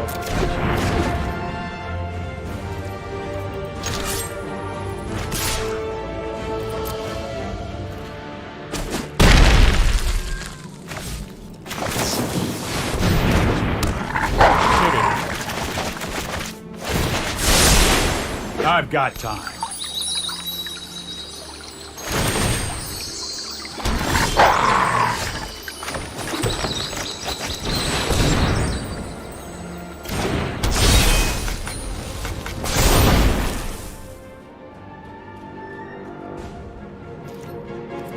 Alright. Try it.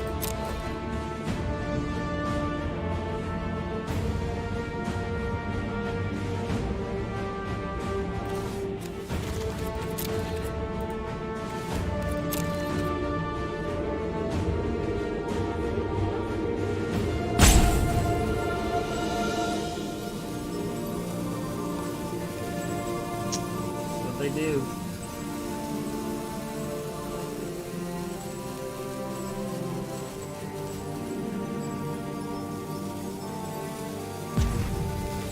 Raphael, what's your, like, if you're having trouble, what's, like, if you don't mind me asking, like, what is your, do you know what your, like, megabytes per second is on your download?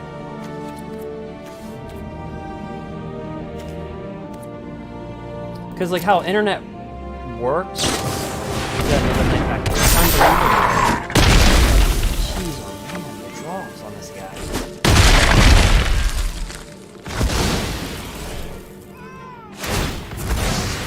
Guy's like a cauldron familiar.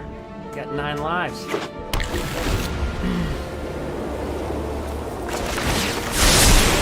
That's more like it.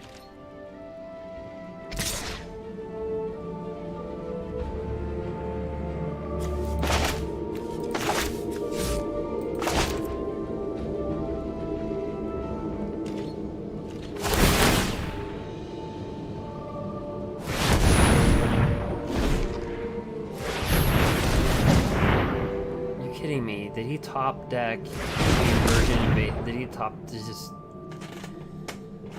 Oh right.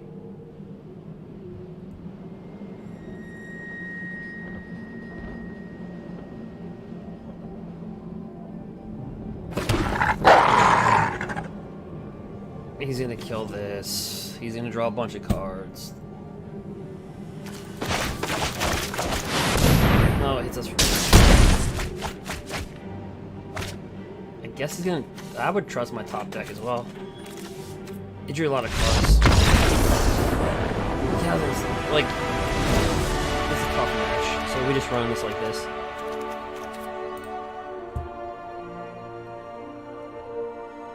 Oh, it's your opponent's having an issue. Yeah. I don't know. So you're saying opponents aren't lasting that long? Disconnecting?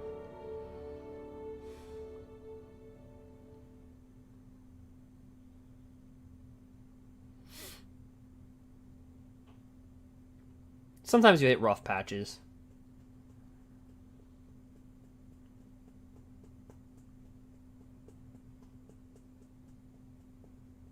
Bum, bum, bum, bum, bum, bum.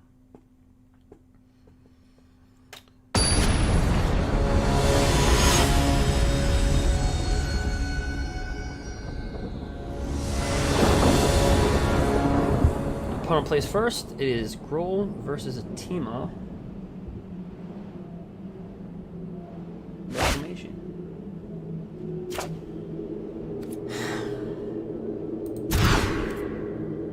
Oh, this is bad. But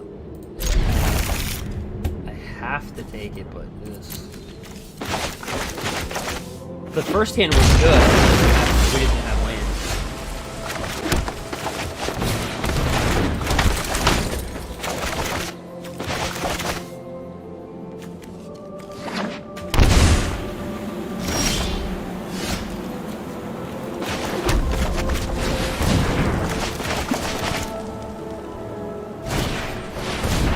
Spiral.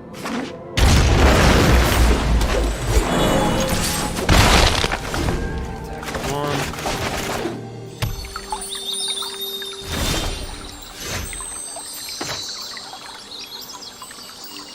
Now you could have Night Pack Ambush, we all remember that. Ceratops. You're gonna bust that land. I'll be right back.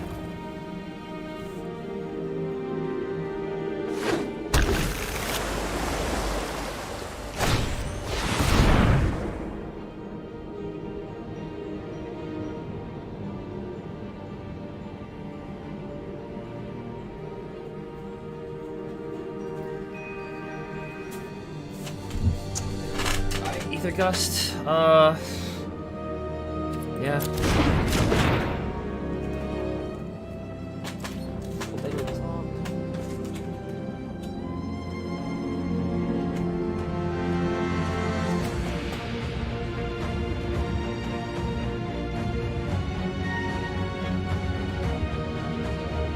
Oh, alright, so, sorry guys, I was trying to do something real quick.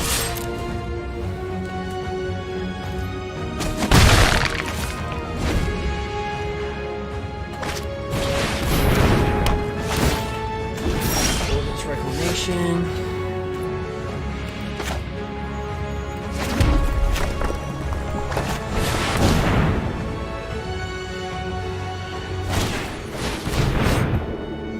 Alright, I guess we'll take that action yet again. This guy's like Teflon. Alright.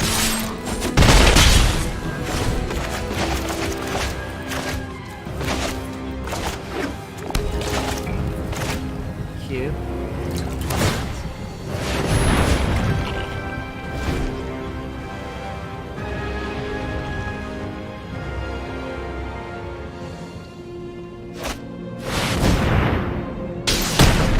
Well, that will definitely kill it.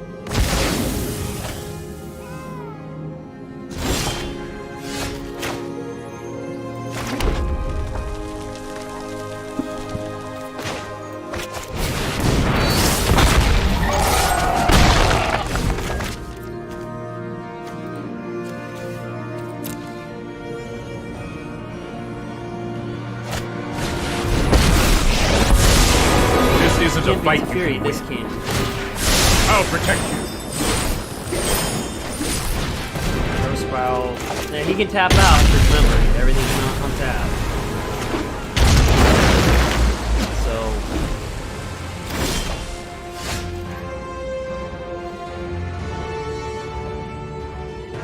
And we don't even have a mana for this. And this keeps us out of flashing this in, so. Let's bring this guy down.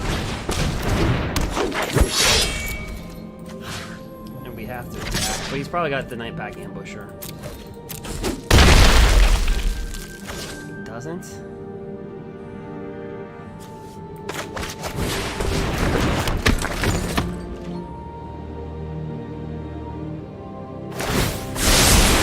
I've got it.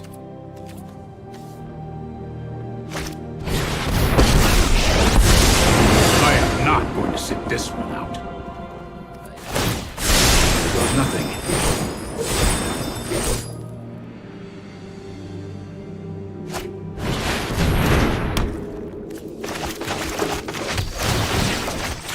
That's why I said this is worse than fires. After turn 7, mathematically, after turn 6. So.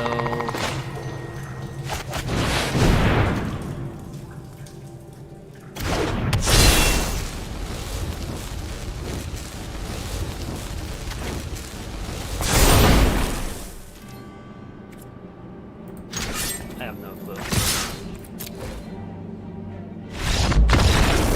Jeez, that was tough.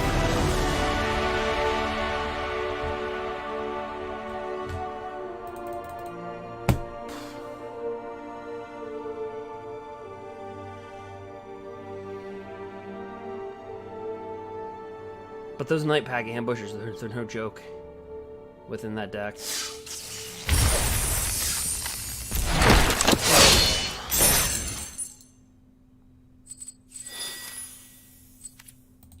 And again, guys, there's no being paid to do this. This is your last day, I think, to get Secret Lair. It's a super drop. So basically, I think if you buy 5 Secret Lairs, you get a free fetch land. And we all know fetch lands can be, they're really great in Modern, so they have good value there. So I just want to tell people that. Also, if you're just new to Magic the Gathering, I think this is the best bang for your buck. So let me go to the store.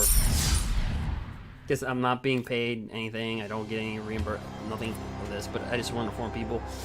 So if you pay $5, it's kind of like their welcome thing. You get 2,500 gems and 5 packs. And you're like, well, what is that? Well, if you're new to MTG Online, 750 gems is $5. That's about the metric you want to run off of. So that's about a draft, a traditional draft. So,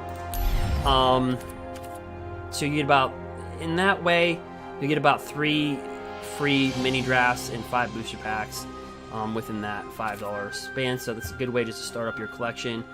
And then I'd probably say the best bang for buck is your pre-release kits. And I say that because M21 is going to be coming out in about a week and a half. Right? Yeah. So your pre-release kits are probably your best bang for your buck. You get 6 booster packs. You get, on top of the 6 booster packs, you get a rare that's time that is, you know, it's going to be dated, and it's either got to be a rare or mythic rare, and it's going to be like in a like little like wrap or something like that, and that's outside of the 6 booster packs that you get. You get a 20-sided die, and then you get like a little box to hold your cards in. So that is, I think, the best bang for buck. I get that all the time, even with how long I play the game. I think that's the best bang for your buck is the pre-release kit. So definitely check that out at your local game stores or wherever you get that stuff at. All right. And we've been running the Gruul deck.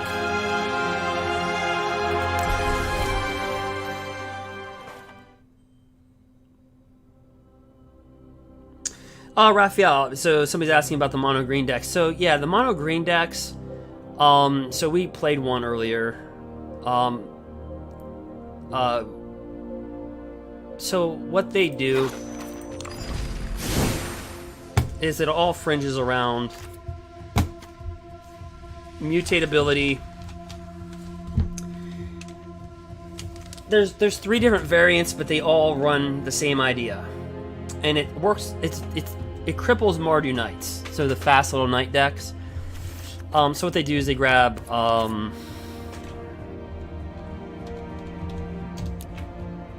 Stone Coil Serpent. It's got reach, it's got trample, it's got protection from multicolor, and it comes in for X. And also the key is also it comes with X +1/+1 counters, so it does work with Ozolith, which is, let's do this really quick. Just type in Oz. Wizard of Oz. Okay. So Ozolith. So it pairs up well with Ozolith.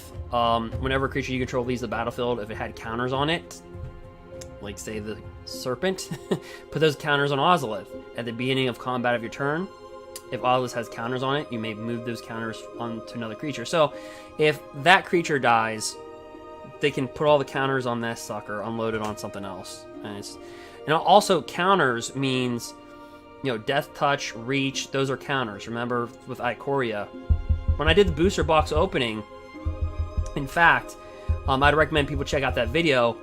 I don't know if people are aware of this, but they came out with counters for like trample, flying, so you can keep track of it in real play. I kind of cover that in the unboxing of Ikoria video. You can find that on Twitch or on my YouTube. Either one.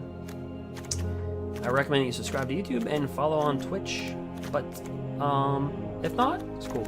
All right, so yeah, so back to that. So to your question, so they'll run the Coil Serpent. They'll run this, and Mardu Knights, and they just don't have an answer for it because they'll run to Spark.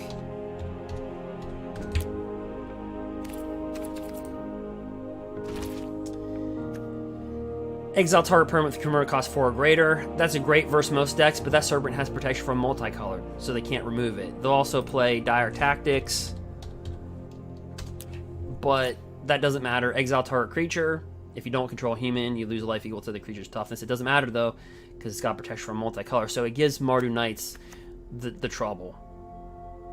And also, you can also grab that Stone Coil Serpent and just type in the keyword mutate, and let's just go to, so you can just mutate it with this guy right here. And if you put this creature on that creature, it'll also inherit the counters that the Serpent has. So not only will this will be, so like say if the Serpent was a 3/3, this will become a 7/7. So they're able to actually pound you with the trample, basically, and then they'll play with like was it like Yorv? I have all the cards, I just don't make the deck. So actually, but they'll play with like Yorvo, Lord of Garenbrig. When it enters the battlefield, put 4+1/+1. Is that what you're experiencing, Raphael? Is that the type of deck that you're talking about on YouTube?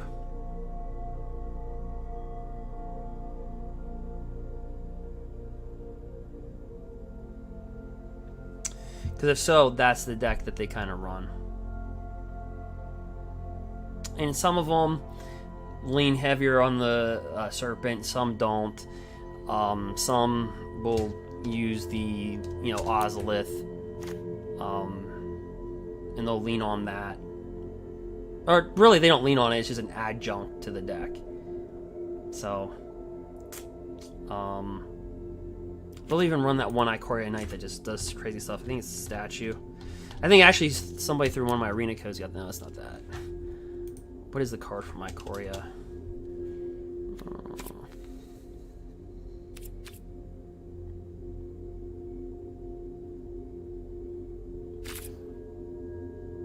I'm gonna put gets a counter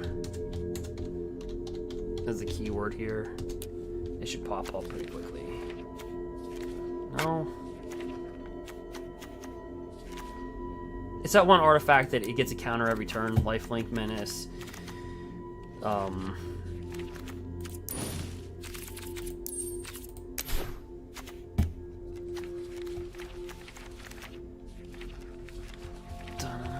me just get rid of these. This.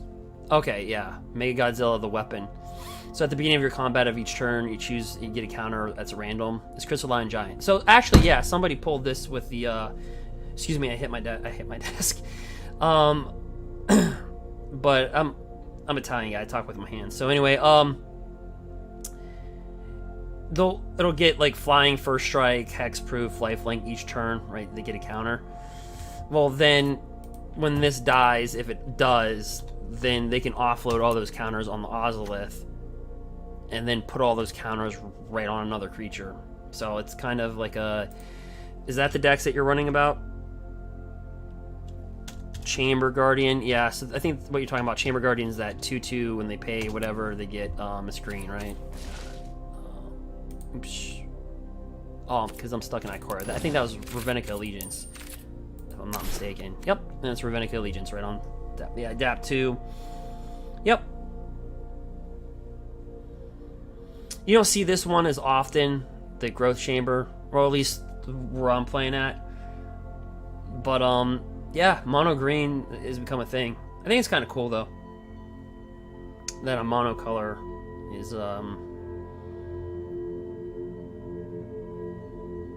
kind of opened up with the fires and everything. This was actually pretty popular, Raphael. I think, I don't know when you re-entered the game, but this was pretty popular last year. Like when this came, shortly when this came out, a lot of people were playing 4 of these in their deck. I even think Gruul at one point in time, people were running this in a multicolored deck because it's 1 colorless to cast and it's 2 colorless to adapt to. When adapt was like a thing, adapt didn't really take off that well, but some people utilize this card because it's good by itself.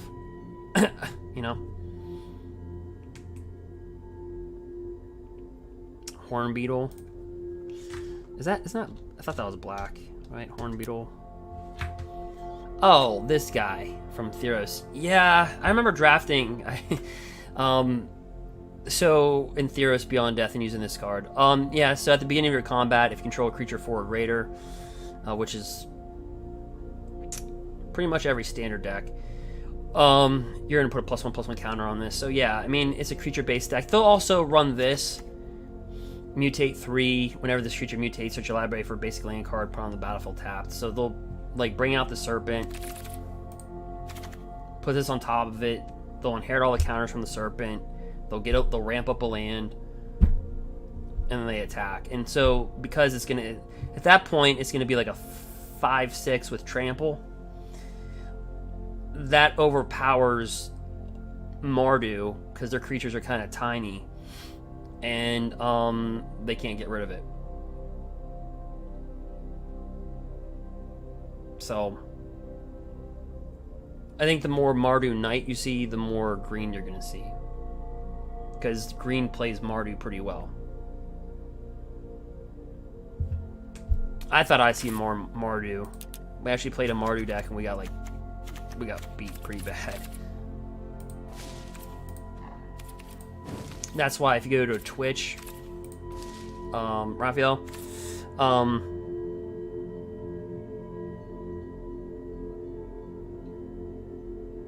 okay. That's cool, man.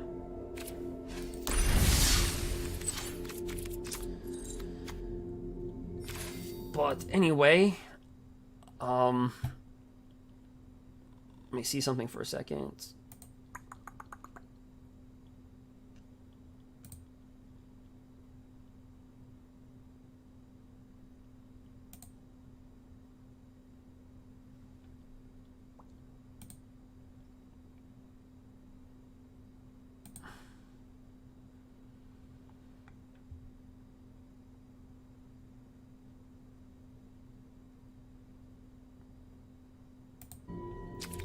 Right.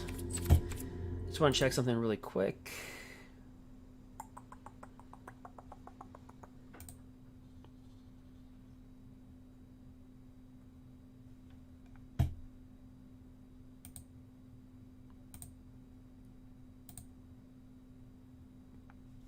Boom, boom, boom.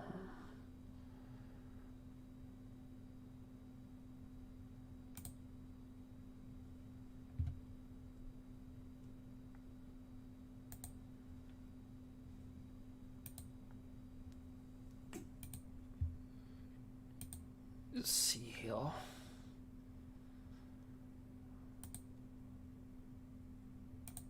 Boom, boom.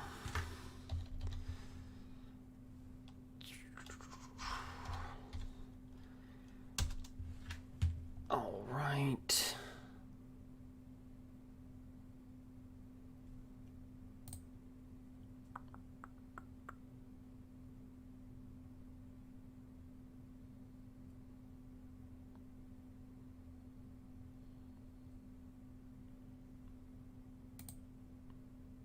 All right, so yeah.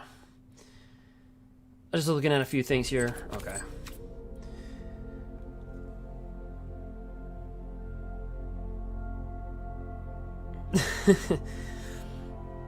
You killed a shifting Ceratops. Yeah, you can feel free to go to Twitch. Yeah, I mean, is there? Yeah, the Slayfire I had in the original deck when we first, before we hit the, actually that was a deck that I had that in the deck when we were Mythic Tier 1, but before we were ranked in the top 1,000, or even the top 1,500 or 1,200. I have Slayfire on the Twitch sideboard because I expected more Mardu Knights. And so Slayfire just like kills all their creatures. It kills Kudro, it kills the Worthy Knight, it just kills anything in that deck. And then a lot of those games with Gruul can come down to like 3 to 4 life, kind of fringy. And so I thought Slayfire was a good move, but yeah, we didn't really see Mardu Knights too often here.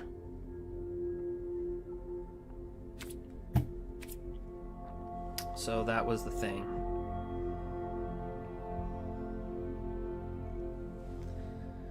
So that was that.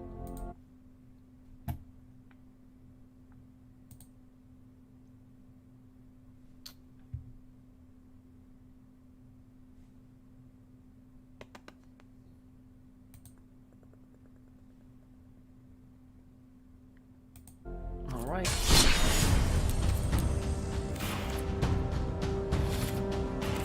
I think we'll play one more match.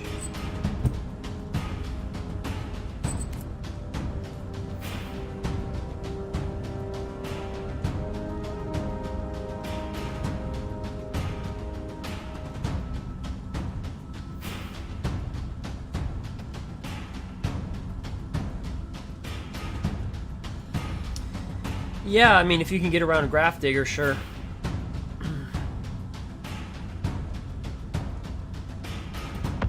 So are you playing Reclamation? Like one, or are you just playing like a Temur deck?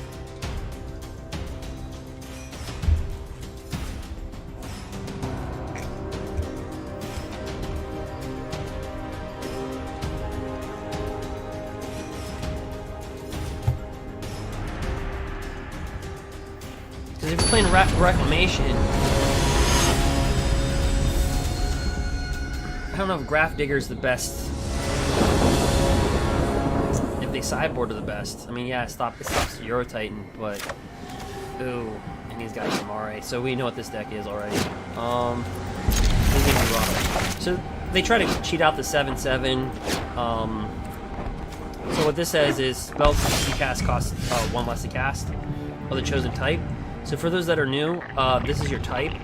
So it'll say like creature, that's your type. The name of the card is here, but then it says, so it says, first off, for this to be your companion, each non-land card in your starting deck shares a card type. So it's going to be creature. So this is a creature. Spells you cast of the chosen type, so creatures, cost 1 less to cast. So your creatures cost 1 less to cast. And we're going to flush this out. Oh, wait. We're going to bring down spell selector. So this deck, what I like to do is play like with Symbiote or Paradise Druid. So like they ramp up the mana and they'll get things out really quick through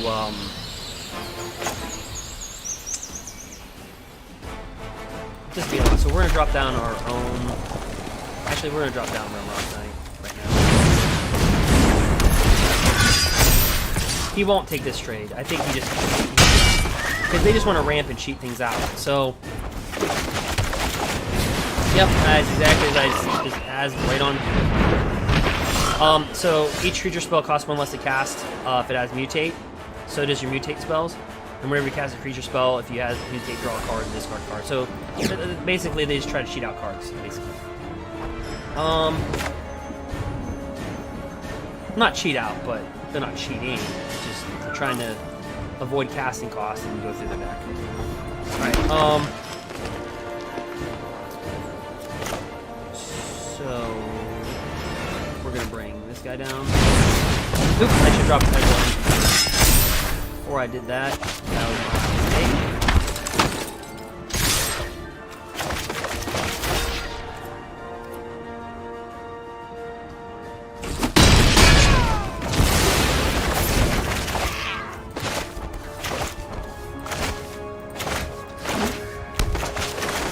I wouldn't be surprised if he hit 3, brought this back to his hand. That's what I was talking about. So they'll try to cheat out. So look, Auspicious Sterix. So whenever this creature mutates, exile cards from the top of your library, and then exile cards from the card. See? So they just try to cheat out creatures, basically. It's basically what I said from the beginning.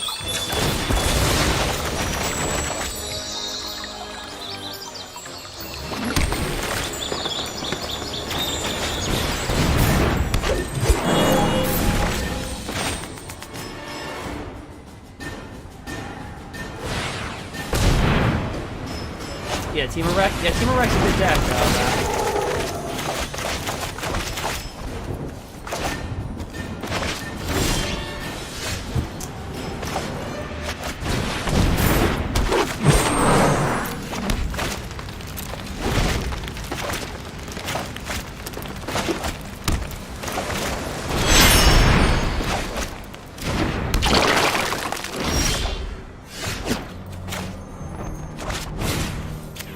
Actually,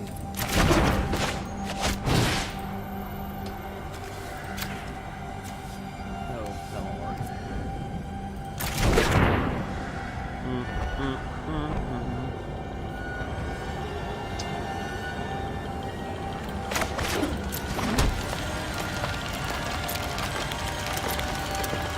Can't kill anything.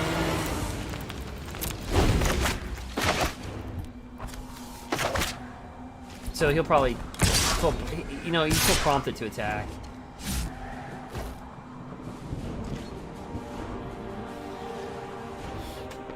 I'm gonna let 4 go.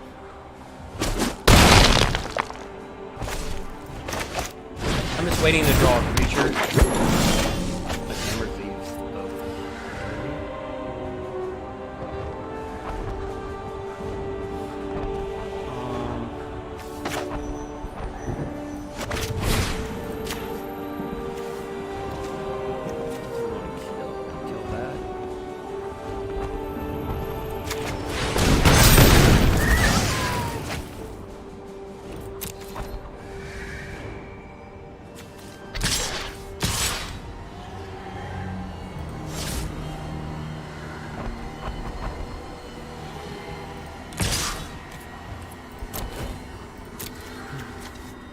And you could have that flashing... So if they're holding a card, they could have that flashing shark.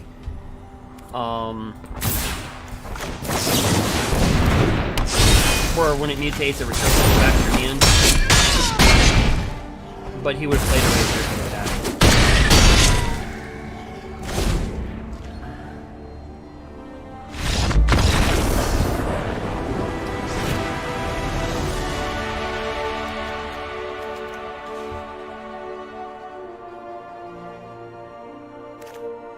And you really just try to out-muscle this deck. And Grafdigger's Cage doesn't help you in this matchup because Auspicious Sterix states you exile cards, and then you get to play them. So you're technically playing them from your library. Okay. You hypothetically are, but you're exiling them, then bring them back into play. So you're technically not playing them from your library. So Grafdigger doesn't stop that ability. There's like a whole thing on Reddit about that. People going back and forth, and it's like, well...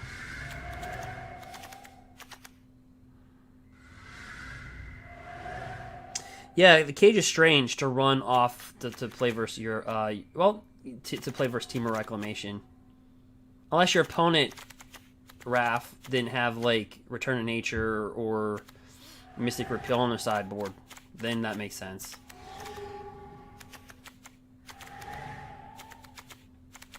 Or Robber of the Riches.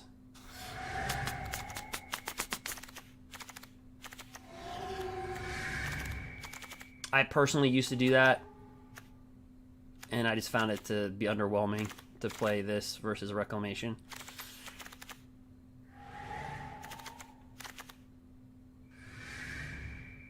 Alright. Oh yeah, I have a match to play.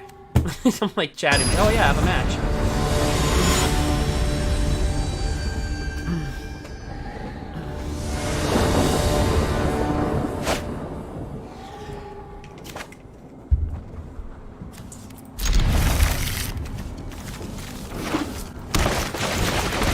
Arbor Gravely, so again.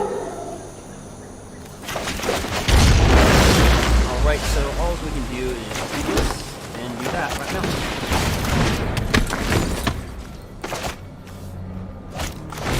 Yep, stay light.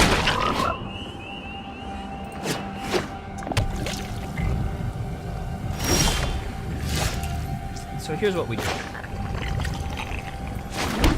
We attack with this. Actually, that was a mistake.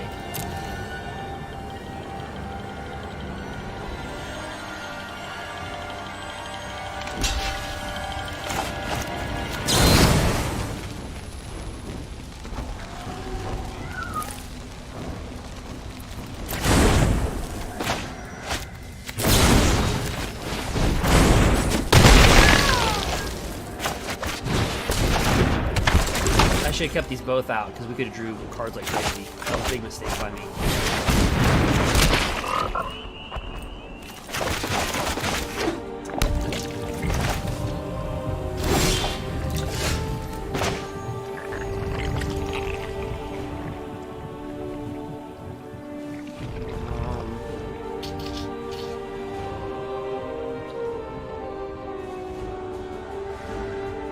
Boy, that was a big mistake.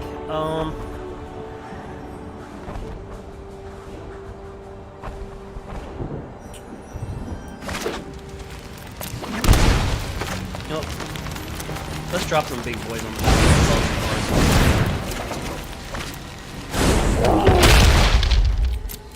I mean, we did get rid of one of them, but that was a big one. I would not trade an edge roll for this.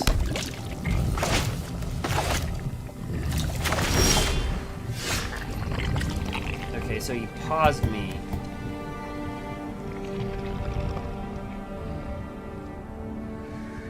I wonder if he's got that shark, because he paused me. So we're going to attack first, because he paused me.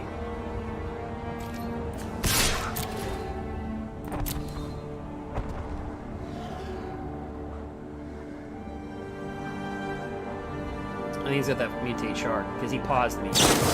Yeah. I'm going to redraw a card, return card. Excuse me. Whenever this creature mutates, return a permanent to somebody's hand.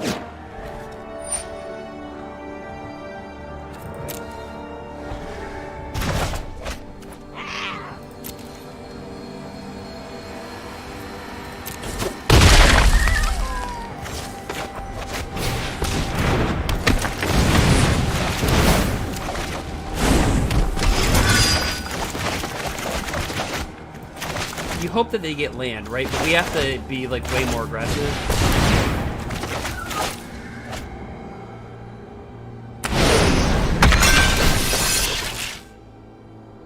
So he's gonna return, I guess, this back to my hand.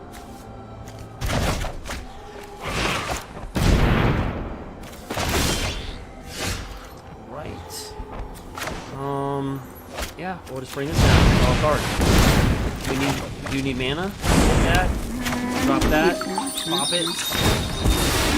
We'll fetch for a green. We'll cast this down. Because now it's all about card advantage and creature advantage. Right now, we're winning in both departments.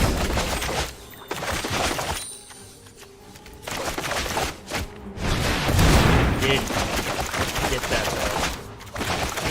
though. So it's mutated twice at the top. Exile.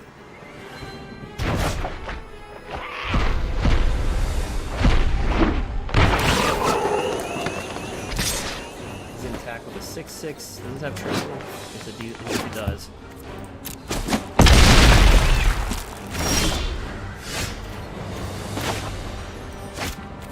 Well.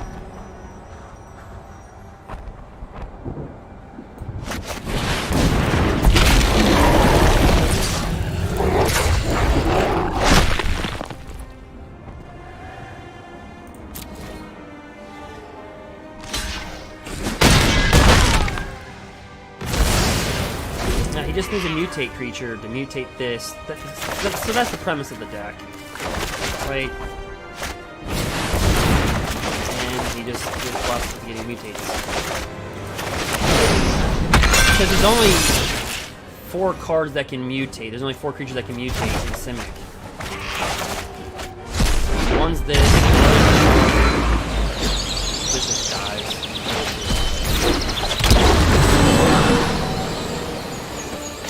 They'll attack for 6, 1.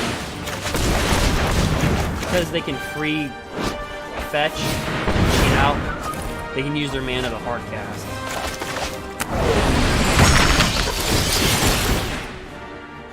It's a pretty good deck.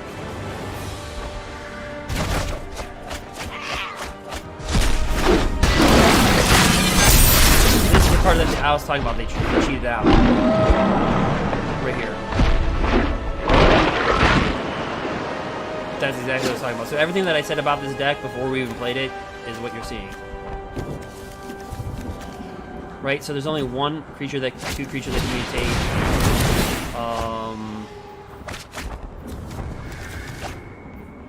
3, 4. There's only 4 creatures that can mutate in these colors.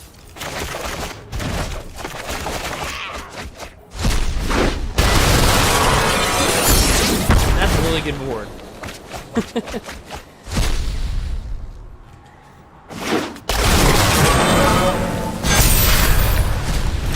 He's milled himself, but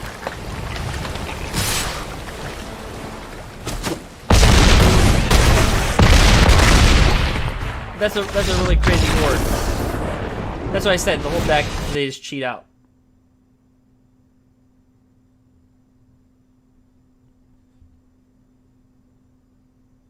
Oh wow, the server crashed. I'm not joking. The server just crashed on me. Hold on.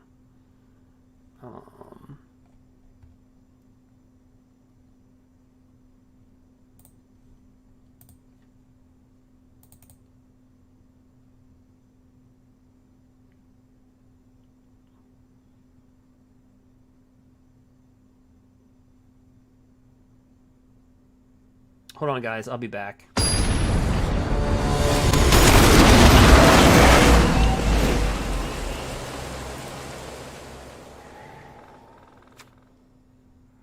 Okay, so the match is back up. Yeah, the server crashed really quick. I was able. Hold on.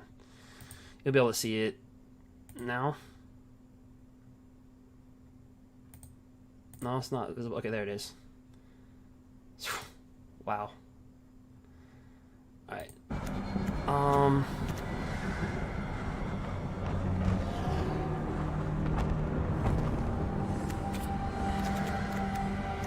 Alright, so Robber can be a decent card.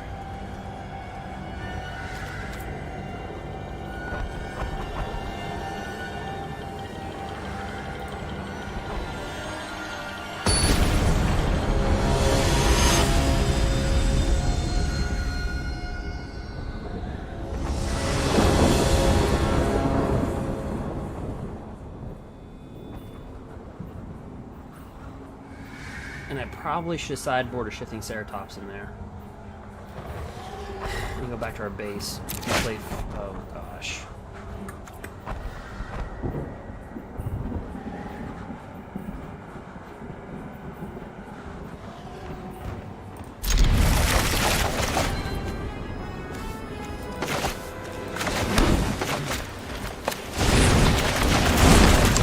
Alright.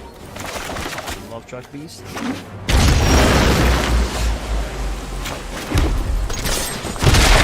Whenever you can. You have to play this very fast. You understand, this deck can get nuts in about 2 seconds. So, attacks.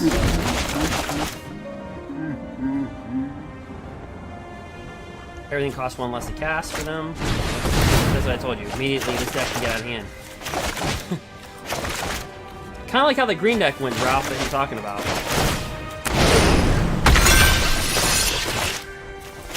Just Gruul can just sometimes outpower it. We can kind of bully a little bit. So let's get this out. Flush this out of our deck. This is gonna be a crazy win. The server crashed. I didn't really have a chance to really sideboard there.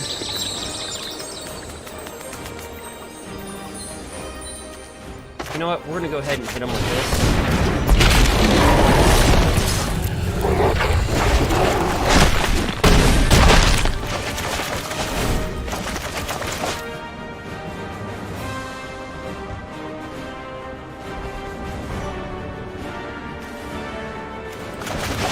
Have the shark return stuff.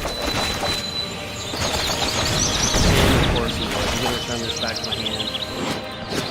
Of course he would. No, he returns this.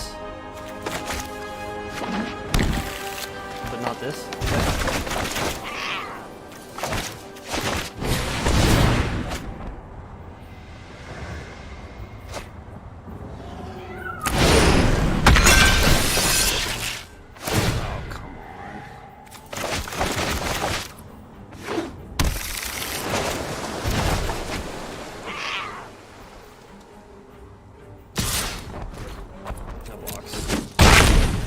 He's that confident. He's just gonna keep on mutating.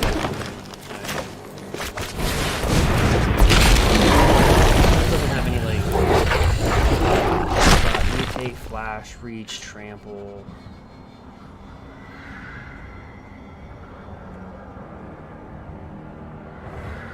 Doesn't have like an untapped trigger, does it? Sure.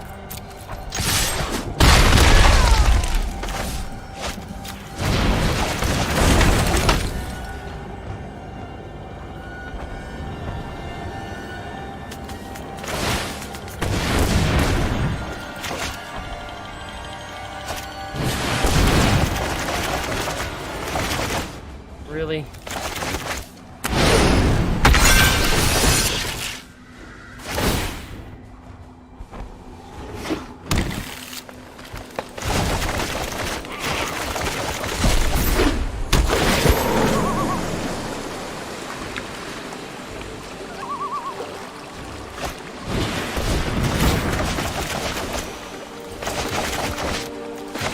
So it's really his whole deck is if he doesn't get this, but I mean, do you see how fast we played and we still couldn't beat it?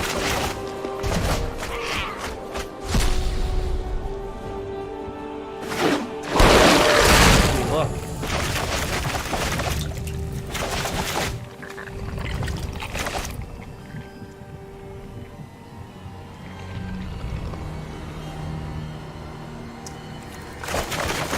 So it really just revolves around auctions and lyrics.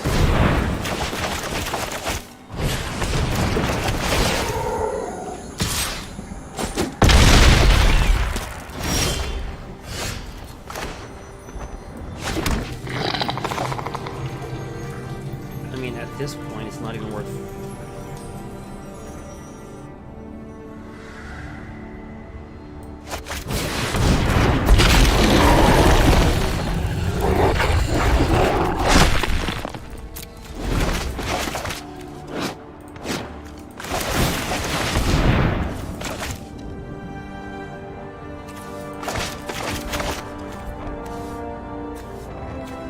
So the deck is good, but he also kind of got lucky. In this game, he did.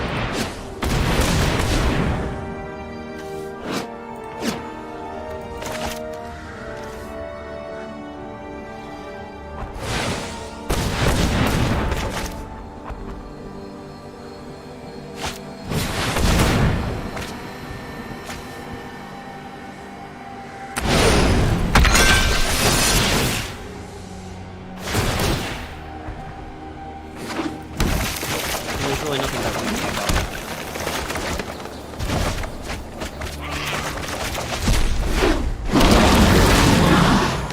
Yep. So that's what I said when they cheat everything out. This is exactly what I was talking about.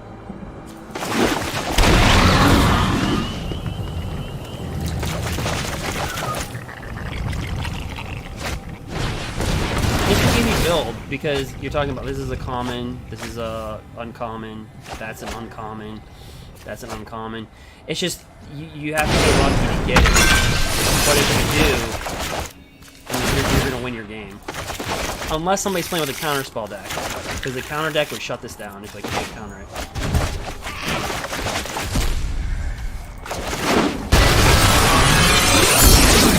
I'll cheat these out.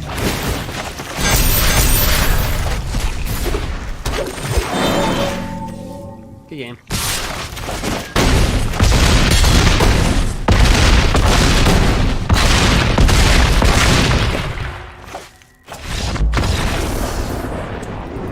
This is spicy stuff.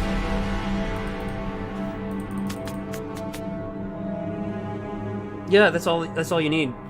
That's all you need to cheat out everything is just the shark and the auspicious hysterics. That's it. I mean, all the other stuff is just drawing him to get there. That's all it is. It's a good deck. I mean, so what he did was like,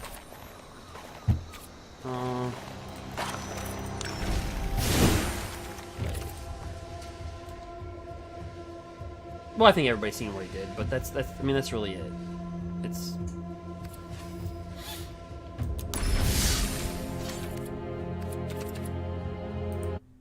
oops.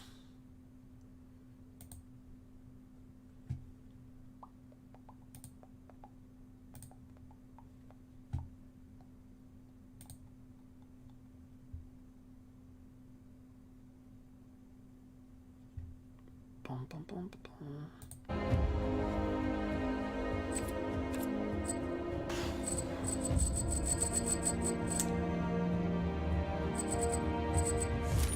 What time is it? It's 10:01. Boom. Well, let me see here. It's 10:01. Eastern Standards. Okay, for Eastern Standards 10.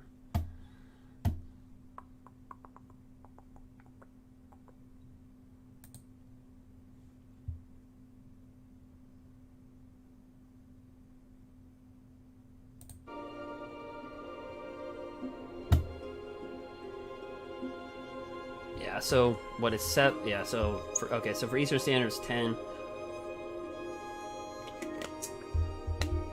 Pacific 7. Central would be what, 8? I think Great Britain's what, 3?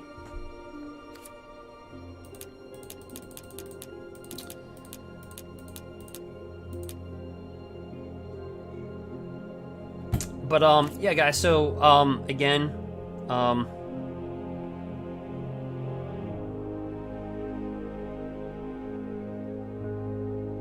you're trying. Oh, that's your time, Eastern Standard Time? Okay. Yep, so it's either... Well, I guess for everybody it's good morning. When I started this, I was like, okay, either people are going to sleep, but now everybody's like, you know, up, pretty much. But, yeah, because during our 16-hour live stream, we had people, what, from Brazil, Argentina,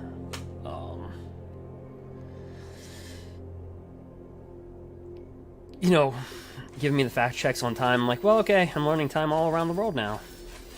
Okay, so what I'm going to do, again, I recommend that you guys follow on Twitch and subscribe. Again, one of the benefits of doing that, again, is I'll give out some MTG Arena codes to help build your collection, just being a part of the community. And again, like I said, for this, the cause, you can look at the title. It's across the board. So on YouTube, Mixer, Twitch. And that's probably the reason why I got bumped off the server as well, because of what I'm doing. But the title, just really quick, is it's just what's kind of going on in the world. So it's just kind of like a cause. It's, MTG against racism, and again, it's not a political thing, so this is not going to be a long talk. But if you're interested, the reason why I chose the charity that I chose, I'm not affiliated with it. There's no affiliation. But the reason why I chose it was because they help people who have low income find an attorney, so they don't have like a public defender. And they're also legit. So I'll go ahead and drop that. Well, it should be in the description of everything. But I'll go ahead and drop that again.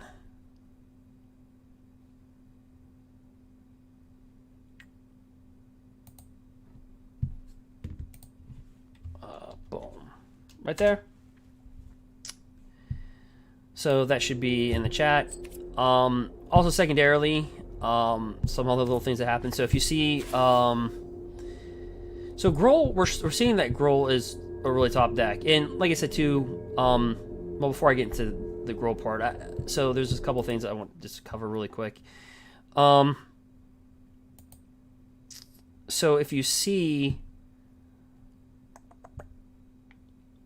this guy right here, so this is an M21 Gruul drop. And by the way, my title, I just figured since we're playing Gruul, since there's like Gruuling events, in the, there's Gruuling events, I would say everything, I don't know, whatever perspective you want to look at it, 2020 has kind of been a little bit of a,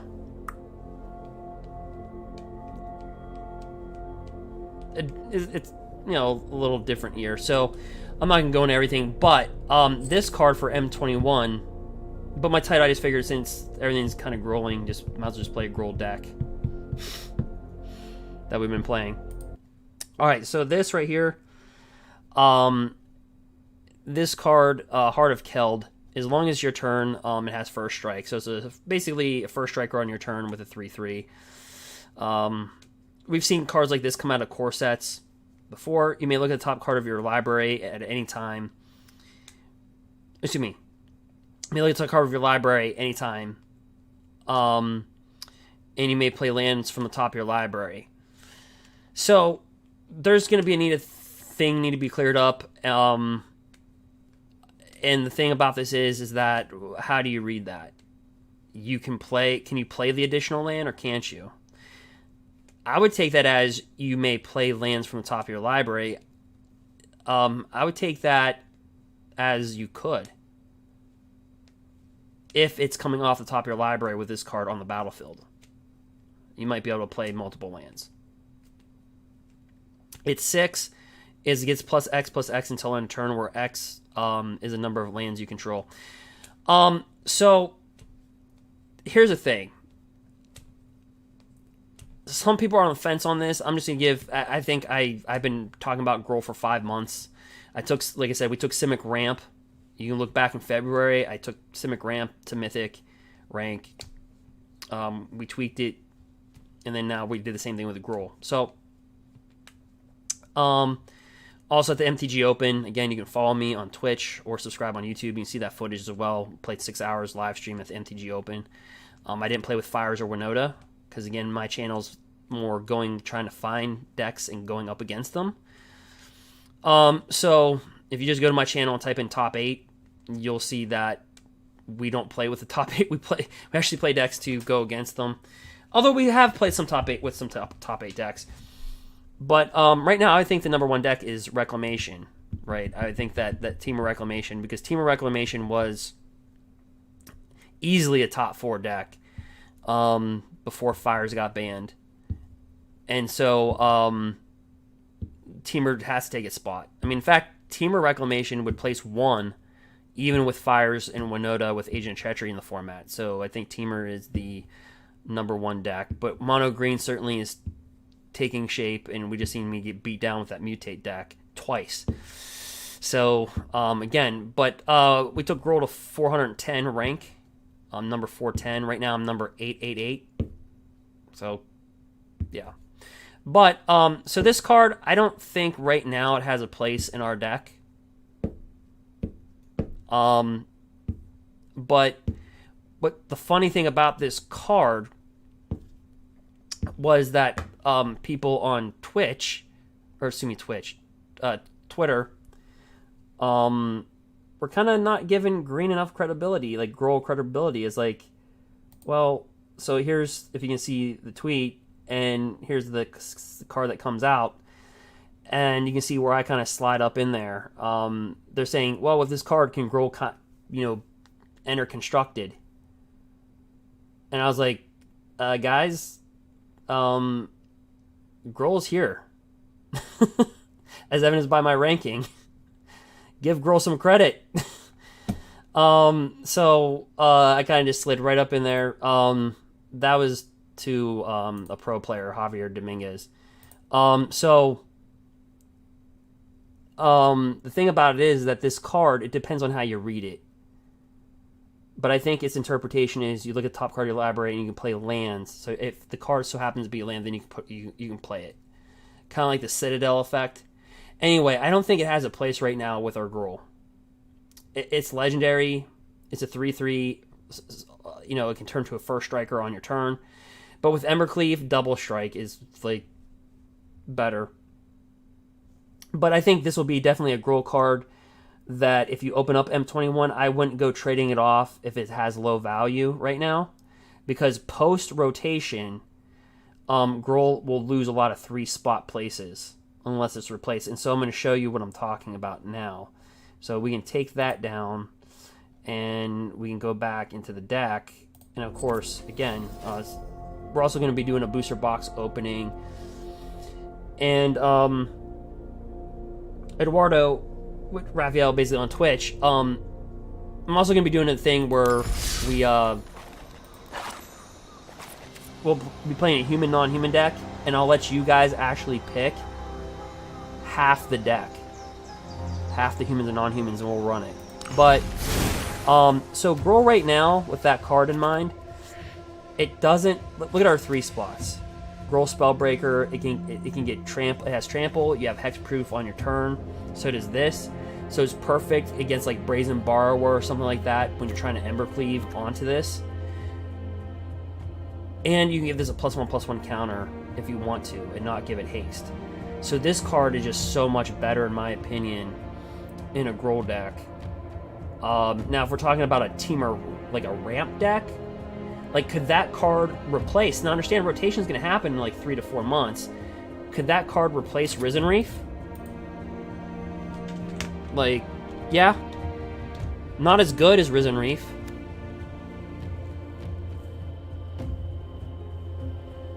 But, it could be like its replacement. But for our deck, I mean, just look at the 3 spot. Lovestruck Beast. No, this is better. This is better. Bone Crusher is better. And then at the 4 spot, we're loaded. And then you look at the sideboard. Nope, not happening.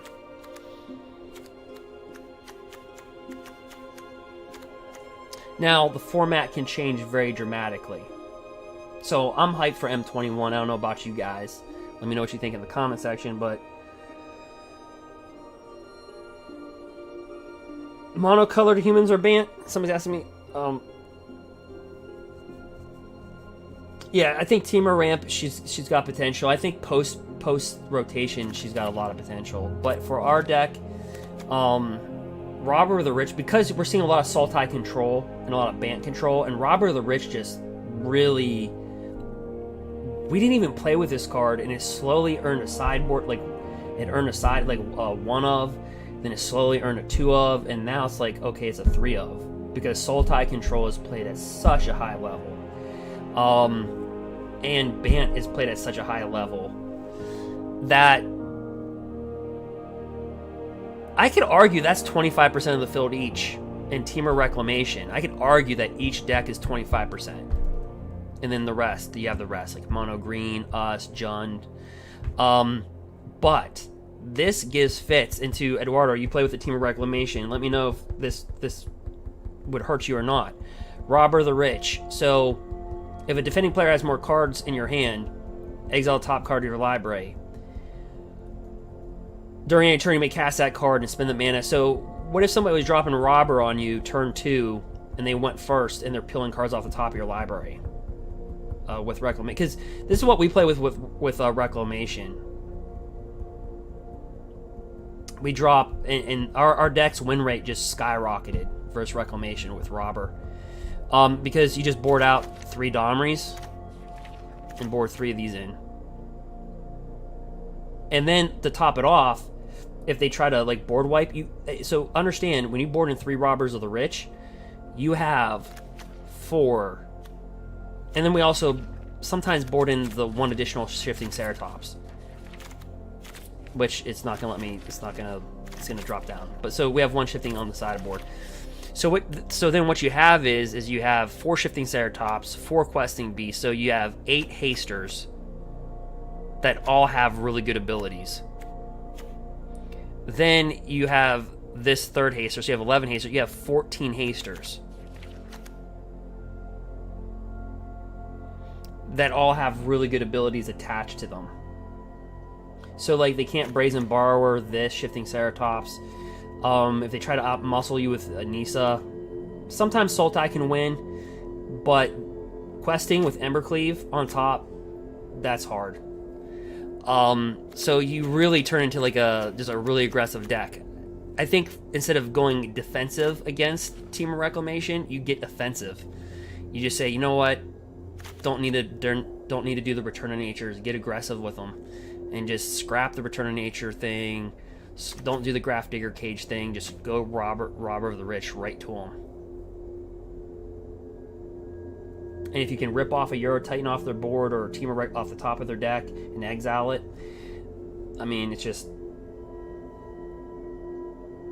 Yeah, and we even have a Reclamation player in our Twitch actually saying, you know, yeah, that's one of the cards that he has to get rid of. So, it's... Now, versus like Mardu Knights, the card is decent versus Mardu Knights, because... But in that matchup, you take out the Rimrock Knight because you want to have this at the 2 spot to be able to Domri's ambush. So Mardu Knights is just a tough matchup for us, I'm not gonna lie. So we kind of turn Gruul into a technical deck, you know, and it's all player dependent too, because you have some players that are very passive. There's some Temur Reclamation players that will just really just want to put stuff in their graveyard to get out Euro Titan. And there's others that kind of are a little bit more laid back, like the sequence with Brazen Borrower, and then really lean on the Wilderness Reclamation. So sometimes you have to go to the player, like how they're playing. So there's not a universal answer to everything. But Destiny Spinner for blue-white control creatures, this is good for a Simic Flash. So if you go first, you drop this on your turn 2, their turn 1. Yeah, they can't counter anything. They can't counter anything for the rest of the game. But we haven't seen too much Simic Flash, and we haven't seen too much blue-white control. It's a lot of been sultai, Bant, Temur Reclamation. I'd say it's like the control decks, kind of the control mid-rangey decks.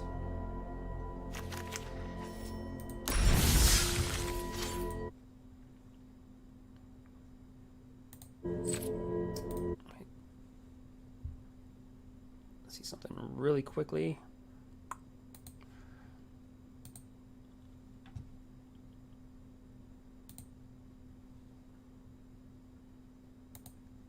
All right, so let's just jump into the gauntlet.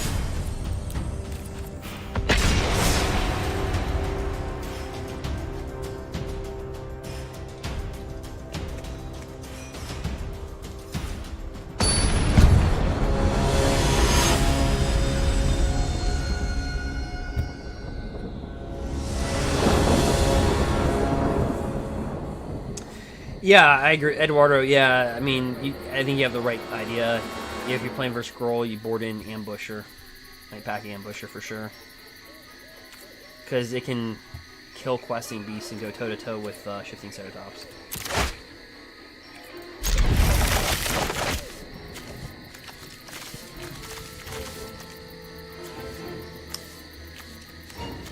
Not the best hand, but it's okay.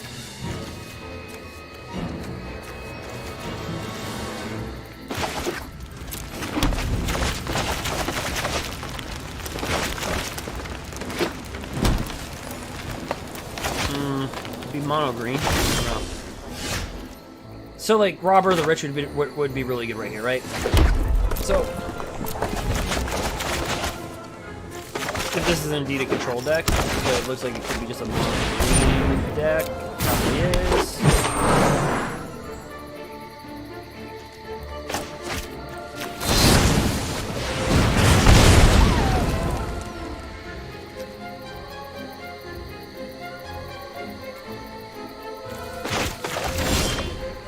Alright, so again, see at the 3 spot how that one card 3/3 first strike. You know what, Eduardo, I guess it is, now that I'm thinking about it, like versus control matches, that new card is actually pretty darn good.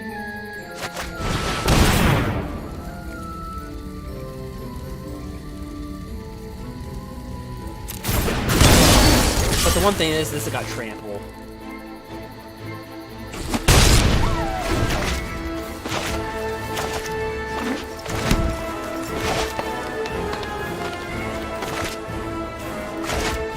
Yep, here we go.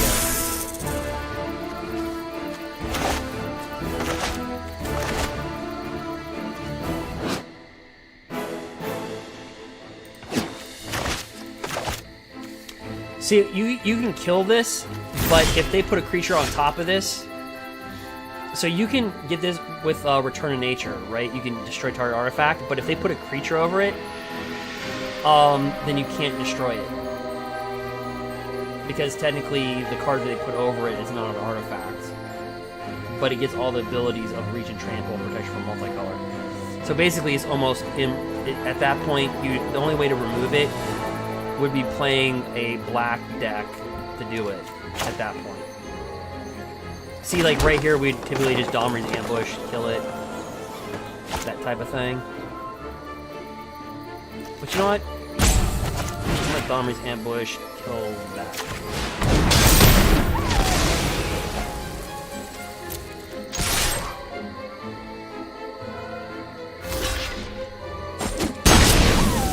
Oh! I'm such an idiot. It's got protection from multicolor. I just got done explaining it to everybody. I'm like, guys, it's got protection from multicolor. Yep. Okay, so the same deck I was explaining, so that was just me being tired at this point. I haven't slept yet.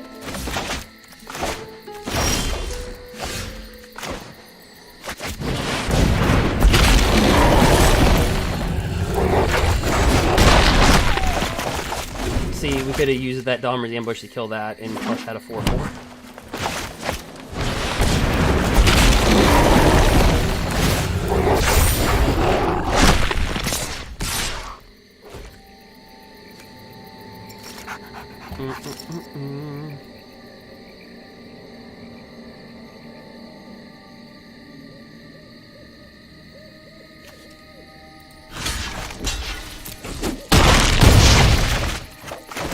Yeah, so that mistake like cost us the game pretty much. My bad.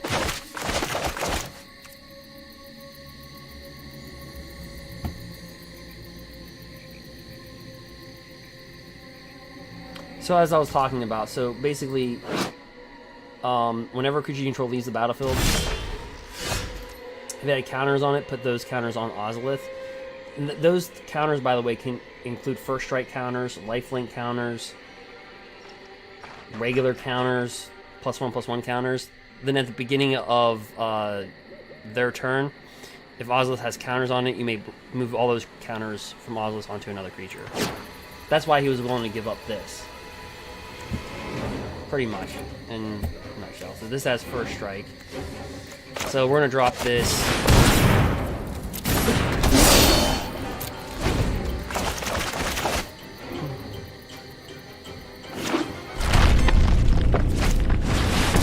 Right in.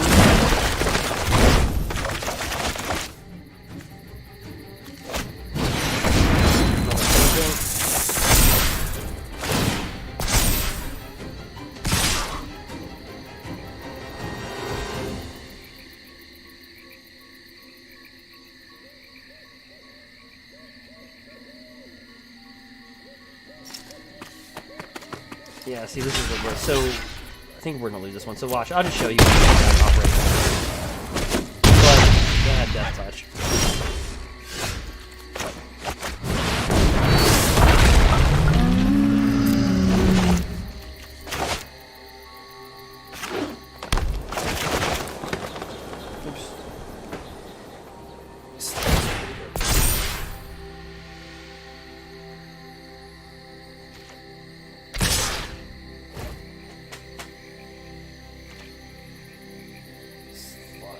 Sorry guys, I'm kind of doing three things at once here for a second. Okay. That's good. Alright. Okay, so he's attacking with all that. Death Touch, First Strike, Menace.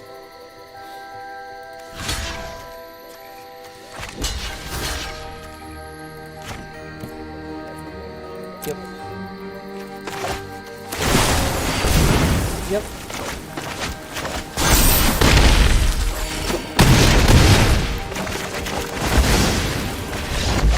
So you're saying, so he's playing the other mono green. So what you do is you just board and return to nature.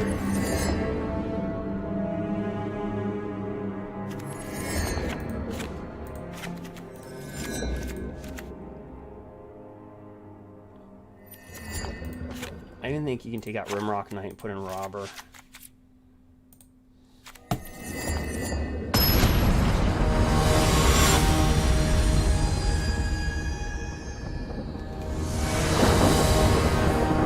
With Gruul, you go to a lot of game threes. Not a great hand, one creature. We got 29.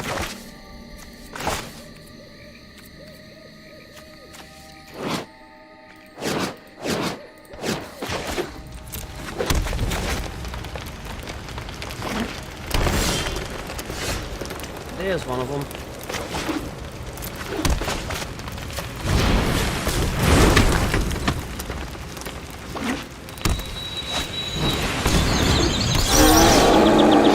Hexproof. If you remove a counter.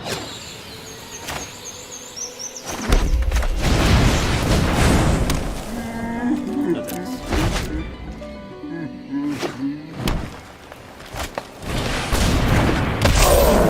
So, you see how it's really big on Ozolith?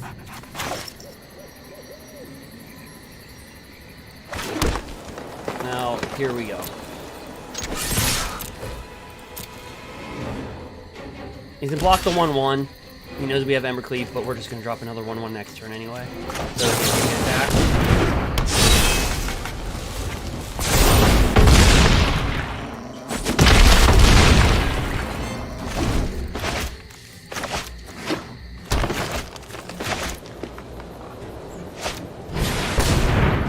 Ooh, we need to kill our artifact.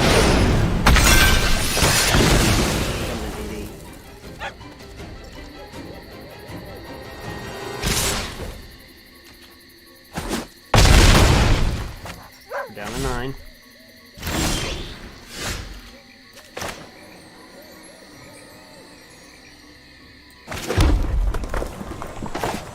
Oh, so, gosh. Okay, so we could hit him for 5/7.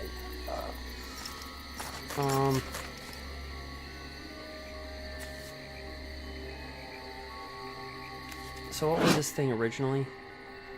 The one thing I wish they would do is show you the card. Okay, it's Yorvo, but I wish they would actually show you.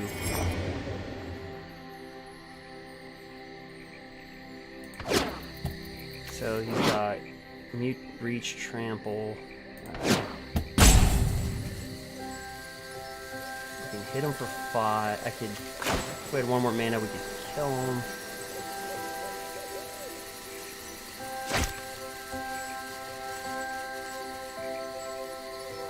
So let me think here. We can hit him for 5.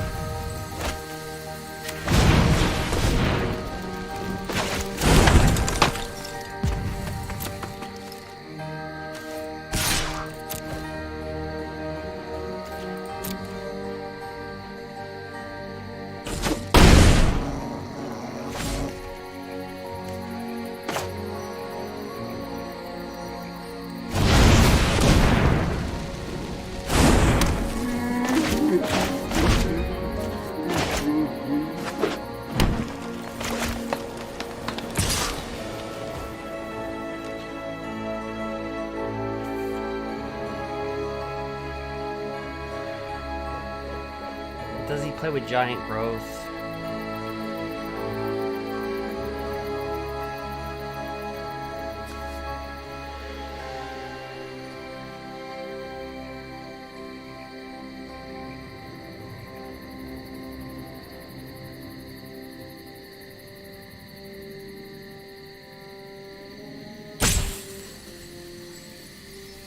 Does he play with giant growth?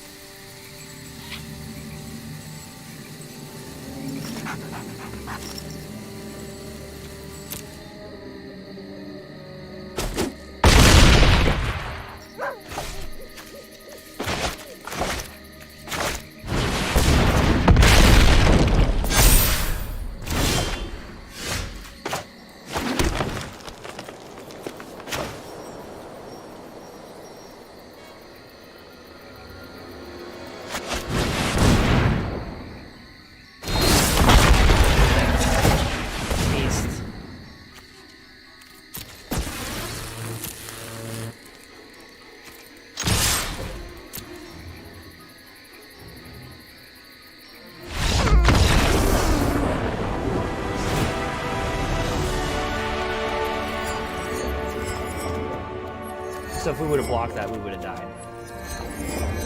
Right.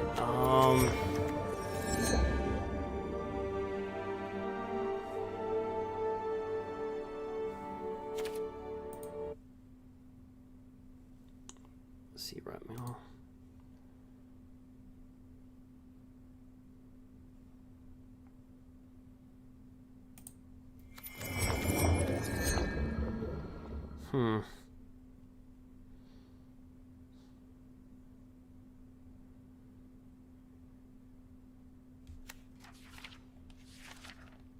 He goes first. Yeah, we'll play it.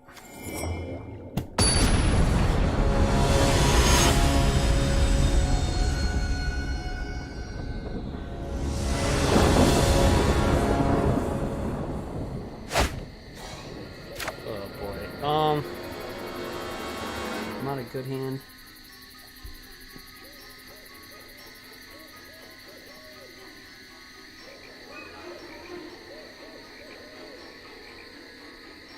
Can we draw on something?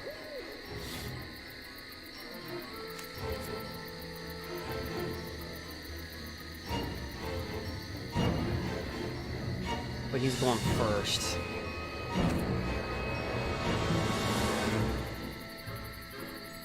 This can either be a big hand if we draw an embercleave, or it could be like a really crap hand.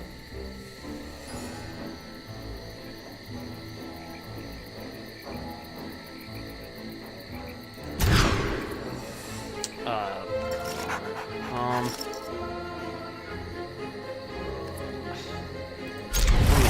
don't know. I should have kept that one.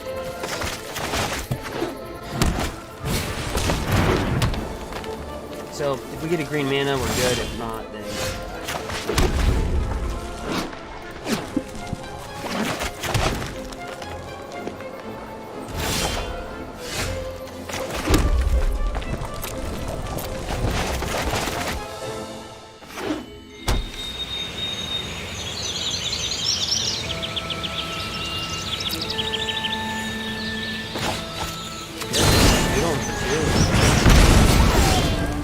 Oh my gosh.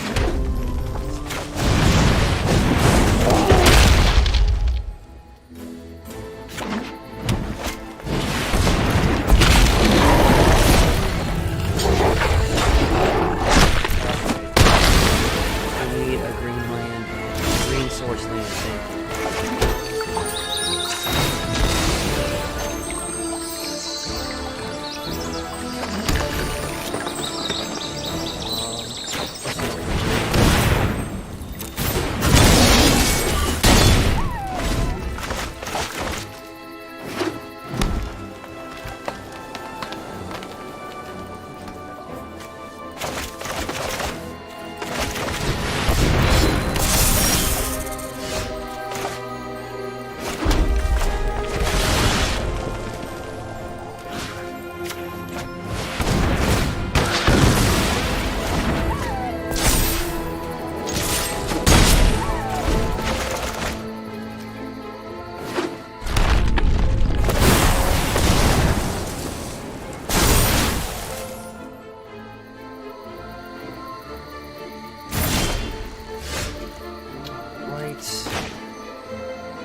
Embercleave, a green land.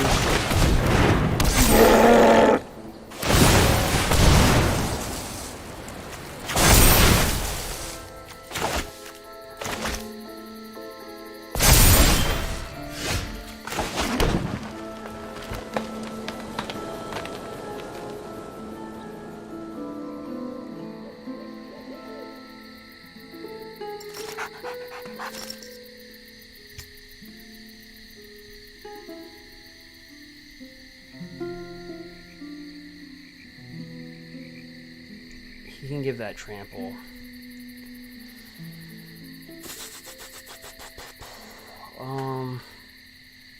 Man, I think we would have had a green land that we could have won.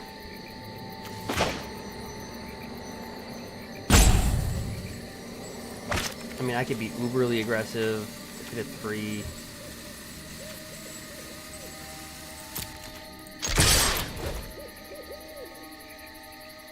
Block 1.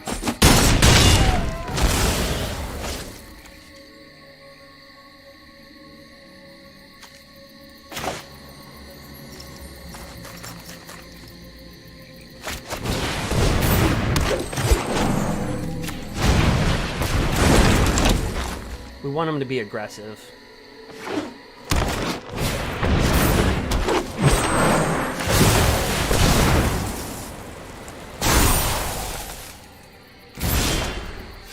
Not aggressive.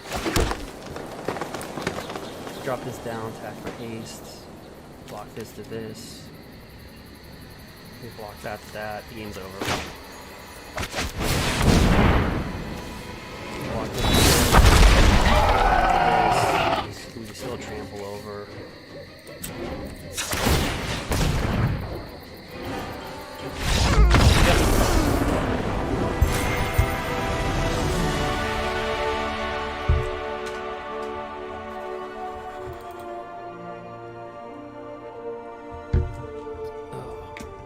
That's the difference of play. Game 1 to Game 3 is when you're alert, not alert.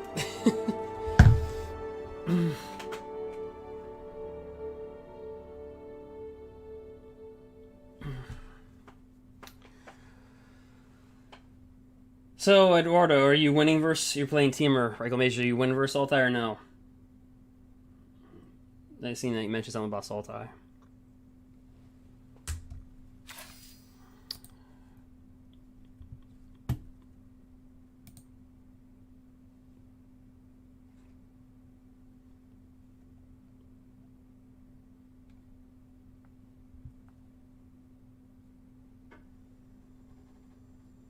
Oh, you're 1-1 versus sultai? Yeah, it's a pretty fair matchup. Sultai versus Reclamation. I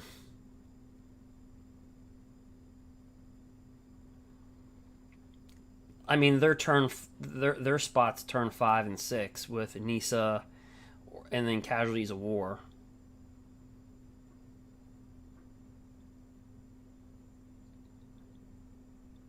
you both ramp with Euro Titan and Growth Spiral. Unless they throw Narset on the board. If they're playing with sultai, like pure sultai control, not sultai ramp, but if they throw Nisa on the board, then that'll stop you from drawing cards.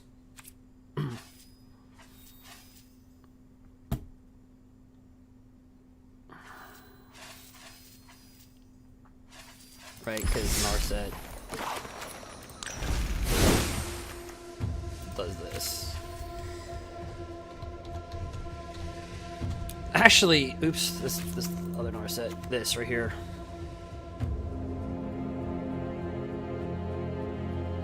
Because if they're playing with Sultai control with Narset, they could just lock you out of your Euro Titan and your Growth Spiral. If you're playing Temur Reclamation, they just lock you out.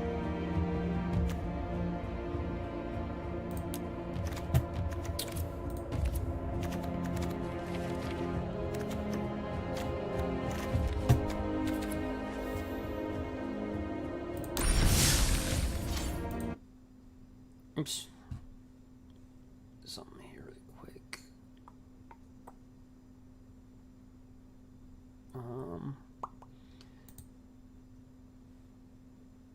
Right. Guys, I'm just doing some checking some stuff. Just, you know, just checking. Doing some inventory.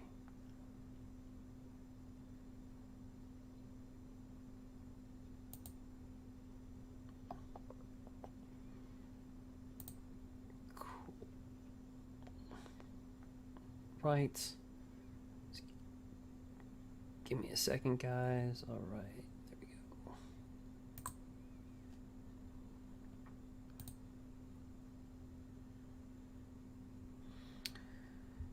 go. Eduardo, yeah, I guess we keep on testing our deck. I mean, that's what we did.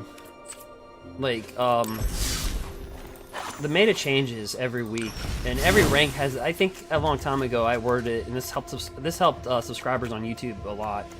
When I did a live stream and somebody asked me a question, I said, I think it's the way that I worded it. I said, because they asked me, well, you know, what deck got you to Mythics? You know, what gets you to Mythic rank every month? And I said, it's not one deck. It's every rank has a different meta to it. That's why, like, if you're playing, say, I don't know, red deck wins, and you're blowing through platinum status, you get the diamond, you're like, okay, well, my deck's not working anymore. It's not that your deck isn't working, it just means that you're dealing with a whole different meta.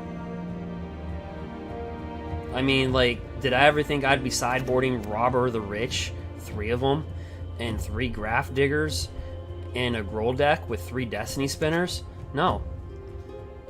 Like, when Theros Beyond Death came out, did I ever think that this would ever happen? No. But versus Blue-White Control, this is amazing. Versus Simic Flash, this is amazing. They can't counter anything. Robber the Rich just pills control decks. It rips their cards right off their library, and you can play with them. Grafdigger, you know, stopped fires with Luca and Winota. And it cuts off Cauldron Familiar. They just get Cauldron Familiar and Witches Oven at such a high rate that even with Grafdigger in there, we don't tend to draw a Grafdigger versus that. But, needless to say, it's still there. So, no. So, yeah, you have to constantly just adjust it. And one thing I'm surprised that Reclamation doesn't do is have Narset. Because just like Sultai Control can lock you out from drawing cards, you can lock them out. Because they're trying to use Euro Titan to draw. They're trying to use Growth Spiral to draw.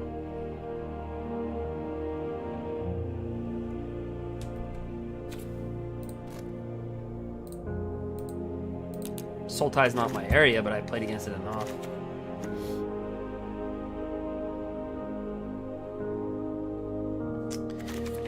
But this deck has been phenomenal. I mean, I can say we rode this through Diamond, we rode this through Mythic Tier 1. Now we're, you know, where would we rank? It says 650, but we're up to 410. So, I don't know. This deck's pretty, I think it's dialed in as hard as we can. Now, if the meta shifts to more Mardu, then Slayfire has to go in. Because this kills any Mardu creature, because they use Kudro. Oh, this guy. I mean, I could build the deck, I have all the cards, but other humans you control get +1/+1. Whenever Kudro or Daneth or another enters the battlefield under your control, exile a target card from an opponent's graveyard. Yeah, destroy target creature with power 4 or greater. You sacrifice 2 humans. So they'll do that with Worthy Knight. Just bring down a bunch of humans and then use Kudro. And that's it. And then then they're just knights, like Fervent Champions, Knight of the Ebon Legion. That's why mono green's being played at such a high rate now, because, as again, to some people that are new, the Serpent has protection from multicolored. It's trample, it's reach. And so those decks use dire tactics, exile target creature, and that's fine and dandy, but when you have protection from multicolor, you can't do it. Then they also use Despark, which is a great card. Exile target permanent with convert mana cost 4 or greater, but you can't when it has protection from multicolor. So that's why you're seeing an uptick in mono green, I believe, is because Mardu Knights can't. Mardu Knights can't just they can't handle it. It's just they can't. They can compete, but in the best of 3, probably lose.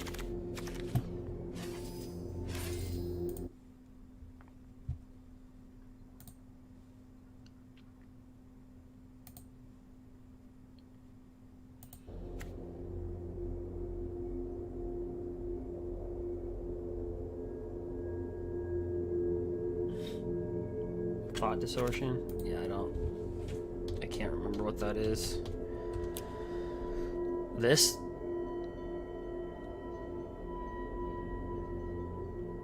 This spell can't be countered. Target opponent reveals their hand. Exile all non-creature, non-landing cards from that player's hand and graveyard. You'd have to ramp that pretty fast. That's 6.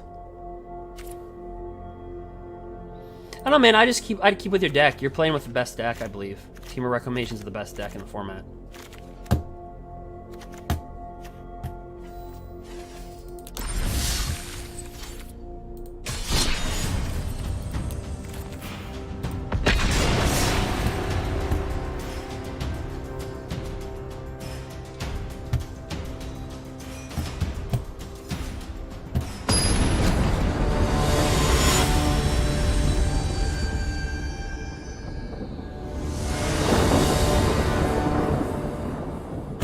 They go first.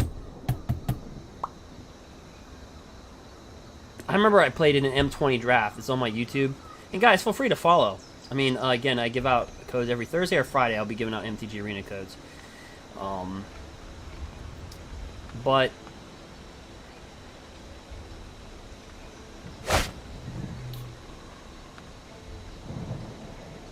and like I said, you know, this again for this event, to the charity, you can go ahead, link in the description below. I have no affiliation with them, but I just think I'm a life game deck. We have one of these. I ran this. They probably have Johnny's Pride League. Nope. So is it green and white? Yeah, it's okay. Yeah, so what they do is they load up one creature and they just try to pound you with it. It's pretty good. It's a pretty good deck. Oops. Cast it.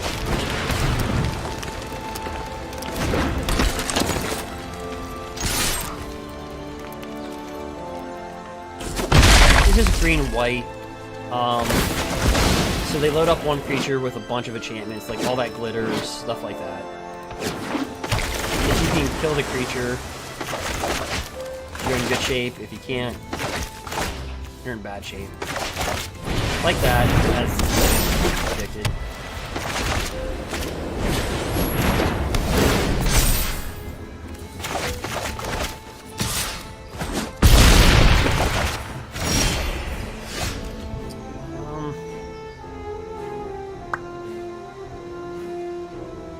pretty good.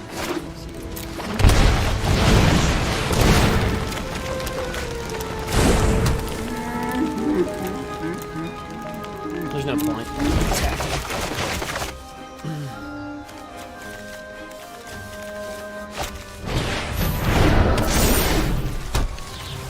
See, it's a one-trick pony deck. If you can get rid of the creature, like disenchant or just return to nature, mystic repeal, it's pretty much a one-trick pony. But it's a very good trick pony.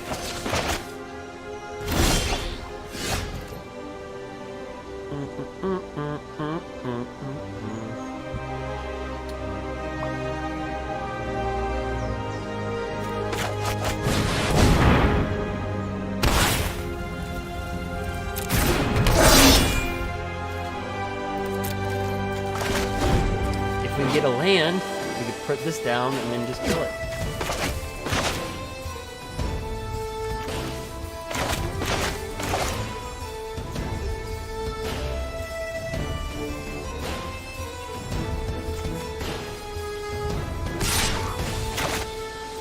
He'll attack with it, why not?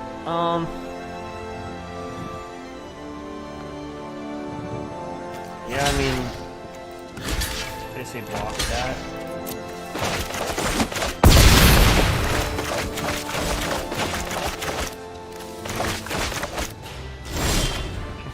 Well, we need mana.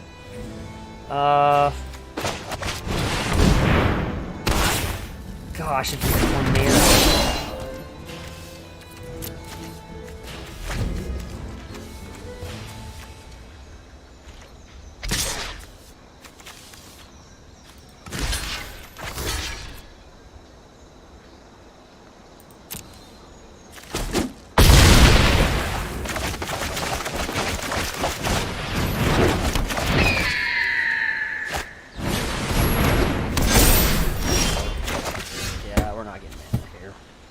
Because what you could do is lay down a questing beast and then Dawn ambush and just killed everything. So, but we're not getting land at all.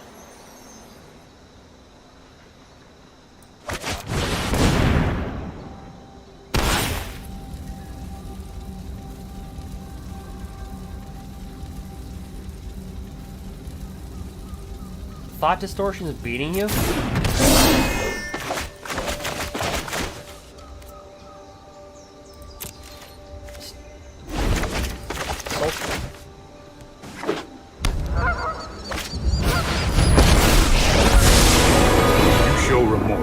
I'll show restraint. That's interesting. I'll protect you.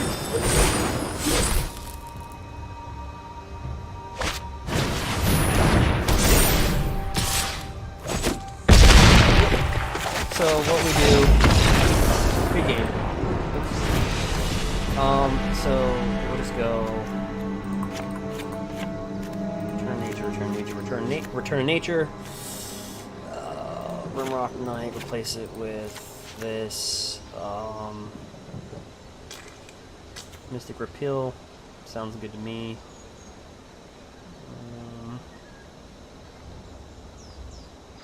Yeah, that needs to be boarded in. This might be the first time I go with 28 creatures.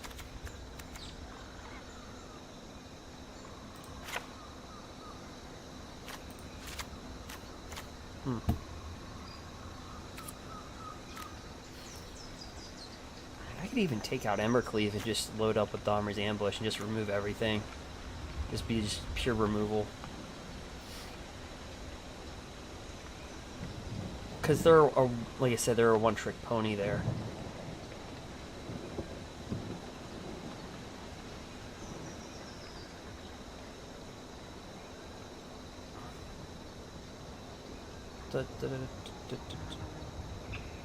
You know what? Let's try it.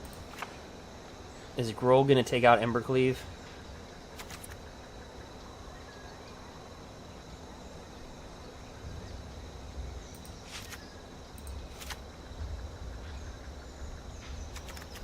Yeah.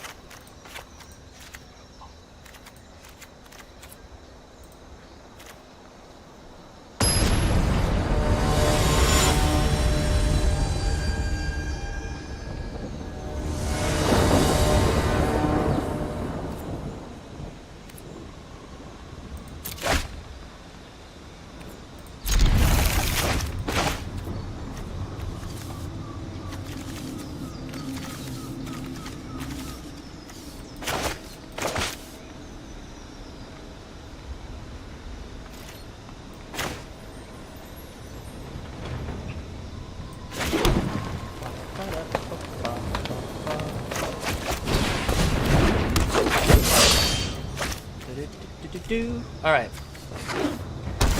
Help collector.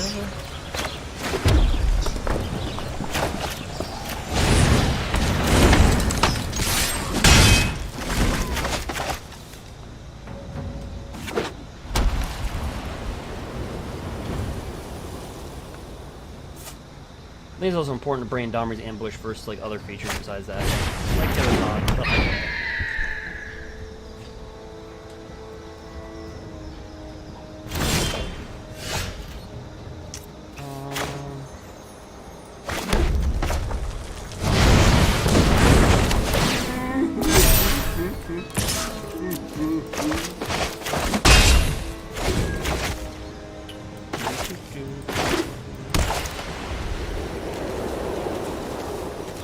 We can get one green.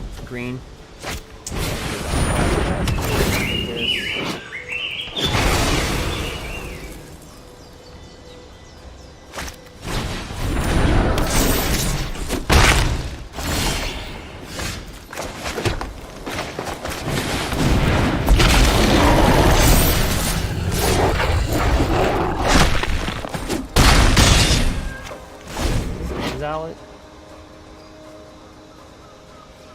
So we can get it back.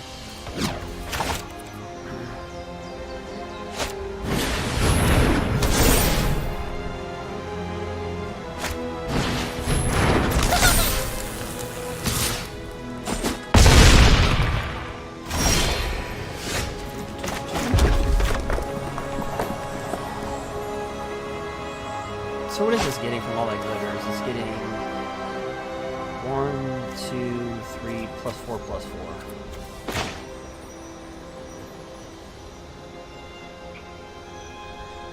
Right.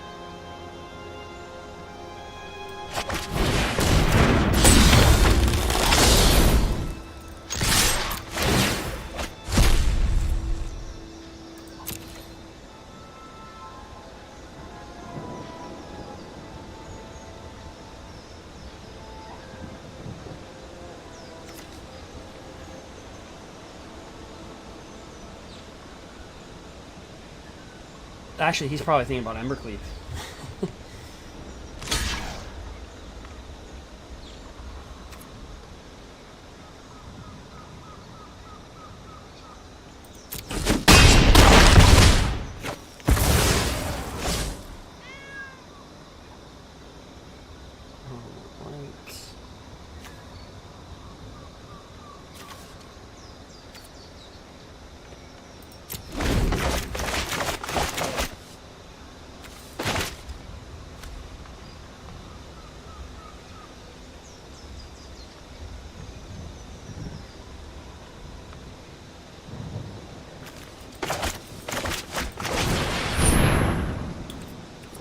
Caskets.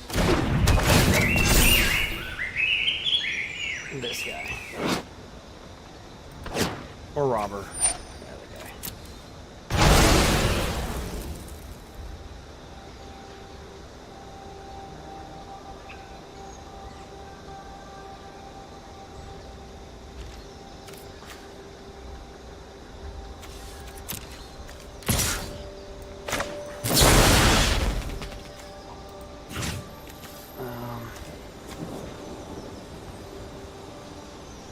I like glitters.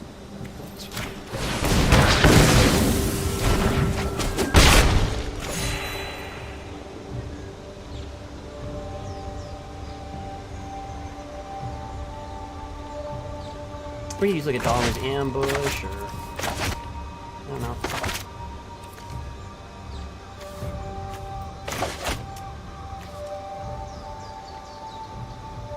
Pelk collector. Edgewall Innkeeper.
got 2 cards in his hand? I don't know.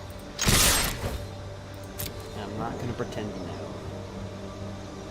Could I have another one of these? Kind of lucky.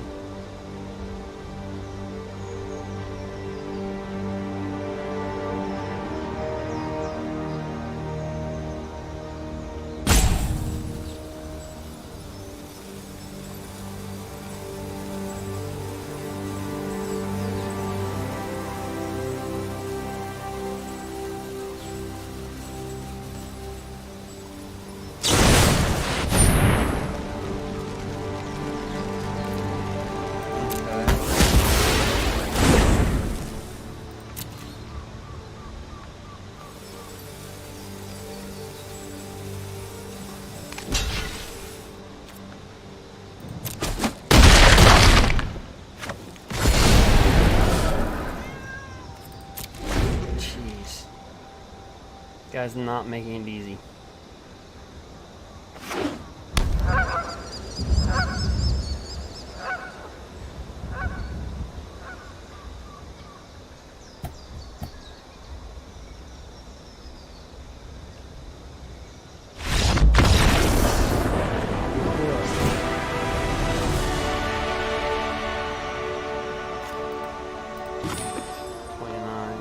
I mean, we have 7 removal. Well, for him, it's 7 removal.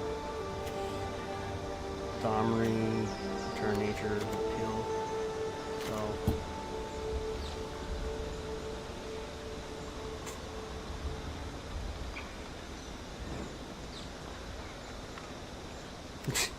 We sideboarded embercleave. Or took it out, put it in the sideboard. Audaciously.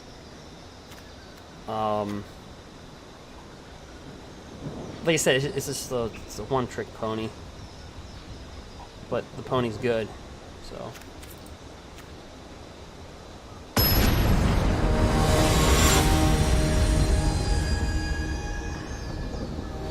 Also have Bone Crusher Giant to kill the creatures.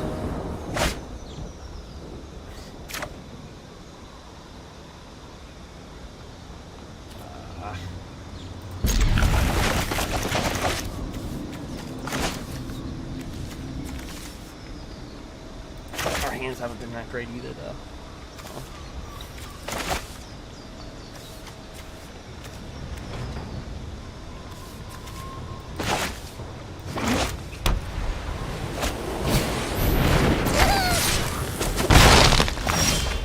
So here's what you do. You don't bring down... Well, let him load it up. Let him...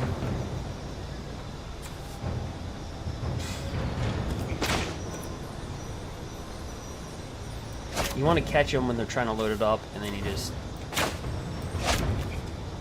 Oh, he's an artifact. Never mind. I think he's an enchantment. My bad.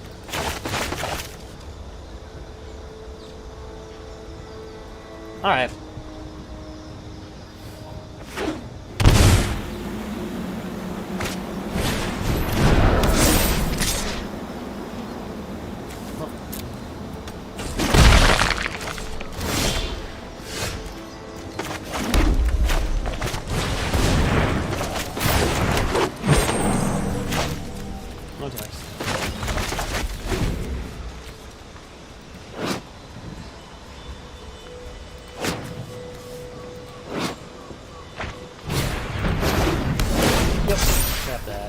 Attack for the reap.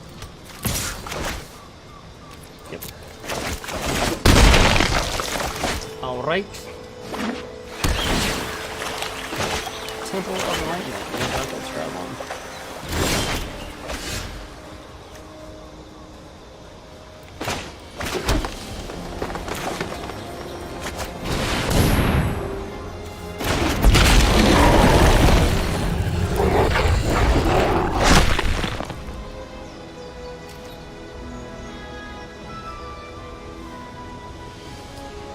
you have that one card that gives them protection, that gives us +2/+2 for protection.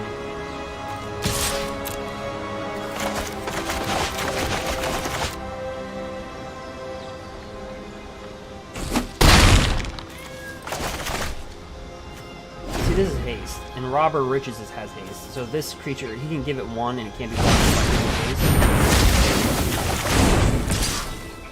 Nope. So...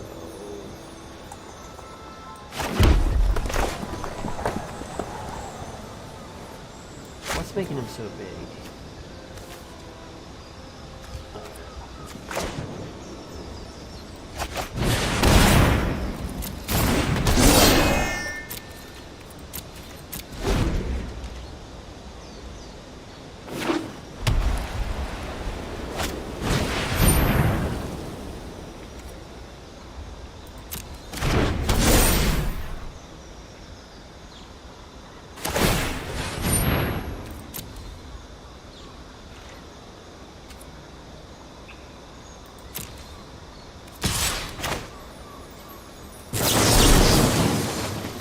So, where's all that glitters?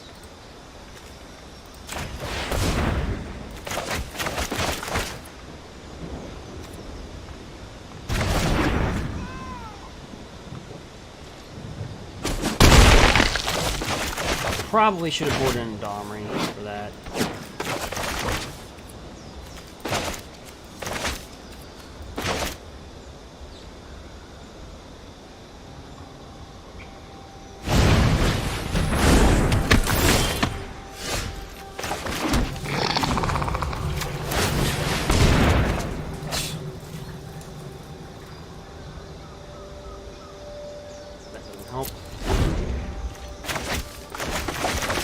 So we're really not drawing anything. I mean, Return of Nature would help us. Dominant Ambush to kill it. So...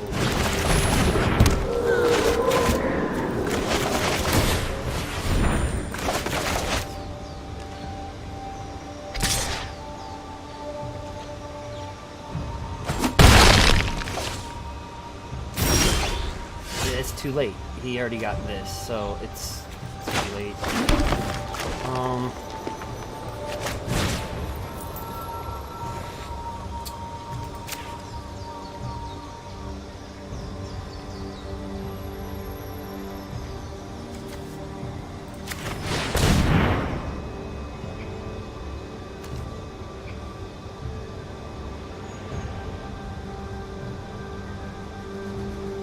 I mean, really, we put in 7 as well. Yeah, he'll just kill it. We'll still get a +1/+1 counter on this. It just came way too late.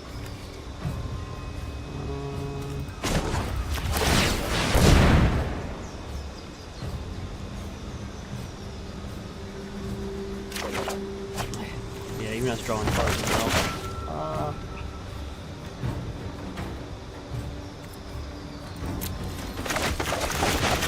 It's one of those weird games. I mean, it's kind of getting lucky.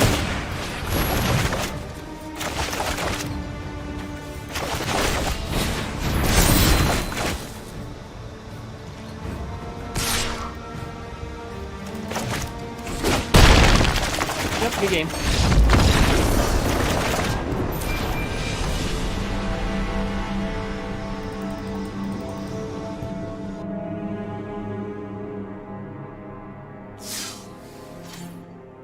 But that was a good game.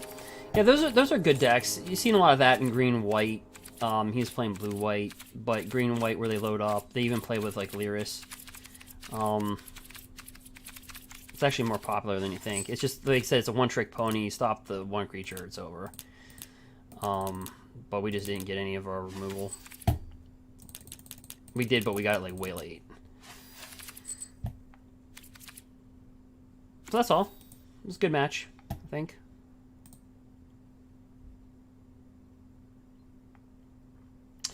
All right, guys. Feel free to feel free to follow and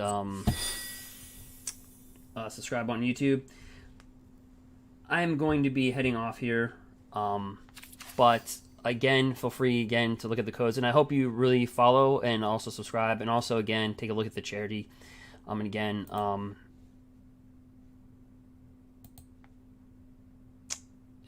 me see here. So if you don't know, again, my background,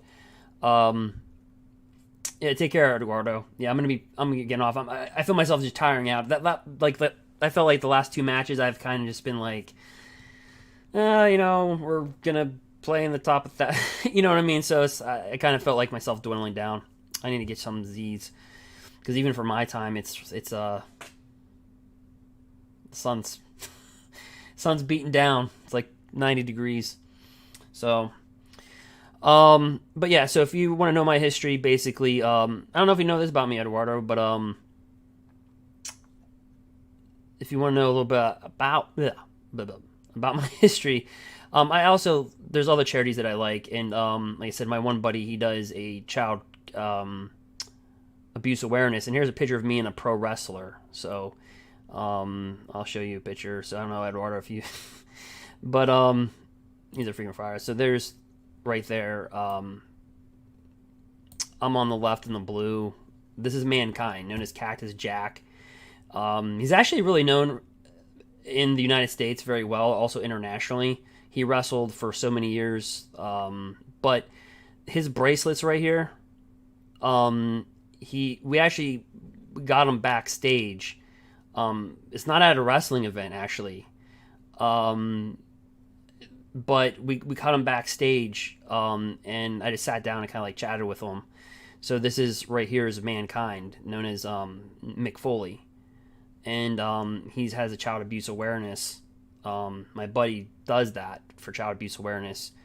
So there's me on the left in the blue, and then there's Mankind, known as Mick Foley or Cactus Jack, or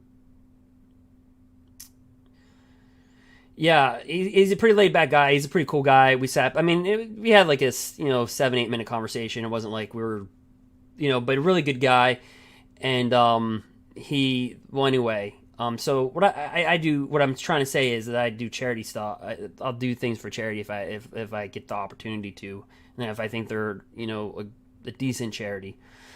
And so what you see in the stream is MTG Against Racism. And listen, this is not a political thing. I have not gone political. I'm not affiliated with them. Again, they just help people that are low income get an attorney, and also they help out with protesters that. And again, there's 2 sides to that story, as far as protesting stuff, and I'm not getting into that. But 100% of their donations go towards people that are protesting and, things don't go well, let's say, to help them. So that's what they claim. So that is in the description, that's in chat. But I'm just telling you I do other charity events. So that's kind of, why, I kind of, with Wizards, decided. I'm just showing you the mechanisms. But anyway, so my buddy does child abuse awareness also, so I'll show up to that. This is a couple years ago when I was kind of like bulking up a little bit in the summer. You can tell I'm carrying like water weight a little bit. But yeah, Mick Foley, he's a big dude. He's 263 pounds. So when they took this picture, we both had such broad shoulders. Like, it looks like we're almost hugging each other, right, in this picture? Like we're smashed together. And the reason why is because we both have really broad shoulders. Like, this is an extra large shirt that I have on, so I don't know if you just like appreciate that. But we're broad to broad, and he's 263 pounds. He's the pro wrestler with the guy with the beard. So like, they had to really back off from the camera. We had to squeeze against each other. But also St. Baldrick's does a for child cancer. So yeah, or that makes sense that your father would like him. I mean, yeah, he's an old. I don't say he's. I think what's he born in? I think he's as old as my parents. So yeah, that makes sense. He was born in I think he was born in 65, wasn't he? 1965. But you'll know him by several names, Cactus Jack or stuff like that. So laid back, cool guy. But those are the bands that he's wearing. Yeah, he's a cool guy. And then, like I said, we'll be hitting the gym, just smashing the weights. But that's like me when I kind of cut down a little bit, and then just kind of just focus on that. But yeah, Rey Mysterio, he's cool. Yeah. Oh, I never got. I'll tell you what, I never got that depth into wrestling. Like, I guess being a '90s kid, I guess like. you know, I got in with like Stone Cold Steve Austin, The Rock. I kind of missed the whole Randy Savage, Hulk Hogan type thing, I guess. You know what I mean? I guess I kind of got them at the tail end of their careers, like I got Michael Jordan. You know what I mean? Like, I guess I was more of the LeBron James, Allen Iverson, Kobe Bryant. But anyway, so this card was released. DDP. Yeah, I have a friend that's like 10 years older than me. And he actually did that DDP yoga thing. I was like, nah, I understand where yoga comes into play. I'm more of a free weight type of guy. You know, I'm either going to cut or I'm just going to bulk. And it's just... Now, like, this... So anyway, if you're... What I'm doing right here. So this Heart of Keld. So this has been spoiled. And I recommend you just... This was put on Twitter. But... So this is right here. It's Heart of Keld. And as long as your turn, Heart of Keld has first strike. So it's a 3/3 first striker for 3. You may look at the top card of your library anytime, and you may play lands from the top of your library. So, this is not my spoiler, by the way. I made sure I'm doing this like a day later. This should already been spoiled like yesterday. I don't like if somebody spoils. I don't like to step on anybody's toes because if they work really hard and they do certain things, I mean they deserve it. But you may look at the top card. So this card right here, this is the interpretation that people are this is gonna need clarified. You may look at the top card of your library at any time, and you may play lands from the top of your library, right? So that's kind of gonna be the iteration that you're gonna need, like kind of like the iteration that's gonna be needed. Like, can you play additional lands? Like if you have a land on the top or not? And literally, people are split on the fence, like with this card, 50-50. Like, technically, yeah, if you can look at the top card of your library at any time and you can play a land, yeah, you should be able to cast a land off the top of your library. Its 6 ability is it gets +X until end of turn, where X is the number of lands you control. So you say, well, this is the perfect Gruul card. Oh, hey, comment, Tommy. Yeah, DDP, yeah, mankind, yeah. Yeah, comment on me, but welcome to, all Twitch. We're kind of chill, so if you want to follow, go ahead and do that. But yeah, so this thing is, what do you say? Oh, hey, gold deal now live. Oh, okay, yeah, okay, that's cool.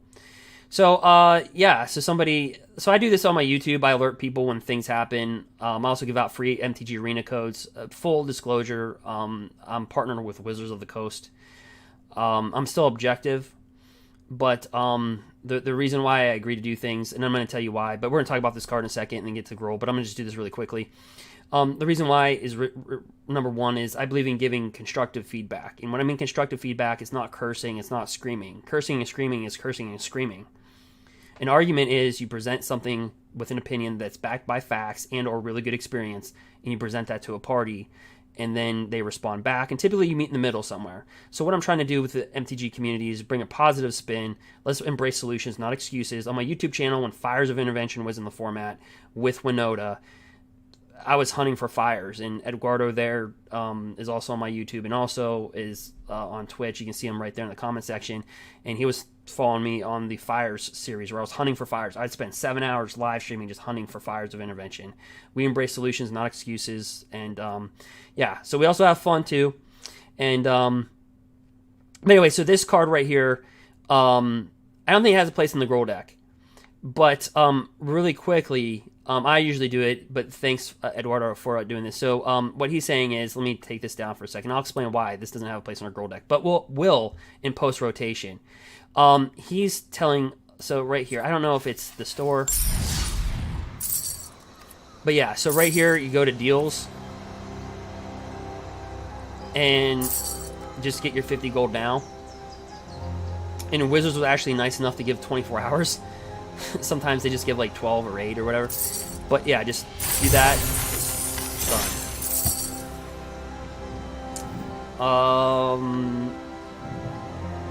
Yeah, so good looking out. So I would go do that. Now in the decks is so that card at the 3 spot is, you know, there's just no place for it. Gruul Spellbreaker is just a better card. He's got Riot, so you can get a +1/+1 counter. You can give him haste or a +1/+1 counter. He's got trample, and as long as it's your turn, you and Gruul Spellbreaker have hexproof. And you're thinking, well, that's not a strong last ability. Oh, yes, it is. If they have Brazen Borrower in their hand, and you have Embercleave onto this, they can't Brazen Borrow. It's got hexproof on your turn. You're not going to Embercleave not on your turn. Then you look at the other spots. Lovestruck's a better card right now. Bone Crusher's a better card right now. So there's nothing in the 3 spot, but when this leaves, I think it'll have a place in Rakdos a little bit. But a first striker, or excuse me, have a good place in Gruul. But a first striker isn't that dominant when you have double strike trample. So that's why the card's a little underwhelming. As of now. But what I was getting back to, if you're interested in Gruul, I would seriously hold on to it. Like I said, I check out the footage that we've already done. We got to rank 410 today, and then we won. Then we slipped down. Now we're ranked at 1,070 something. So I've been on Gruul for 5 months, but so that's been the thing. And so to also give some credit where credit's due, but Gruul's not getting respected, because I'm going to go right here. So this is who released it, and here's me. And so they're talking about this Keld thing, and people are going back and forth. But seriously, go to... yeah, you're just going to have to go. So they're saying, hey, so this is Javier Dominguez that this is going to. It's a pro Magic player. And so they're saying this card is great in Limited, and maybe even good enough to bring back Gruul to Constructed. It's like, no. Let's not disrespect Gruul that badly here. I'm just joking around, of course. But I'm like, no. No, Gruul's still here, as evidenced by my ranking. Can never discount Gruul. It's still here. Have faith. So, but anyway, this is a person that released their spoiler, and so yeah, they deserve that credit for getting that. And but yeah, I thought I'd slide up in there on the old Twitter thing. But so what I'm trying to say is this Keld thing, I would hold on to it if you're into Gruul. I wouldn't like get rid of it if it comes out to be like a $2 rare right now. But also the limiting factor also in a Gruul deck is it's legendary. We don't need one-ofs in Gruul. Because Gruul, you're not going to be going for 6 mana tap. I mean, I'll put it this way. There's times for it. Could this be a sideboard-worthy card once the meta shakes up? Absolutely. There's also, I want to kind of put people that are watching a little bit onto, we'll go back to, and you say, you just dissipate. I'll be back. Oh, watch. So the one card that I can see getting heavily played, not that one. I just have it as, I think people are misinterpreting. So this card right here, right? So at the surface, this card, Gadrock, the Crown Scourge, is a 5/4. It can't attack unless you have 4 or more artifacts. So just tell me right where this card would go. You don't even have to finish. So at the beginning of your end step, create a treasure token for each non-creature token that died this turn. Do you think Rakdos just got better? Like, you sacrifice Cauldron Familiar, you get a food token, that's an artifact. And then at the beginning of your end step, create a treasure token for each non-token creature that died. Cauldron Familiar is non-token, guys. So just wrap your head around that one. He's pretty good. I think Rakdos will have a place. Also, if you look at Teferi, Master of Time. So he can activate his abilities anytime, basically. Instant speed on any turn, neg 10, take 2 extra turns after this one. Well, when I was in Mythic Tier 1, before we got in the top, 1,500, 1,200, I started to see a Planeswalker deck that was pretty dominant. It had 4 narsets, and you're asking what narset? Both. They had 4 narset of the Ancient Way, 4 narset of Veils, then they had 4 Teferi Time Ravelers. It was just a Planeswalker deck with board white and Counterspell on the sideboard. Well, they did an interesting thing. They grabbed a card called Elder Spell. Now, you're like, well, what does Elder Spell have to do with anything? So, you see that card. Let's go back. So, Elder Spell.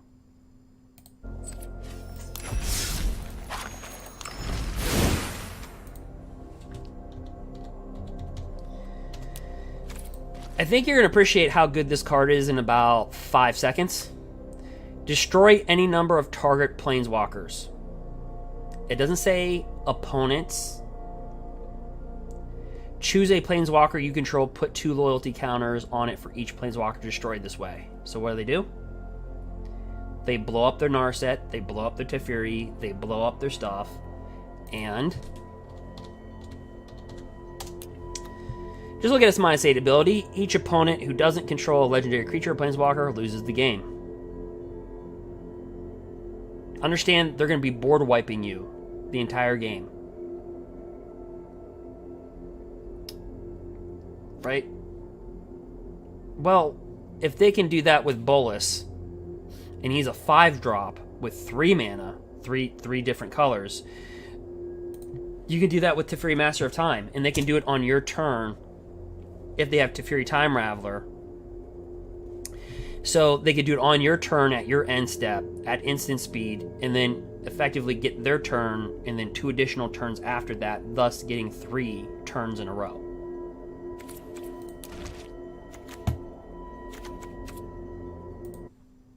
That might be something you might want to look at. Because I think that's going to be a pretty good combo. I don't know about you guys, but I think that's gonna be a thing. If it's not a thing, well, I just put it out there, so it will be a thing eventually. Elder Spell is just a rare. It's just a 2. It's just from War of the Spark. It's a cheap rare. It's very cheap, so they'll be able to just the ultimate Teferi really quick. Boom, boom, boom. Take 3 turns. I mean, it'll take time. They have to put Narset, they have to put Teferi on the board, but Teferi Time Raveler can stall you. So that I think that's going to be a thing. I'm not saying I'm just putting ideas out there. But yeah, we saw that when I was Mythic Tier 1. But now that we're in the top 1,500, we don't see that Planeswalker anymore. But when we're in Mythic, if you're in Mythic rank, you're going to probably play versus that deck. It's kind of a nasty deck. This deck was 1-3 versus that deck. And we got Questing Beast, Shifting Ceratops. It was rough.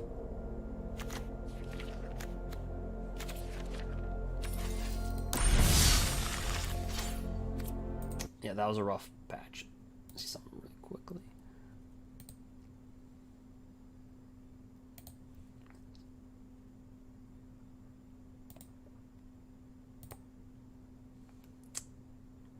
But yep. So we'll try to slide in for one more match.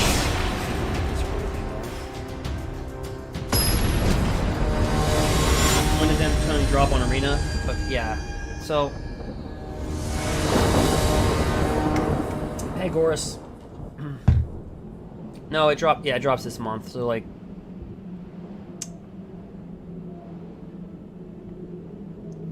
week and a half.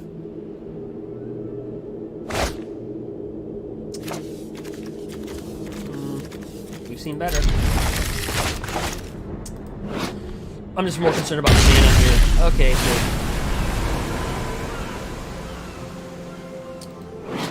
Alright.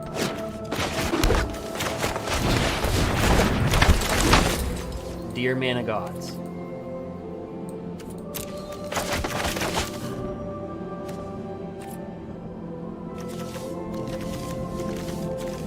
Alright, so we got 2 Bone Crushers. We got Rusty Beast.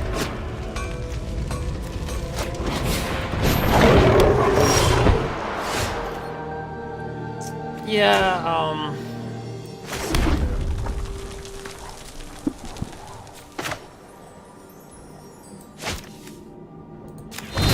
just kill it.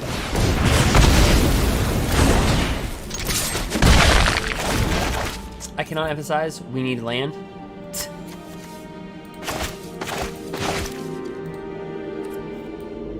Top deck. So there's a 120% chance that we get land turn 3. And we didn't hit that metric. Alright. So now that our opponent knows that we don't have mana, he can play very confidently. Trust me. You'll thank me later. Might be a bad idea. And we still don't have mana. That was a 140% chance.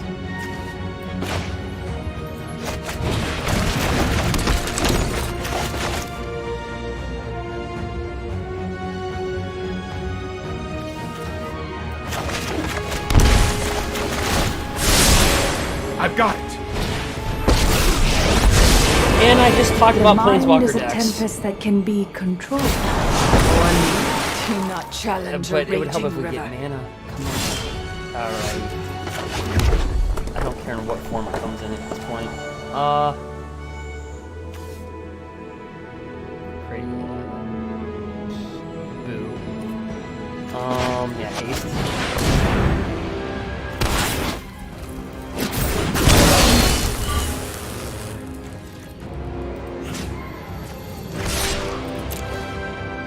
See that new card when it was Sailor. You have the subtlety of rocks. So if we can pull this off, Call your temper. Trust me. I have a plan.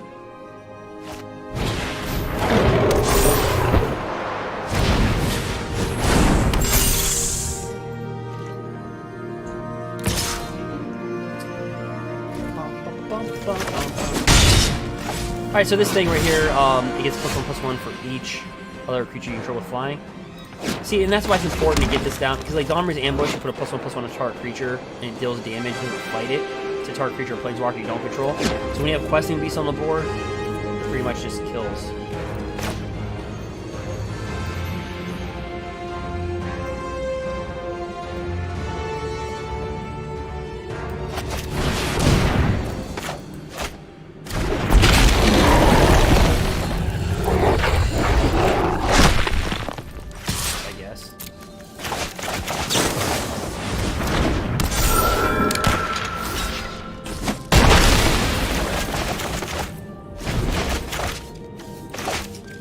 Very interesting deck. Who are you to call me? Behold! Here goes nothing. Learn some respect.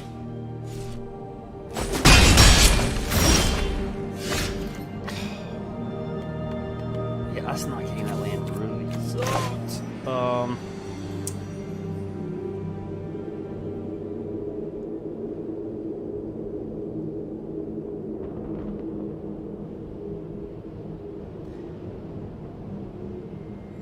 Okay, I did it. Hit for all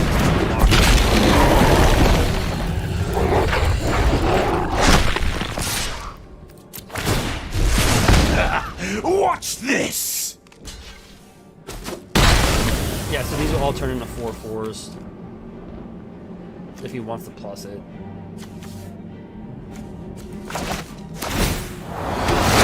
Humbled by the sky's divine power. Kind of a cool deck, actually. Here we go.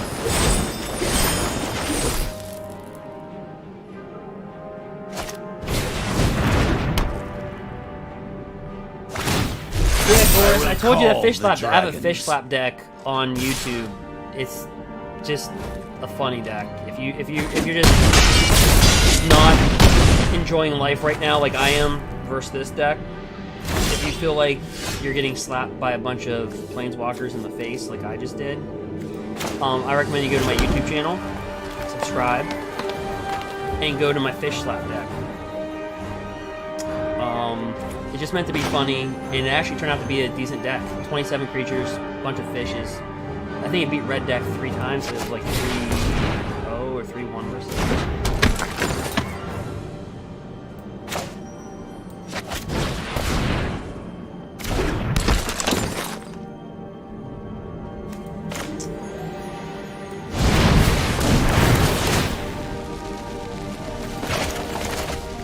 There's nothing much that we could do here, but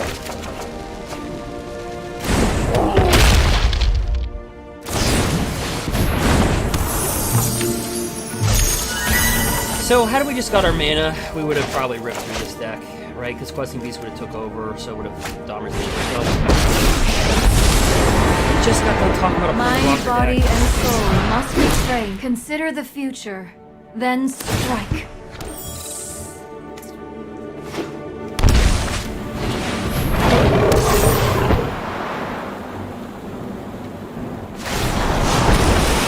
Do not challenge your victims. No, I am not making this up as I. He's like, I'm not just gonna kill you. I'm gonna. Good game.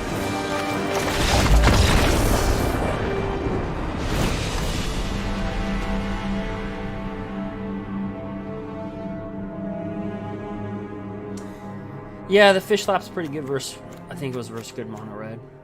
Let me see here. Oh, what the heck did we just? What? So let's take out Rimrock Knight, board and robber, and the rationale behind that is when he attacks, depending. I've been talking for so long. If a defending player has more cards in their hand than you, which they will because they have, like 16 planeswalkers, I'm guessing. 4 of each. So exile the top card of their library during any turn you attack with a rogue. You may cast that card. So it just disrupts them. Domri's a good card in that match. They just couldn't get anything down. So I don't know if we walk away from Domri, really. Because he does kill planeswalkers. Shifting Ceratops, protection from blue. Yeah, I think we're right.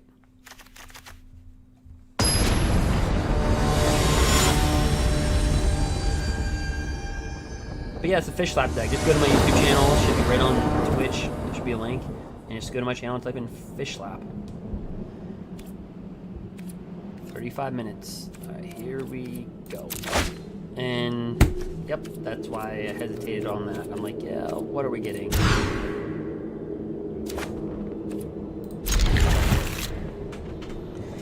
So, this is hard because you really want Questing Beast on that turn 3 with Paradise Druid.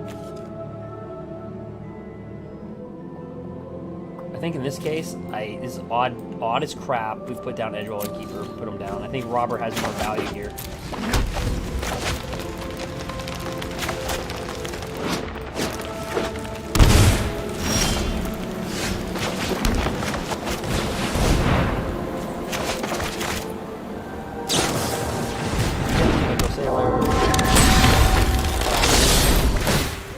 Give me a planeswalker. Yeah, oh, he's got more planeswalkers? 4 was enough. He's got 5.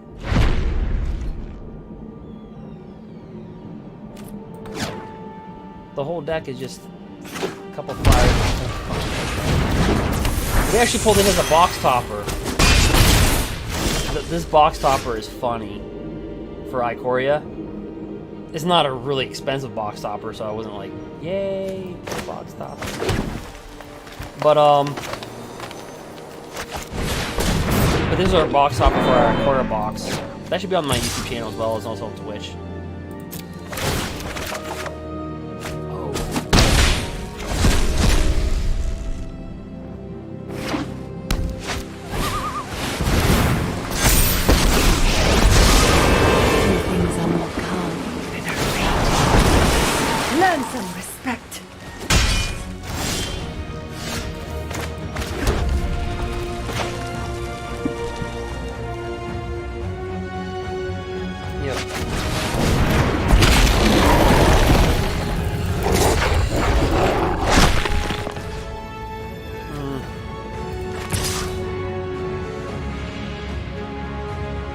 If he wants to make this trade, we'll do it.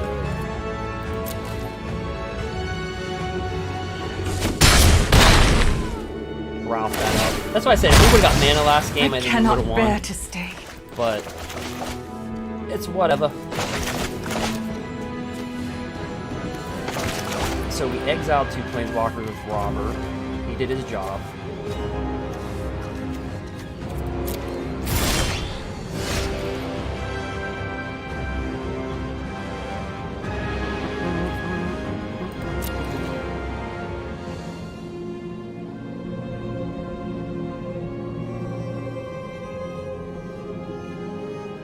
Borrower. In response to that, actually, let's see if he's gonna brazen when he's starting that. We can embercleave. You know what?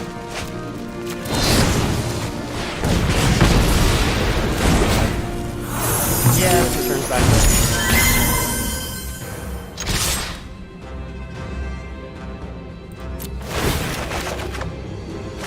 we got our own Speckle Sailor. Take that.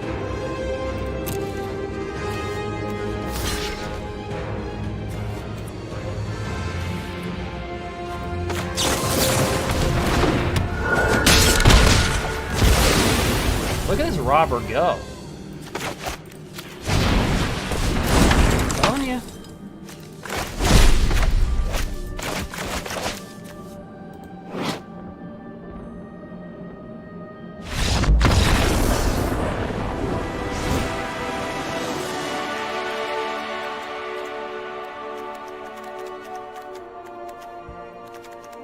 Can you just add me through here? That's my username.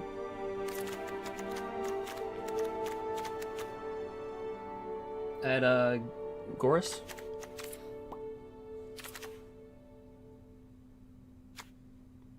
Let's see here. I kind of want to play with one more Robber because Robber is just really good. I think we get a Repel Collector more than a Robber. Yep.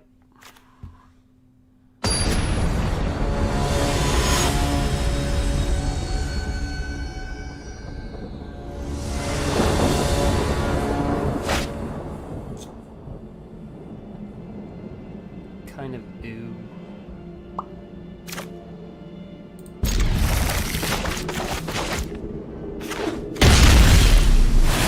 Drop this guy down.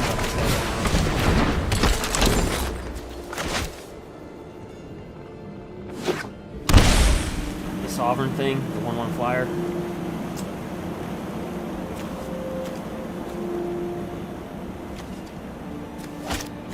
Yep. You know what?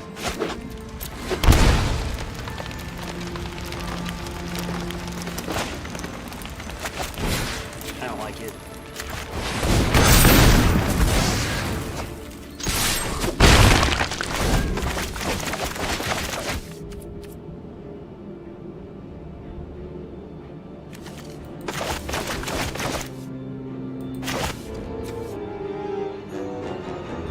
Catbird. Actually, it's an elemental cat. But then why is it token a catbird? It's an elemental cat.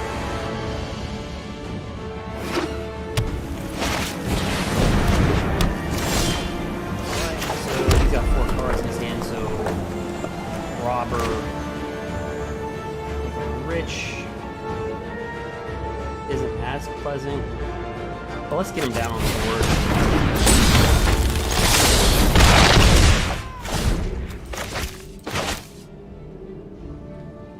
This guy right here, whenever you draw your second card each turn, create a 1/1 flying fairy.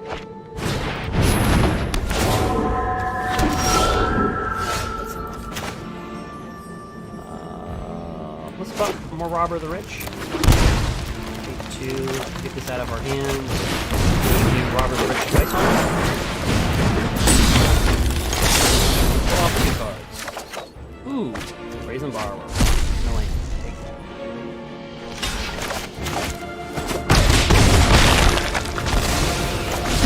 We have a lot of haste, guys. So board wipes. Haste, haste.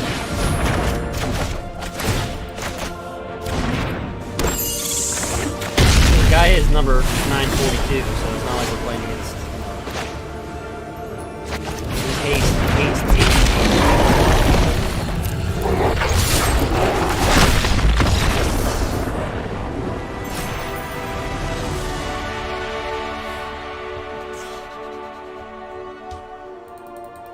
Somebody asked me, what's the best way? It's like somebody asked me, it's like, what's the best board to get rid of, play around board whites? Haste.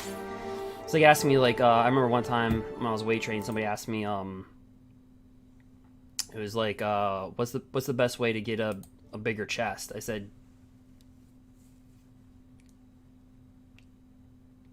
get a smaller stomach. You know, well, how do you get your, chest to look bigger, right? And then somebody asked me one time, how do you make your stomach look more flatter? Get more. I said, get a bigger chest.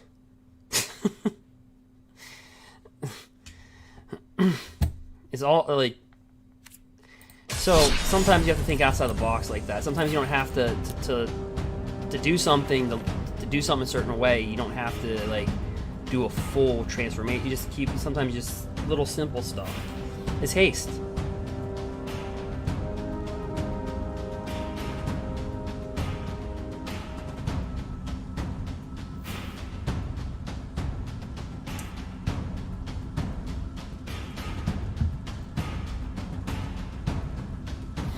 Alright,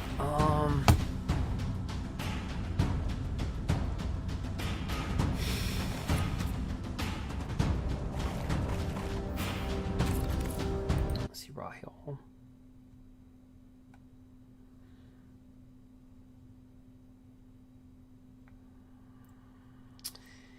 Yeah, Gorse, we were in the, we've been in 1500 all day. I was actually at 410.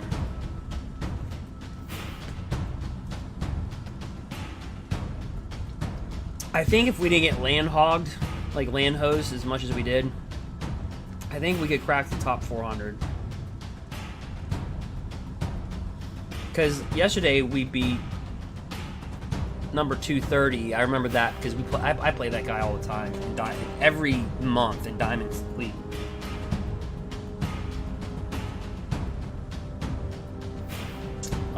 We played that guy, and then we played another match, and then we played number 170. We beat him.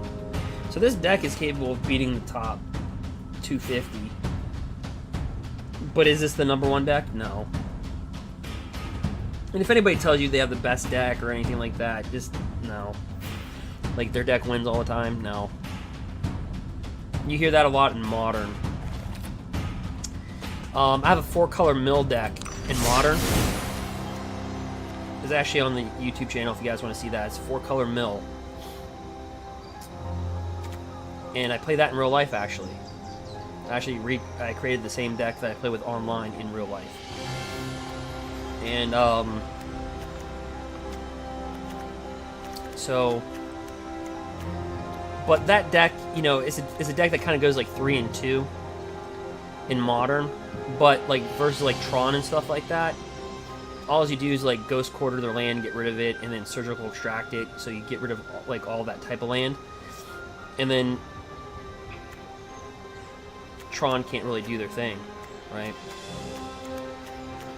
So it's good versus, it's really good versus certain decks, the 4-color mill deck, and then other decks it just completely just like mono red in Modern.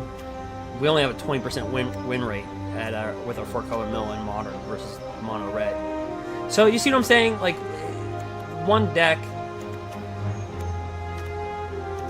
If you ever hear somebody like spewing out like their deck wins 90% of the time, that's impossible. It doesn't even happen in modern, let alone standard. All right. Should we play another?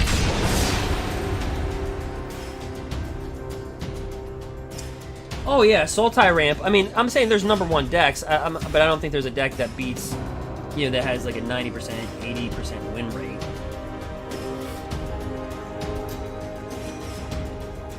But yeah, sultai, I would say, like Temur Rec, sultai, and Bant are probably all like 25% of the meta. If I had to guess, just off of what we're seeing. Now, I'm only speaking to the top, you know, 1,200. Top 1,500. Like, I'm not speaking for the... But what we're seeing is a lot of sultai, a lot of Temur Reclamation, a lot of Bant. I'd say each deck is probably 25% of the field. If I had to put a number on it, and then the rest of the field is like 25%. Like Jund, Sacrifice, Rakdos, Red Deck wins. Decks like us or the deck that we just played. Like, alright. And the guy I'm playing against, like, who cares? Just play. I don't even...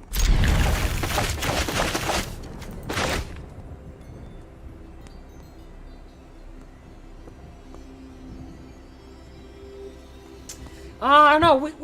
I don't know. I mean, we do pretty good against sultai. I mean, I don't love to see it, but I'd probably say we're like 60% versus sultai win rate. Because those we can outchase them sometimes, and those robbers of the riches, and our questing beast teamed up with shifting Ceratops. It's not like it's not a favorable matchup. It's not like, ooh, I see sultai, I love it. But at the same time, I'd probably rather see sultai than I'd rather see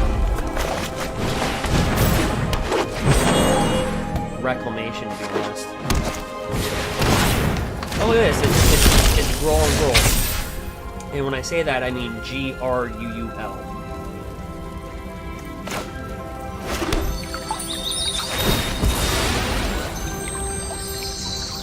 All right.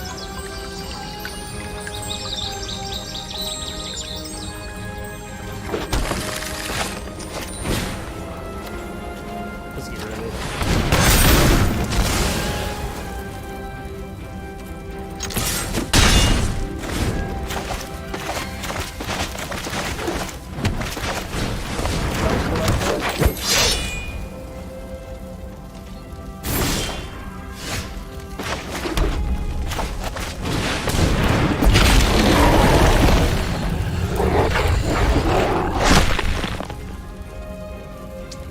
Wants to do something.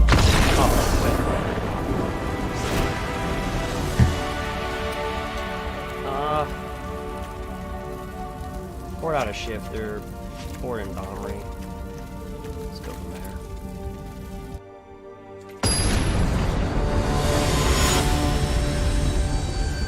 Yeah, I mean, our deck's good for that, but like, sultai does get us, you know, if they, like, you know, I say we're probably 60% versus it, but it's not like something that I'd like pound my chest and go, we're 60%, you know.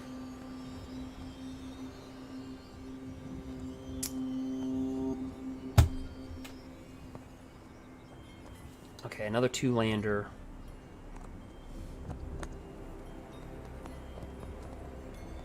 This is not a good hand versus this deck. But we'll play it. He had a mulligan. Sounds about right.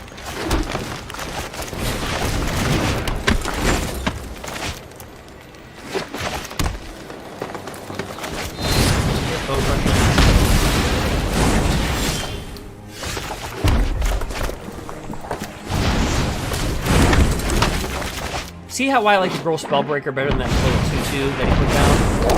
We were able to kill that 2/2 just like...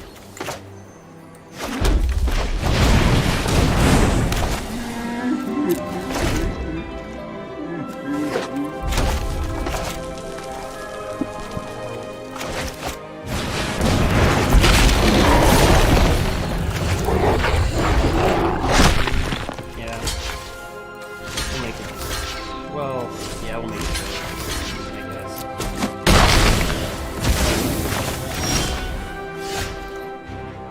Yeah, or we could just wait it and kill it with Dom's ambush. Like, go get mana hosed. Plus it's like that.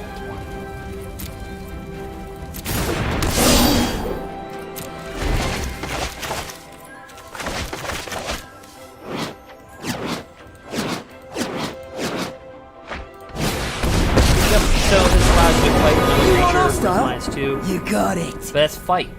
So it's not Domri's ambush where he deals damage. He fights. So that they would Have die. at it, boys. We need a mana so we could embercleave to drop trees. Or do something.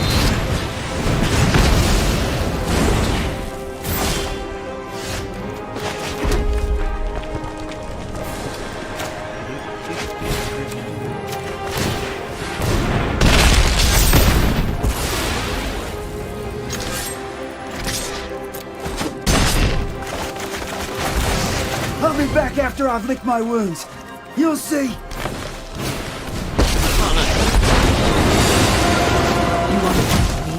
I used to play with this on the sideboard. It's good versus Esper control. So it just Beauty keeps on lies in producing. variation.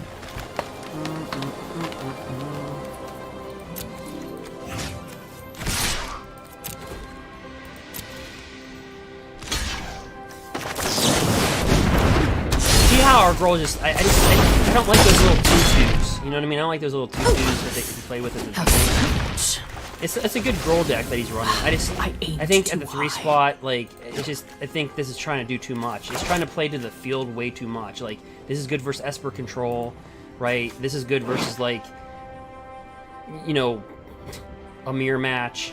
But I think the deck's trying to do too much and just play to what you're supposed to. Like, what I was talking about earlier, right? Like I said, just don't overthink it.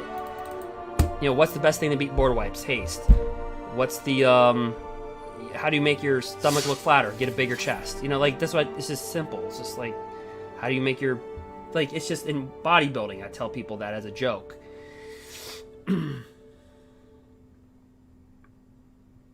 Yeah, I'll have to read some of the stuff, Gers. Yeah, I'll have to read some of the stuff. I was catching up. I think I've seen yours, yeah.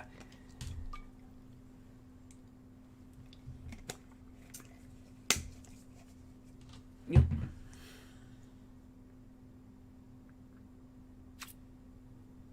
Common Tommy, I don't win a lot, but all my decks are the best. Yeah, right?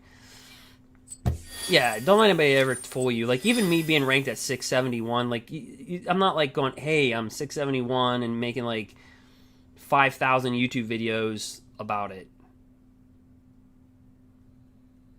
You know, why?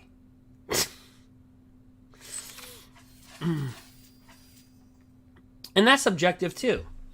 Because is every player playing on MTG Arena?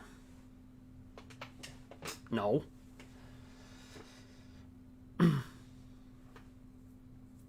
Would I feel comfortable saying that I'm pretty good at the game? Absolutely. But is this Gruul deck number 1? No.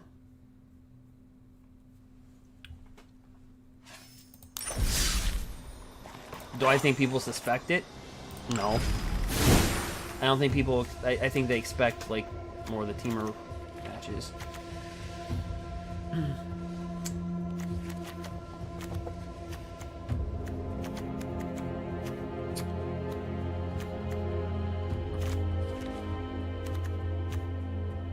Grafdigger. We haven't really used Destiny Spinner, though. Because, like, blue-white control is, like, left. It's checked out. It's like... It's just checked out of the... I wonder what the matchup is like versus blue-white control. And, sultai. Because why is blue-white control leaving? Because Temur Reclamation is turning into, like, a semi-control deck. Sultai control, it's like Sultai Bant control. Or Sultai, excuse me, Sultai Ramp control.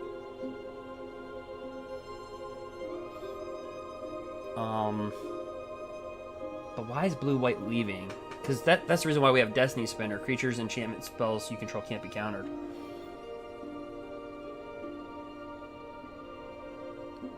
Simic Flash would beat Sultai in a heartbeat.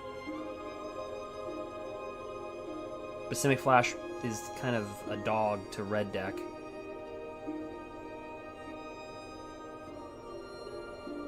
Some other decks in the format.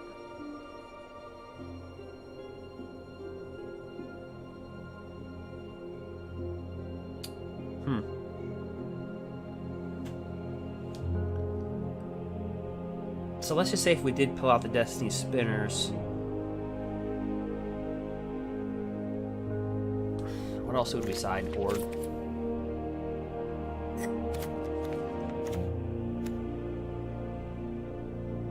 That'd be hilarious if we just did claim the firstborn.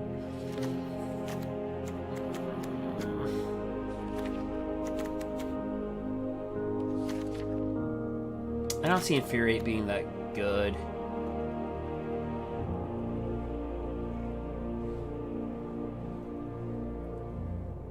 Because if they're going to Brazen Bar your creature or instant speed kill it, they're going to do it, and Infuriate's just going to be a crappy card. I don't think in this meta. I think Infuriate in the M20 in the meta, like last year, Infuriate was a really good card. If you look at my drafts, I went like 7-2, 7-1, 5-3. And then I had some duds, like 3-4 in the M20 drafts on YouTube.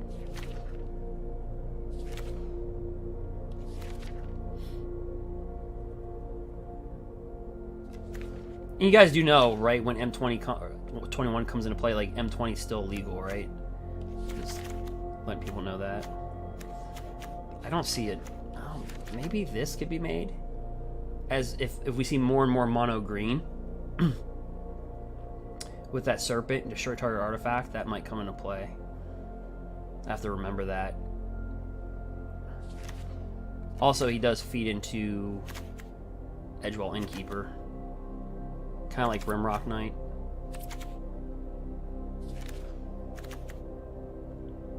Fry.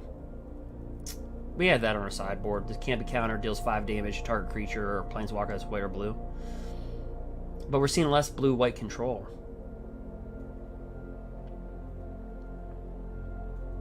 But it kills like Narset, even Nicol Bolas. It'll kill the new Teferi. I think Fry.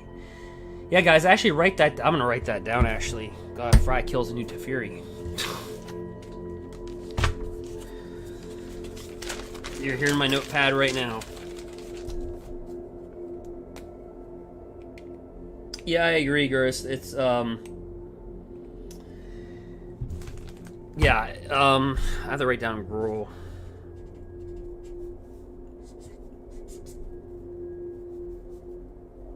Or why am I writing Gruul down? Because that's I've been obsessed with Gruul for like 5 months. All right, Fry. I think it's gonna be a card that we're gonna have to sideboard eventually when M21 hits. Actually, that can take place at Destiny Spinner. Perfect.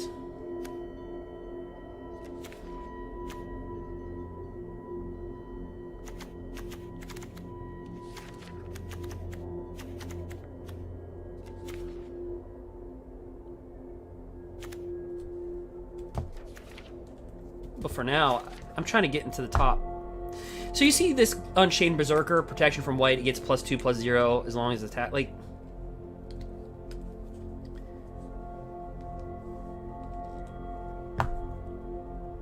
never mind. I thought I got first strike. Treason. Like, there's really. I'm thinking of the current meta right now.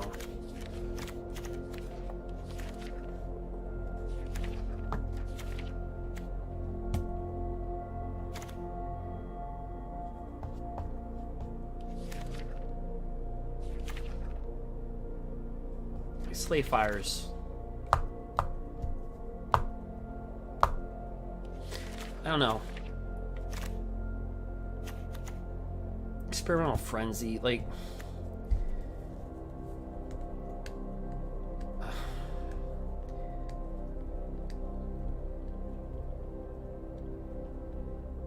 Wait, so this would take care of... Wait, hold on. The Experimental Frenzy, I don't play with this card. But, so, you may look at the top card of your... You may play land and cast spells from the top of your library. That's the same thing as the, just with lands, that new card, the Keld.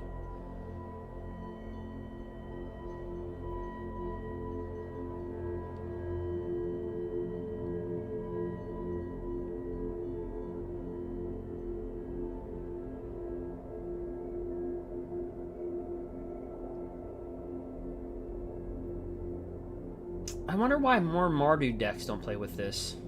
Mardu Knights.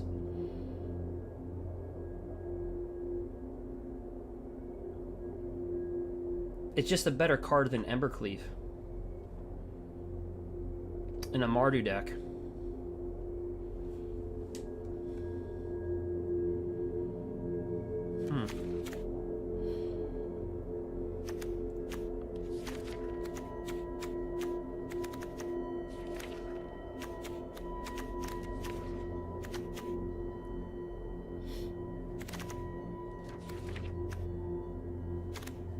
Trying to see.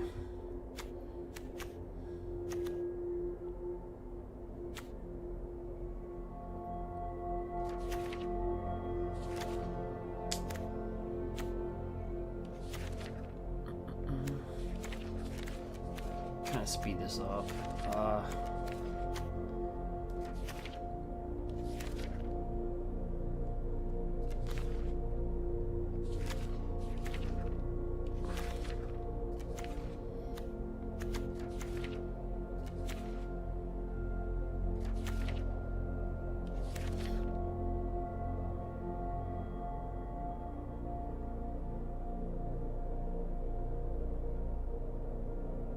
I mean, we could play with Ram Through.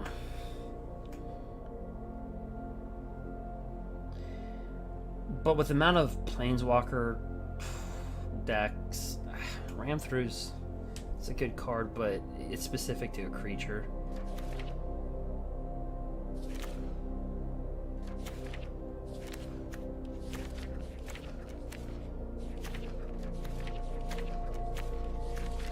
I don't know.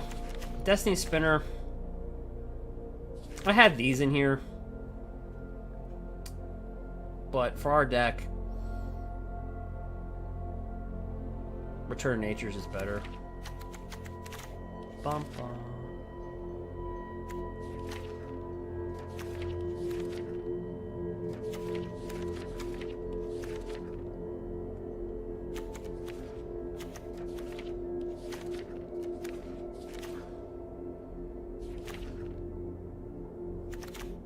I don't know. I feel pretty comfortable with Destiny Spinner, just in case. It's always nice to be comfortable just knowing that you have a card that can stop counter spells.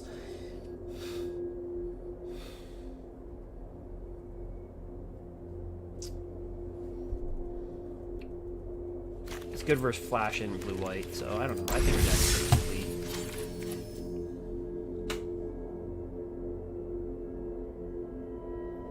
Yeah, I agree that the one Experimental Frenzy, it's good if you run out of steam. It's just with the Gruul. Alright, I believe what's our curve? 3.0. It should be 2.9, but I think it's 3.0 with 29 creatures. Yeah. And it's because I main board a Shifting Ceratops, an additional one. And that's worked out well.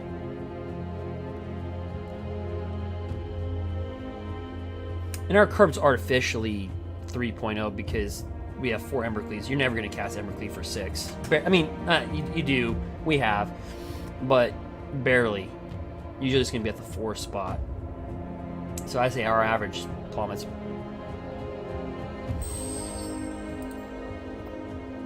Vivian's good in Esper Control. The new Vivian. Well, the Ikoria Vivian, but Esper Control, I haven't, in the top 1500, I haven't seen that being played that often. But like when you're in the Diamond League, Diamond ranks, holy crap. You will play Esper Control, you'll play Planeswalker decks, red deck wins.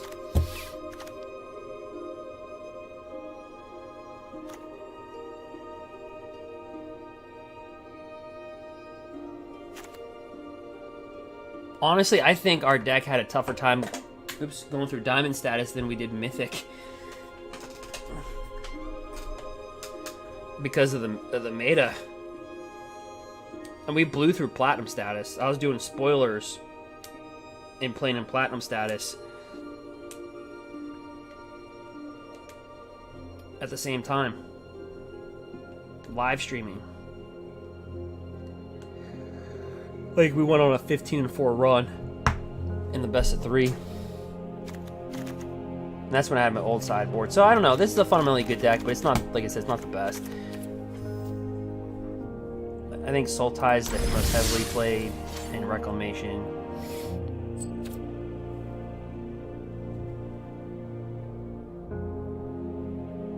Yeah, Edgewall Innkeeper, yeah, it's a good card. Also, what Edgewall Innkeeper does, and a lot of people don't realize, is that with Lovestruck,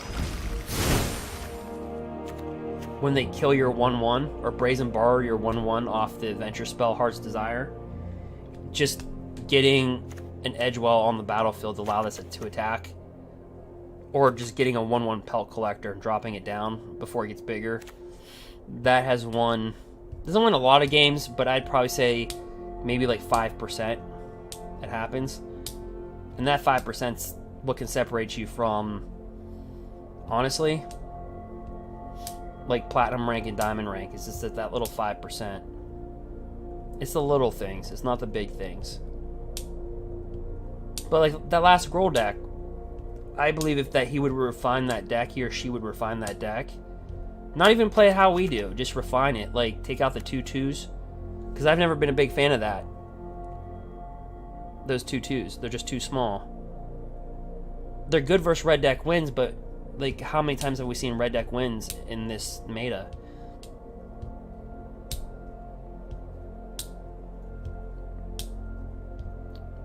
You don't want to try to do too much. You just want to stick with what you got. And then that's why you have a sideboard.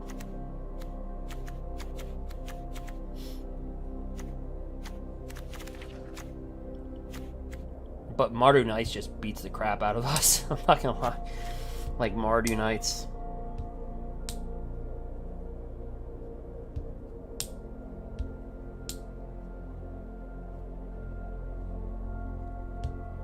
If Mardu Knights becomes like a dominant thing, I think what you do is you just play. You take out Destiny Splinter. And I hate to say this, but our creatures can get so big, you can just literally just do like Flame Sweep.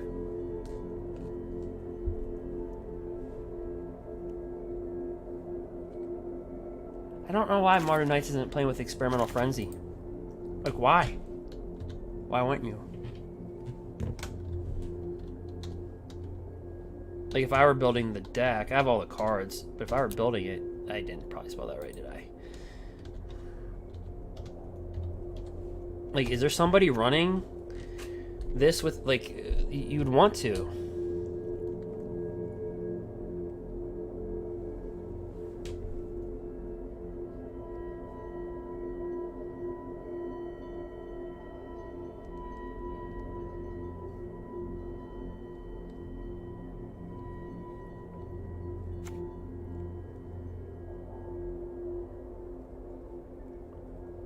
Like, should we build a Knights deck with Experimental Frenzy?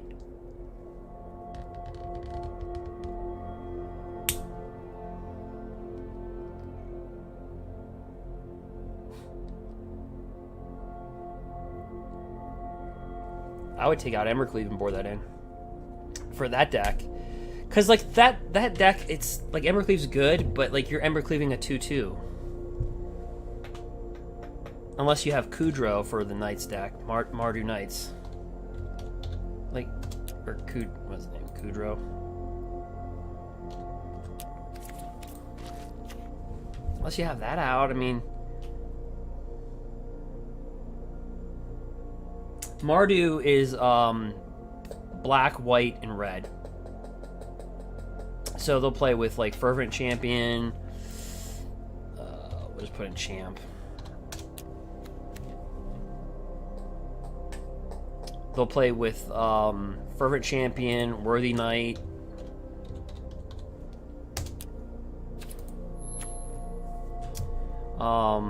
So whenever they cast a night spell, they create a human. Then they'll play with Knight of the Even Legion. I mean, I have all the cards. I mean, I could build a deck right now as we're talking. But, I'll just put Legion. That.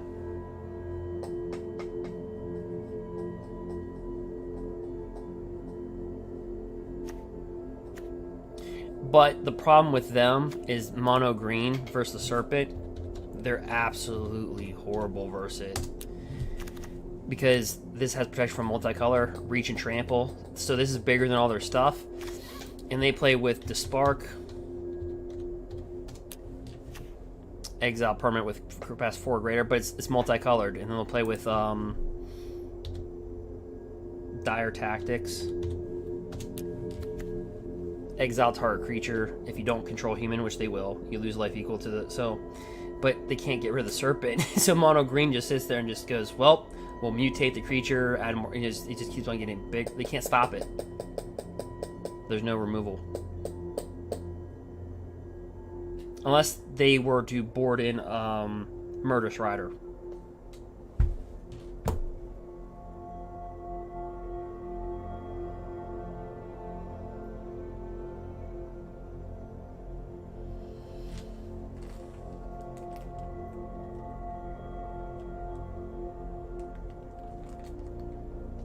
What card are you talking about? You talking about the Experimental Frenzy, or it was something about paying 2 life?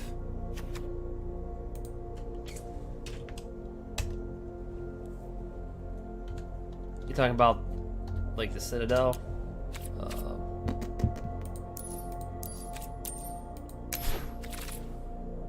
Oh, because I should probably, learn how to spell properly.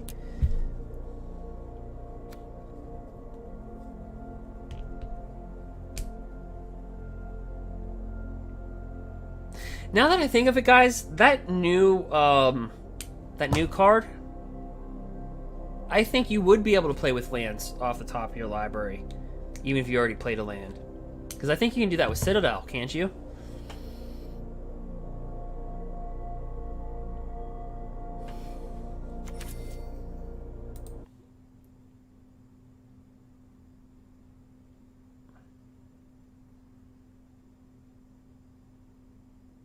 Yeah.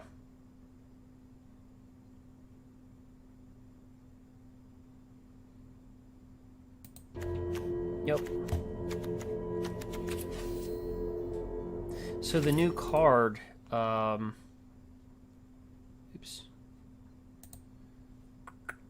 Let's pop back over here for one little second. No. Where's the one card?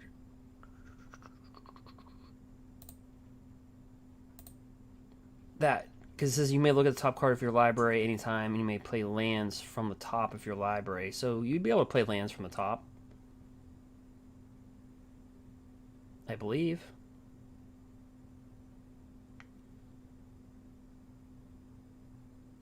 Like if you already play a land, you could play a second land.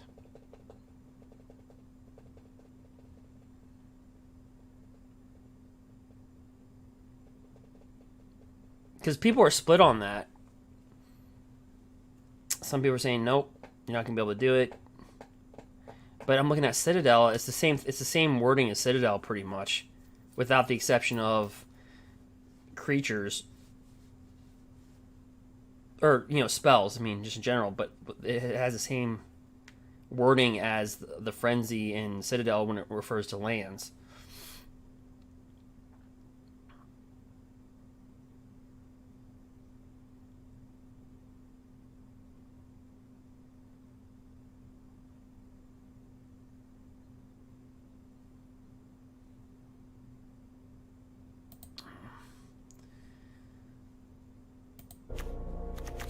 That's interesting.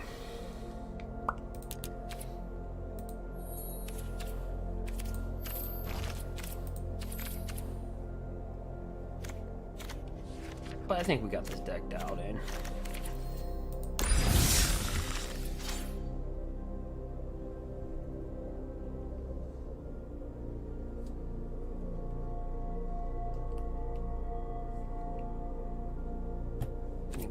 right. But anyway, guys, what I was telling people before I get off here, because I'm eventually gonna get off. I've been doing this all night. But yeah, green's gonna be good. The meta is gonna change significantly. M21, I'm kind of excited for it. I'll be opening up a booster box of that for sure.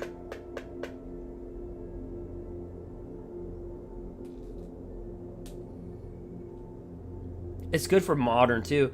So I think it's a good. What I think is good about M21 is it reprinted cards that people play in modern, and also with the Grim Tutor, where you search for a card and you have to pay 3 life. It's gonna be a good, like it's got nostalgia. It's got modern reprints. It's got like Scavenger Ooze. It's got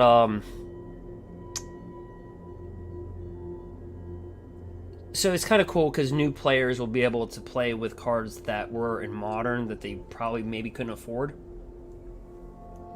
and then people that are like coming back from like, I don't know, 1999, they can play with we actually have one subscriber on YouTube that's actually where the era they came back from. But they'll be able to open up a box and enjoy it. So it's kind of like a set, and it doesn't feel like a core set. It feels like a set, like it feels like Aldrain almost, like a set, like a set by itself. But I think it's gonna be good. But yeah, the meta is gonna change, I think, quite a bit.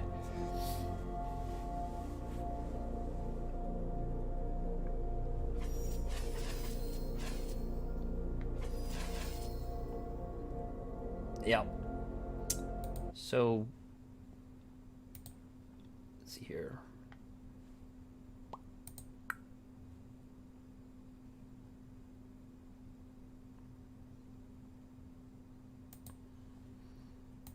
Just checking something out really quick.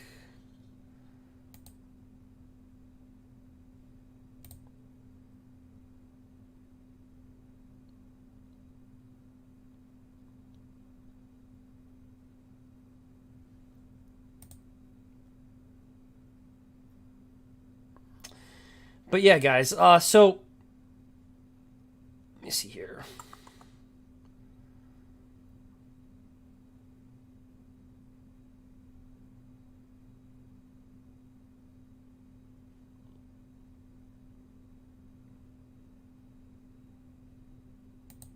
Okay, girl. Okay. Oh, okay. That's what they. Okay, gamer tag.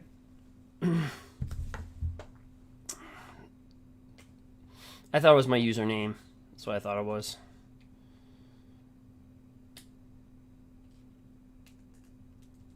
Okay. But yeah, guys, so what we're going to do is, I don't know if you want to join in. I know Raphael from YouTube. He's on Twitch. He's on my Twitch, and you've probably talked to him before on here. He's a really nice guy. But I was talking earlier. I was telling people earlier that I was gonna create a. Oh, okay, yeah, he's a really nice guy. He kind of plays his matches and kind of like comes back in, plays his matches, comes back in. He'll ask me a few questions. He'll come, he'll just go back in. So it was kind of cool to watch him grow because when he came to my channel like a month ago, like I try to get people from going from the draft status to actually playing constructed, and like he kind of made that like little leap there, and then he went from playing in platinum to he's in diamond status now, so he's kind of like so what I'm trying to get at is that he's kind of moved up, so but yeah, he's a frequent guy here. And so, but long story short, what I'm going to have people do is, I'm going to build a deck and let you guys determine what half my deck is going to, so it's going to be a non-human and a human deck, and I'll let you guys determine, like, I'll let you guys pick out like half of my creatures, and I'll pick the other half, and we'll just see how that fires. I thought that was something that we could do, just like a little bit of something different than just clashing with you know, the top 1,000 people for, you know, a lot. Pretty much all I play right now. So against, but I figured it would just be something fun to do. And then I thought also what I would do is I'm going to open up another booster box of Ikoria or M21, and then what I'm going to have you, like, I'm going to have you guys, if you were to draft, see what you guys would pick, and see if we pick the same things. And that way too, you guys can get to know, like, everybody can get to know each other in the community and stuff like that. You know what I mean? Like I said, I'm like, Goris, you're one of them too. You know, I'm like, I was telling people earlier that there's more people here earlier, you know. But I was telling people, I said, you know, I was really proud of, you know, the followers on Twitch and subscribers on YouTube. You know, I was really proud of how people, you know, we had a 16.5-hour live stream where we're just, you know, bashing heads against the top 8. Or, well, we're ranked whatever, you know. We were going between, you know, ranked 500 to 1,000. But I was really proud that we were able to do a 16.5-hour live stream with a bunch of just heavy matches, crazy stuff happening. And we were able to joke and, you know, there's some still serious moments, but what I'm trying to say is that I also want you guys to get to know each other as well, because it's a good group.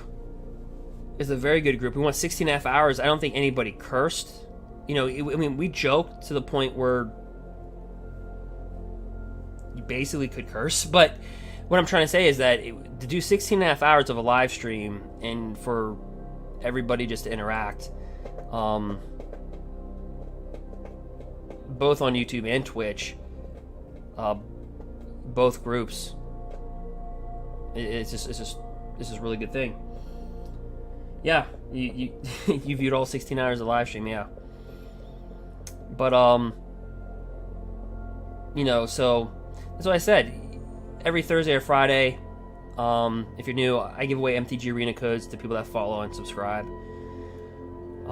It's done randomly. But I do give those away. Of course, were you the one that actually got Questing Beast?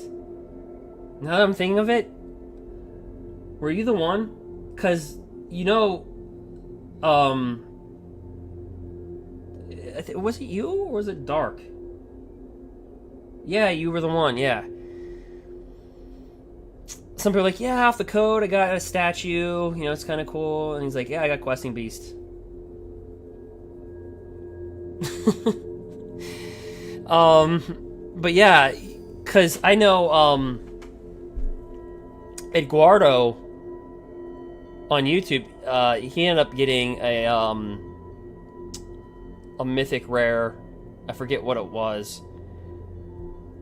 But he's trying to build my Gruul deck, but he's missing some of the Questing Beast in there.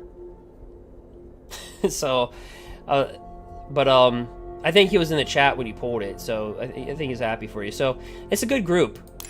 I mean, it's a good group. And I really mean that. So I thank you guys for following and watching and subscribing. I really mean that, because it makes things a lot easier. I'm already looking at enough monitors. I'm live streaming on Twitch right now, YouTube, and Mixer all at the same time. Plus I got a mic. So it's like I have to look at a lot and plus do the gameplay. So it makes it easier when the chat's like, I never had to worry about that ever.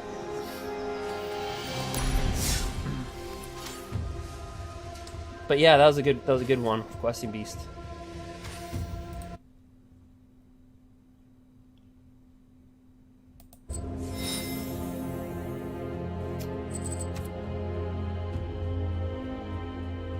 But yeah, we ran this. So our highest rank with this today was 410. We're now ranked 670. I think think 674.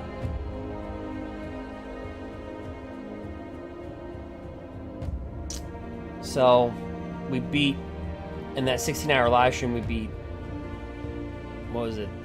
I know we beat 230 and 170. I know 230 just because of number 230.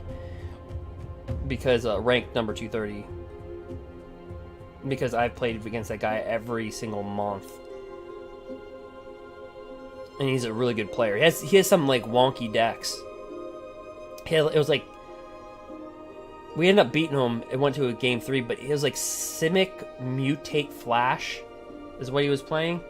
He always plays, like, when I play against him, like, I just know this game is just gonna be so unpredictable. So I'm proud to see that he's in the top. Well, was in the top 250.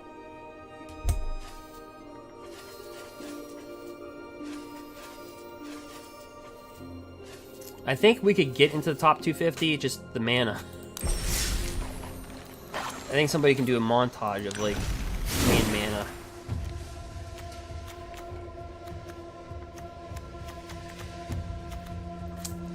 But it's right, we do have 24 lands. I mean, they're there. 10 forests to 8 mountains, and that's because we have more forests to mountains. 4 stomping grounds. Bondur's Enclave, I'm not gonna lie, this will hurt you sometimes, but I'd probably say for every time it hurts you, 3 times it helps you.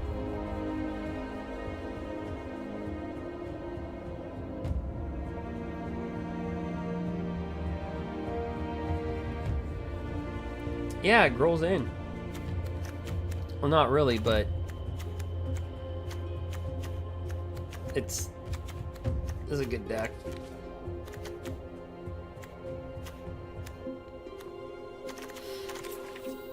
And I don't think one game goes the same. It's like I said, like people think about Gruul, they think it's like a red deck wins type of deck. It's like, well, it's a technical deck because it's like, because you have to think. So, but we've gotten so good versus the matchups. Like, so like versus Sultai, we all, like, you know, board Robber the Rich and take 3 of these out because they struggle with the haste and they struggle with them getting a card exiled off the top of their library. You know, for the first couple turns, they struggle. It hurts because they're playing 3 colors. So when you start to rip a land or you start to rip things off, it hurts them.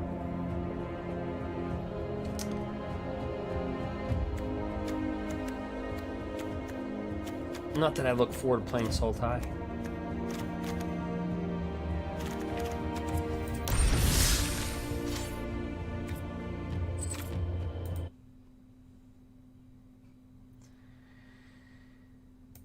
But yep, well, guys, I'm probably gonna get off here. But thanks for watching, and also feel free to follow and again subscribe on YouTube, because I need to get some shut eye, and I need some personal things I need to do. But again, if you a cause, it's right in the description. It's also right in the comment section. If you go back, again, to help people with low income get attorneys, and also during the protesters, if something happens, you know, helps them out too, finding an attorney. So again, also, like I said, you know, I like to participate in charities. I think giving back, even if you don't have everything, because I certainly don't, you know, I just think it's a good thing. And so, like I said, you know, and so I just think it's a good thing. Plus, like I said, you know, it's hard to talk about topics because it's an MTG channel. You know, it's hard to talk about topics without, you know. But like I said, you know, I've you know, my current girlfriend, you know, she's ethnic. You know, she's got an ethnic background. So, but like I said, you know, there's every side of the story, and so But yeah, but like I said, my buddy also does a child abuse awareness, but I'm not promoting that. I'm not talking about it because I don't want to talk about it without him. You know, he doesn't even know I play Magic the Gathering. I kind of separated my weight training life from Magic the Gathering life. Seriously. Like, it's like I have two different lives. And like I said, that's what's great about Magic the Gathering right now is that, you know, you guys have it a lot easier, like, to, you know, I mean, like I said, when I was bodybuilding and weight training, I'm getting back into it, but, it wasn't that exactly cool to say, hey, you want to go leg press 700 pounds? And by the way, you want to play a pickup game of Magic the Gathering on the side? Like, that wasn't really a thing to do. But nowadays, you know, going to Comic Cons and stuff like that, like, that's a thing. But growing up in the 90s, that wasn't a thing. You know, that wasn't a thing at all. It was the exact opposite of that. So, you guys, you know, I think MTG Arena is a good getaway too. It helps people reduce anxiety and stress, and so not everybody wants to go hit the gym or, you know, study disease process. So I think Magic the Gathering is also a good way to people to relieve stress or help them study, or, you know, in between their breaks and stuff like that. So I think they're doing a great job with MTG Arena. I'm glad to pair up with them, and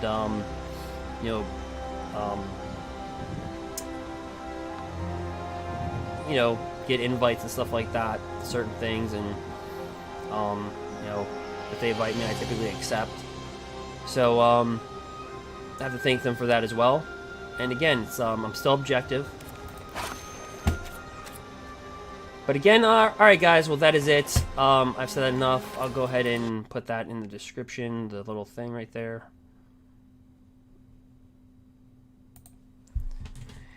If you do want to see how this deck functions really well, I recommend that you watch this video.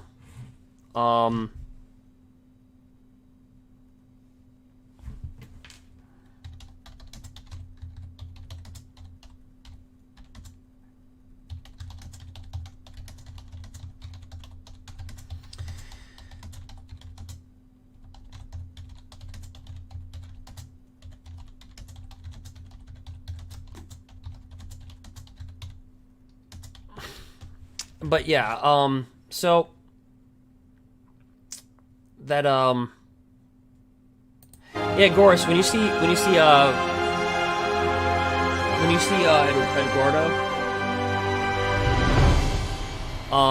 you have to remind him that you pulled a questing beast. See how he takes it. He's like, I'm two away. I got two of them. I said, well, it's hard to run Gruul with just two, and he knows that, right? I said, it's four. It's like, you have to.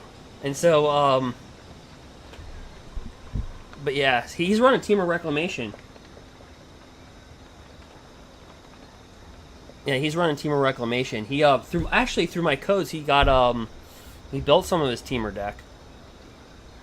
And he's running that right now as we're speaking. He's playing that. Unless he just fell asleep. He'll pop in. He's a normal person. He's not like me. He sleeps normal, and but yeah. So you have to remind him though. But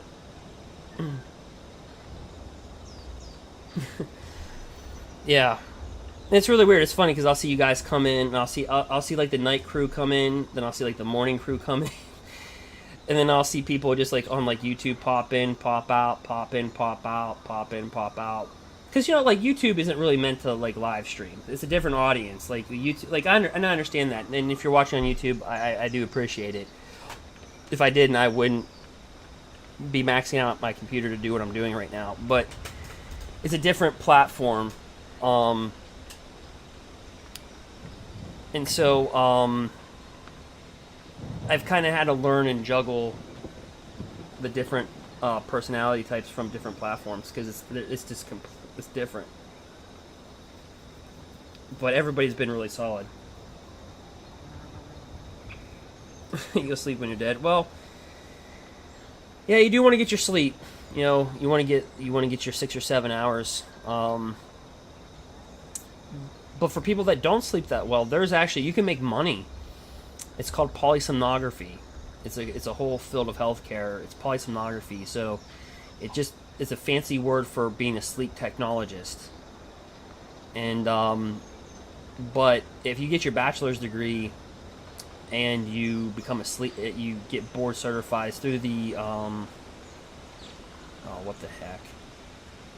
It's not the American Academy of Sleep Medicine. I don't know. But there's a credentialing body that you want to get. It's a registered sleep tech. But anyway, you can actually make money if you like have odd sleep cycles, like staying up and watching other people sleep and helping them out.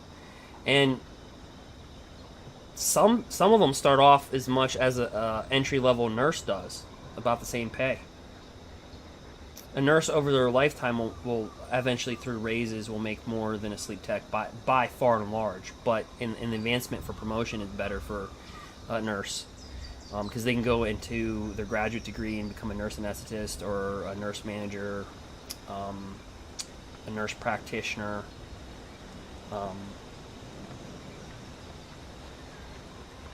What are you getting? You have 2 years left to get your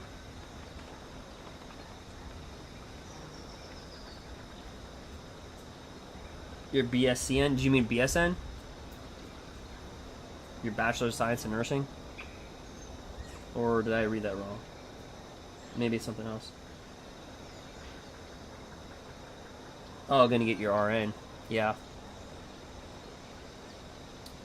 Yep, I absolutely loved anatomy and physiology in Patho. Patho I loved. Like, I would just sit there with my professor and watch heart surgeries. And we just sit there. Like, I stay in lab for like an additional hour and a half. Just outside of class. Just how I'm talking like right now. I would just sit there and just watch. You know. It's kind of weird.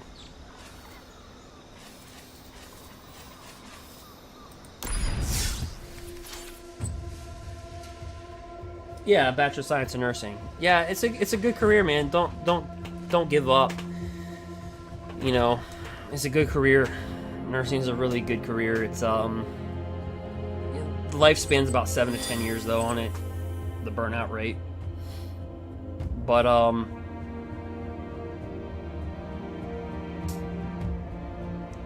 I mean, it's a good career. If you're already 2 years away. So I'm assuming you did like 1 year of pre-nursing or 2 years of pre-nursing. You got your algebra, your anatomy's out, and you're like at the end of your are you in your first year of nursing?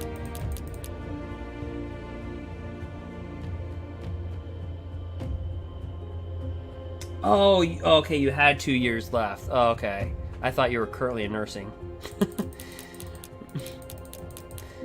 Well. I hope everything worked out. Well, obviously it did, though.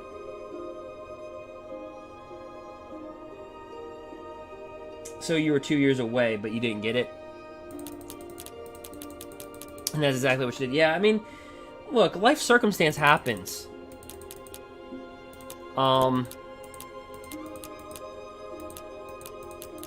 have a lot of friends that are nurses, and a lot of acquaintances. Know the difference between a friend and an acquaintance. They're two different.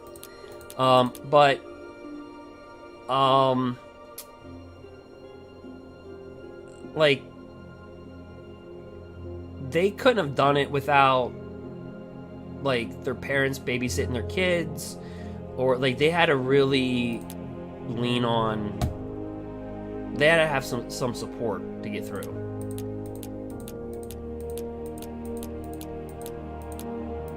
You know, health issues can happen, and that's affected people, their own health.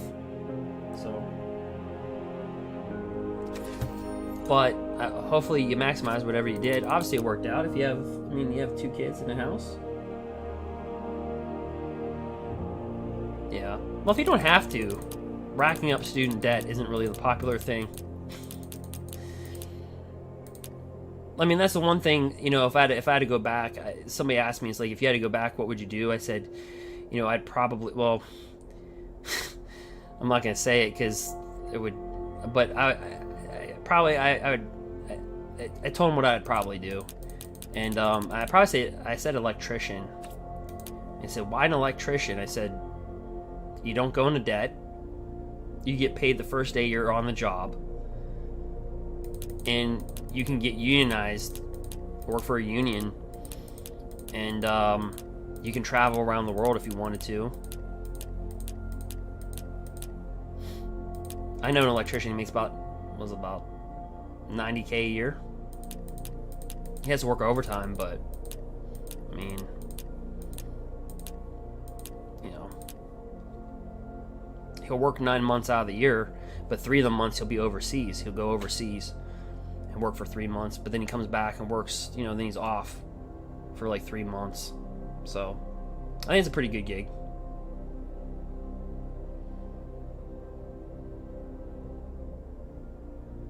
Oh, but staying in Canada, yeah, gas and oil.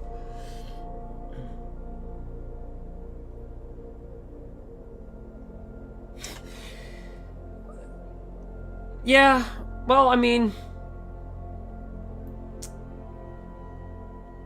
yeah, colorblind. Okay, yeah, I didn't know that.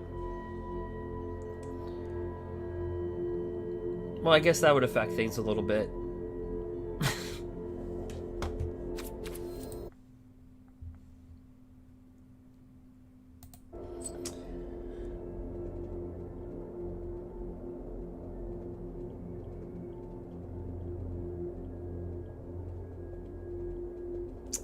Yeah, I seen that show where they work on the rigs, the oil rigs. Like, remember when the History Channel used to be the History Channel? Like, you know, before everything became reality TV.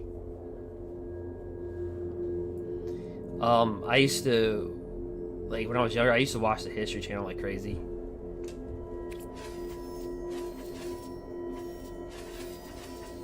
Now it's just like the drama channel.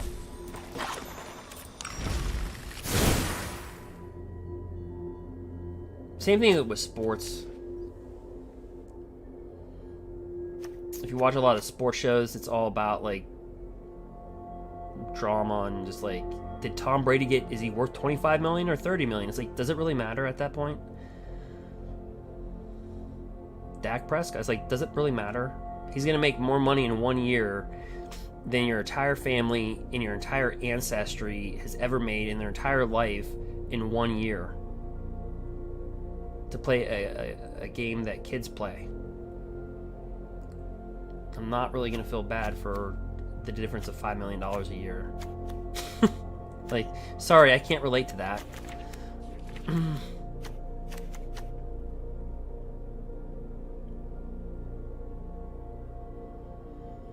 Well, of course, I hope things pick up for you, man.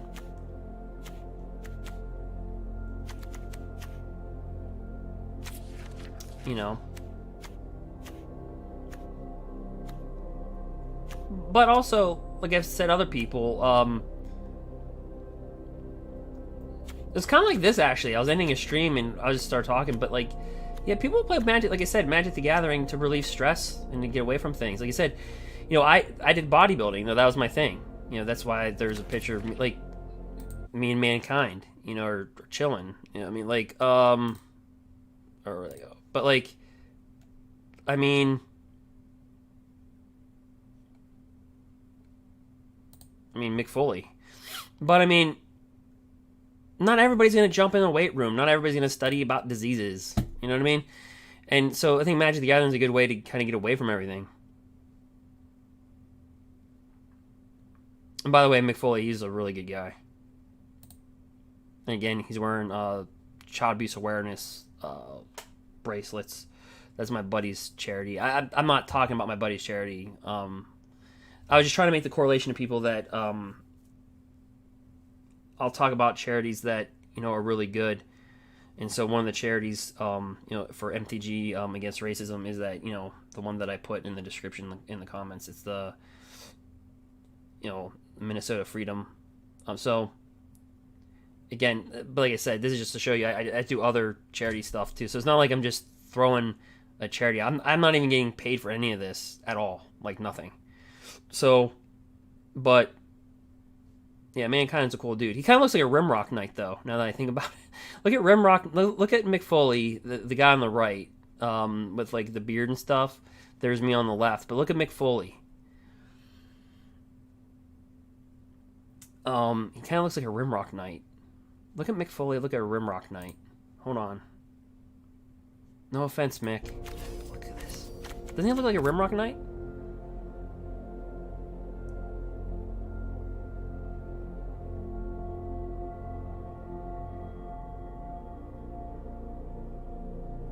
I mean, he's more stockier than the Rimrock Knight. He's 263. He's 263 pounds. But, like, he looks like a Rimrock Knight. And it's a kind of in a good way. I'm just joking around. But he does. I just noticed that. I'm like, hey, we're playing with a Mick Foley. He could be a Rimrock Knight. He's more stockier. What people don't know is that this guy's 263 right here. He's a big dude. You know him as like Cactus Jack or Mankind, or he also had another thing. This was not at a wrestling event, by the way. This was actually at a I met him backstage. Like I said, my buddy had a charity event for child abuse awareness. And also, St. Baldrick's does child cancer. And my buddy will grow out his beard and dye it green and have his head shaved. Like, my buddy's, like, all into helping, you know, kids, you know, just, he's all about that. So, I've always kind of supported what he's done, like, you know, when I can. You know, so that's what I always believe in. But yeah, he could be a Rimrock Knight for sure. He's even got like the face too, like the eyes, like everything's like a Rimrock Knight, doesn't he? Mick Foley.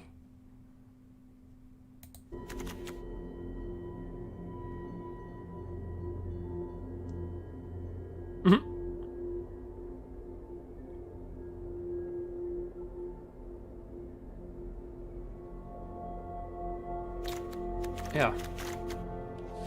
Never thought I'd make that comparison. I think everybody looks like a Rimrock Knight right now, though.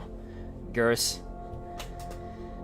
Like, I haven't... I'll be honest, I haven't shaved my beard since everything. So I probably look like a Rimrock Knight. I think this explains the year of 2020 just in a nutshell. It's like you can't... Rimrock Knight, it can't block. That's how I think a lot of us feel. You're a 2-dropper. You got some power, but not enough toughness. It's like, this could be 2020 in a nutshell.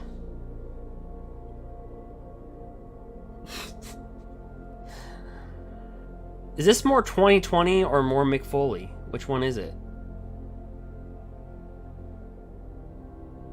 You know you've played Gruul for so many hours against the top competition when you're looking at Rimrock Knights in correlation to people that you've met in your life. It's like, yeah, Rimrock Knight could be a 2020, year 2020, but yeah, there's new people that just, but anyway, yeah, so if you're just new popping in, the conversation I'm just having is going to be weird, but, check out the gameplay. Realistically, we made it the 410 ranking overall. So I'll leave this up after it's live, and you'll get to see the gameplay.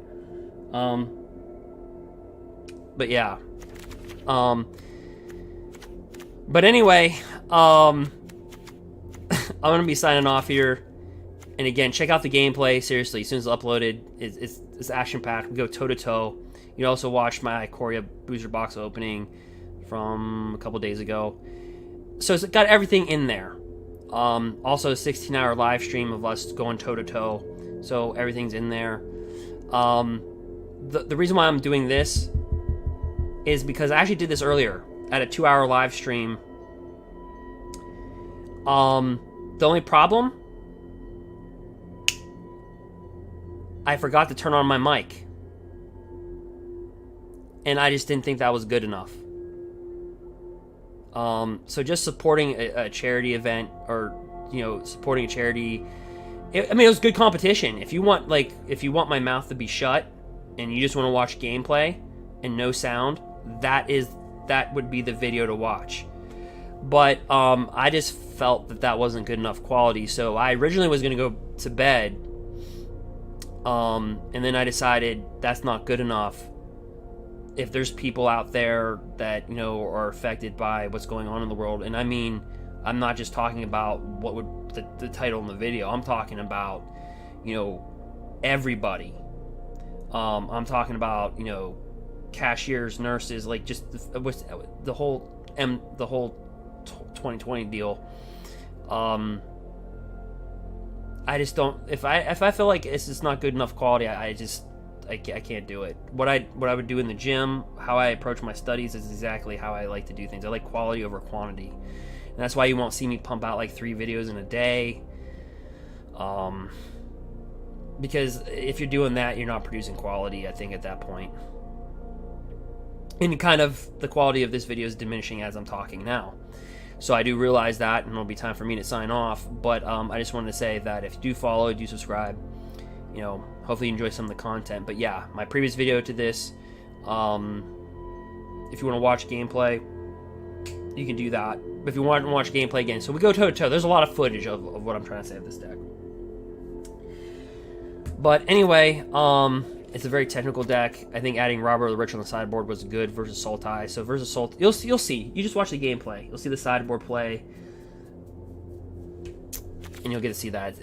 We made it into a technical deck. You'll get to see that. Right now, I think we're ranked 674, so not bad showings. And we'll be back with Gruul. And again, every Thursday and Friday, we'll be giving away MTG Arena codes for followers on Twitch and subscribers on YouTube. Like I said, right now we got a guy in the chat that pulled a questing beast with one of the codes that I gave. But yeah, so that is that. So if you subscribe, follow, that's what you get. MTG Arena codes, it's random. Box openings, notifications, stuff like that, and gameplay. And to get to know me better, again, you're not here because of me, you're here because of the title probably, and the gameplay, but you can go see the gameplay earlier in the video. And but as far as me, I played since 1994 as a little kid. I got my DCI Arena card in 1998, and I've seen every decade of Magic. So I also played in Modern, played in MTG Online, also played Modern in real life as well, also Standard in real life, and also obviously on MTG Arena. And if you just go to my YouTube channel and type in Top 8, we play a lot of the Top 8. I don't fear from it. That's how you learn and build the decks. You play the top guys, and that's how you do it. And then you just develop your sideboard. It's all about the sideboard. I've been preaching that all the time. It's all about the sideboard. That's the difference. Just like in life, it's the little things. But with that being said, I'm going to sign off. Thank you for watching. And again, I put the charitable cause in the description and also in the comments. So again, thank you for watching, following, and subscribing, and have a good day. Thank you.